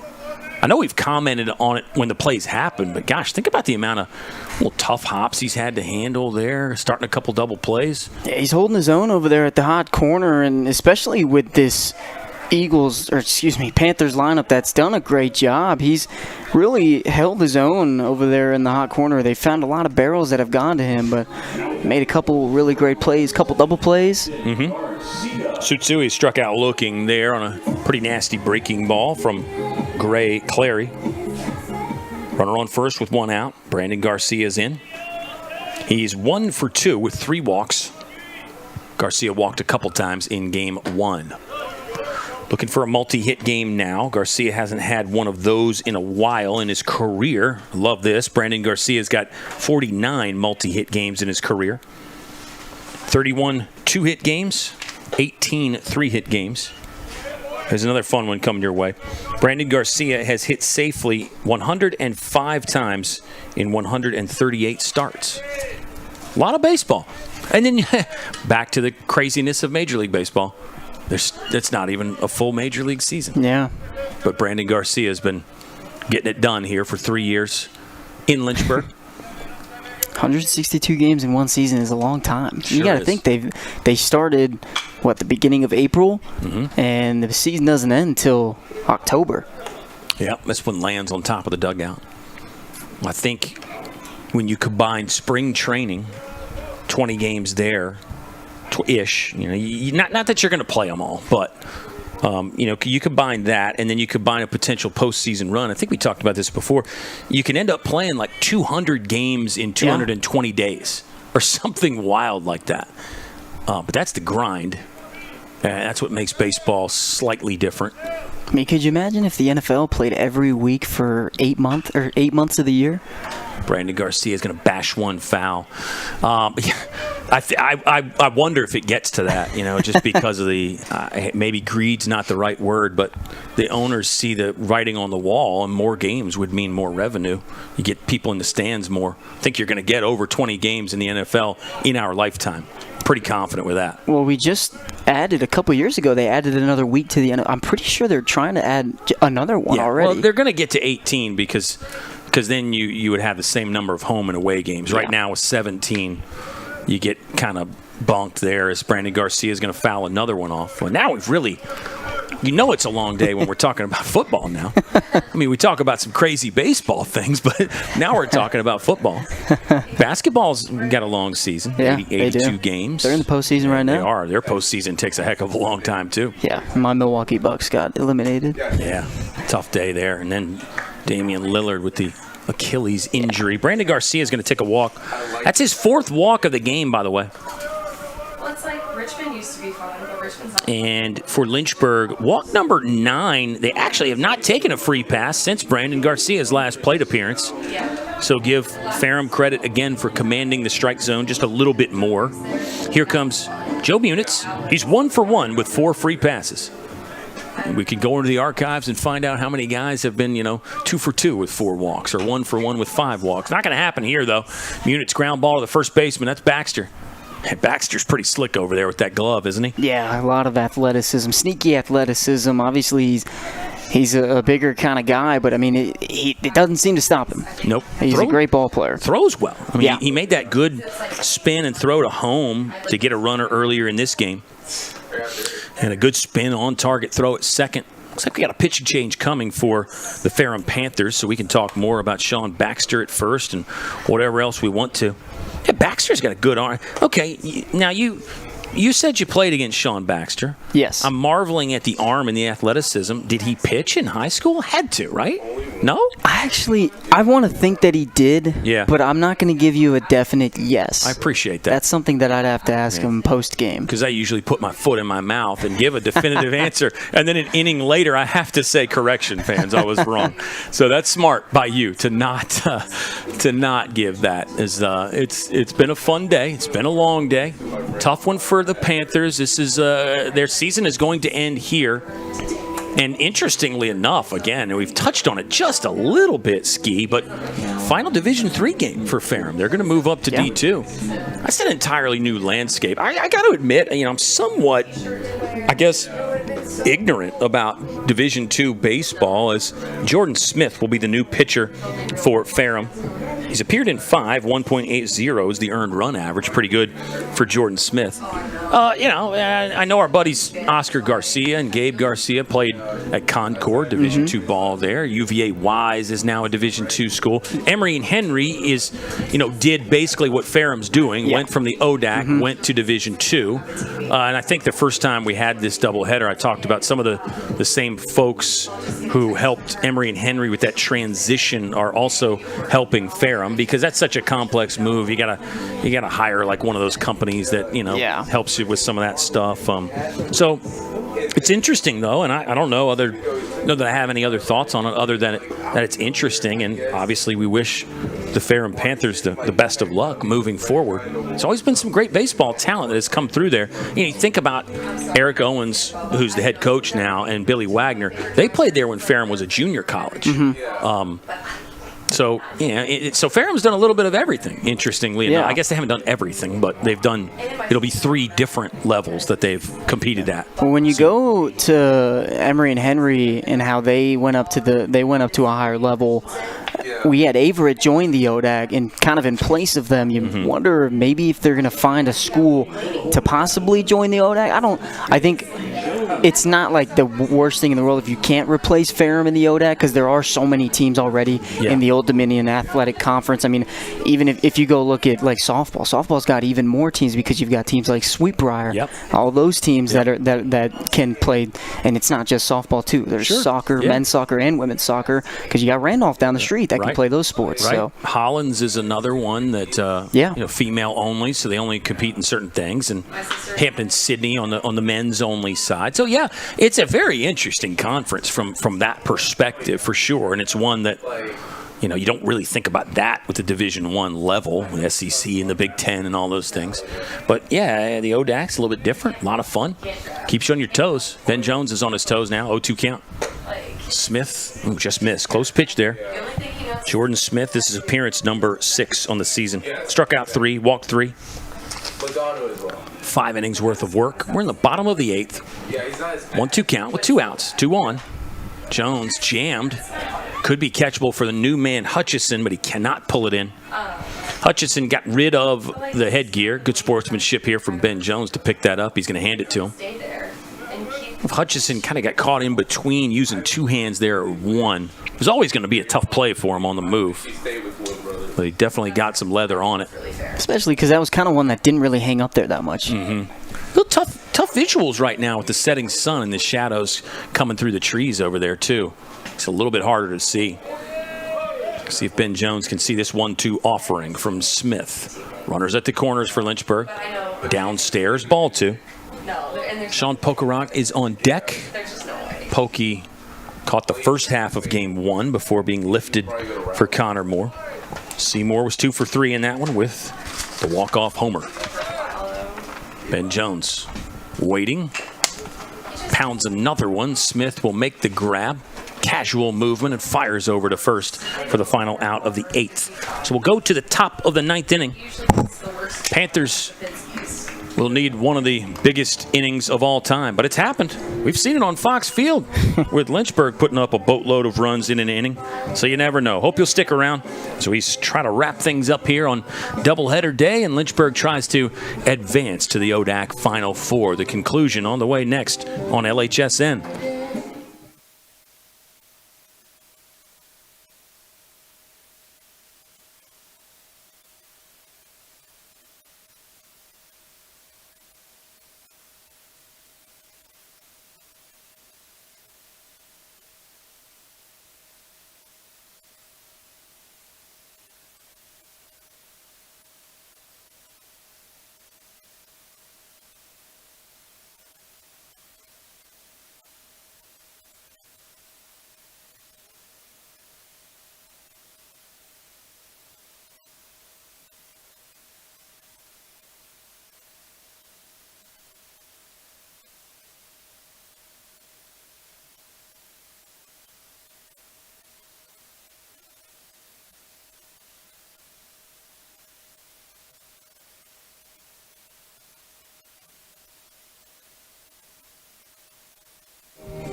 Okay, Kyle and Ethan bringing you at least one more half inning of baseball. It'll need to be a big comeback for the Ferrum Panthers. It's Lynchburg 18, Ferrum 4. Hornets won game number 1, 7-6. And the ODAC Final Four scheduled to start Thursday. Capital One Park, Tysons, Virginia. Tysons is the preferred name now. Now, old school D.C. and Northern Virginia people still call it Tyson's Corner. Yeah. That's what they grew up as it has. But there was a movement some years ago to just simply call it Tysons. I think that's the official name. Not uncommon, or let me check myself. Not unheard of for a town to change names. I would say it is uncommon, actually, but not unheard of. Of course, now I can't think of any. There was the old Istanbul, Constantinople thing. That was a famous one. 0-1 count. Trent Judd still pitching. Because once again, when you get an Istanbul reference in a broadcast, you know it's been a long day. This is a new hitter. This was the 7th spot in the order. Ty Mason was here earlier. And our new batter for the Panthers is Henry Goodwin, but a short appearance for him as he has just struck out looking. Goodwin down on strikes. Punch out number 2 for Trent Judd.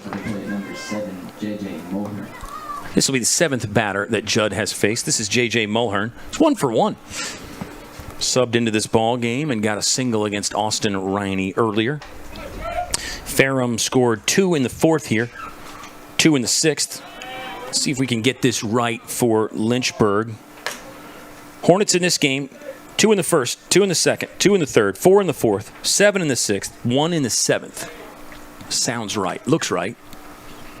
And confirmed by our scoreboard here at the University of Lynchburg. Fabulous spring afternoon. Now it's a spring evening to enjoy a game, Ethan. Spring day. It's a spring day. It's a full spring day. It was a warm one, too. Beautiful weather for baseball. It was. The rain held up. It did. It did. Tarp was brought out but never applied to the infield. 3-0 count here as Judd is missed to J.J. Mulhern. 7:30. Game 1 started at noon. So we'll be out of here by 8. It's an 8-hour day. That's a typical hard-working, blue-collar American 8-hour day right there. We had May Day yesterday, which is a bigger holiday in some other companies, but that was some other countries, but that was a famous workers' holiday, May Day, a holiday for the working man and woman. Maddox Tsutsui will get to the fence line, but just watch this ball bound off the top of the Lynchburg dugout. It's a full count now, as Judd has come across with back-to-back strikes to J.J. Mulhern. I think Eric Owens has got a good thing going at his alma mater there. I think the infrastructure is sound. Always helps when you've got Billy Wagner in your corner. Of course, Billy Wagner's doing some coaching at the high school level at the Miller School in Charlottesville. There's a strikeout looking. Back-to-back, backwards Ks for Trent Judd. Let's see if he can sprint to the finish line here. Maybe get one more punch out. 3 in the game for Trent Judd. Logan Tapman started this thing for Lynchburg. Pretty effective. Probably gave up more hits than he wanted. Tapman got scattered 7 hits. There was the Gregory Mello solo home run. Austin Riney was very effective for 4 batters, and Trent Judd has picked up where those guys left off. Top of the 9th, a pitch that just missed. What else as we start to wrap it up? I mean, have we missed anything? Do we need to revisit? I don't think there's a way we did miss anything, to be honest. Well, you're giving us a lot of credit, as this is a looping line drive that Joe Munitz will gobble up and make the catch. And this long doubleheader day is over, and it ends in a Lynchburg sweep. Hornets are moving on. They eliminate Ferrum. Panthers' season is going to end at 20-22. And oh, how close they came to stealing a victory on the road here. Ferrum had Lynchburg on the ropes for the better part of Game 1, but the Hornets came storming back. It was 3 runs in the bottom of the 7th for Lynchburg. They scored 2 in the bottom of the 10th to send it to the 11th, and then Connor Moore walked it off. What a day for Lynchburg offensively, and you really have to start and maybe end with Bryce Demery. Solo home run in Game 1. Demery hit a big one in Game 2, an absolute no-doubter. No doubt Demery strikes again, and it was 4 hits in Game 2 for Bryce Demery, 5 on the day. Don't leave anybody out. Don't leave out Logan Webster. He had a no-doubt home run. Joe Munitz, 4 walks and a single in this game. Lynchburg got production really throughout the lineup. A couple guys I know didn't get the results they wanted, but give the Ferrum Panthers pitchers some credit in there as well. Yeah, first game they did a great job just keeping these Hornets on their toes, honestly snuffing out anything throughout pretty much the entire ball game. And the Hornets they stayed in it and they stayed true to themselves, and they ended up sneaking by that victory in Game 1 and winning convincingly in Game 2. For Ferrum, it was always going to be tough to rebound after that heartbreaker in Game 1. If they get a win there, a completely different flavor to the rest of the day and perhaps the series. But instead, it's Lynchburg. The Hornets just keep rolling on. Rollberg, and they do in this one. 35-6 now for Lynchburg on the year. 35-6, 20-0 at Fox Field. This may be the final game we play at Fox Field. Hornets could potentially host a regional game or a regional tournament, and then maybe a super regional after that here. But that could also take place at maybe a neutral site close by. It would still be Lynchburg hosting, potentially. But all that remains to be seen and decided. ODAC Final 4 will crank up on Thursday. Lynchburg will be playing an opponent, TBD. Stay plugged in to the social media and the website, lynchburgsports.com. But if this is our final LHSN broadcast from Fox, it's been a blast. It's been a dream. We've seen everything. We have seen everything in 20 home games this year for Lynchburg. They go undefeated at home. Of course, there could be more, but so far, undefeated for Lynchburg at Fox. Wow. Ski, what a crew today. Yeah, I mean, what a unit. I've been blessed to be able to have my first year out of out of my baseball season with Kyle and everybody who's done a great job. And you called like 60 softball games. Too. Yeah, I called a lot of softball too. No, I've been blessed. I mean, this has been a great squad, and I'm happy that I've been able to watch them throughout the season. A lot of these guys are my boys too.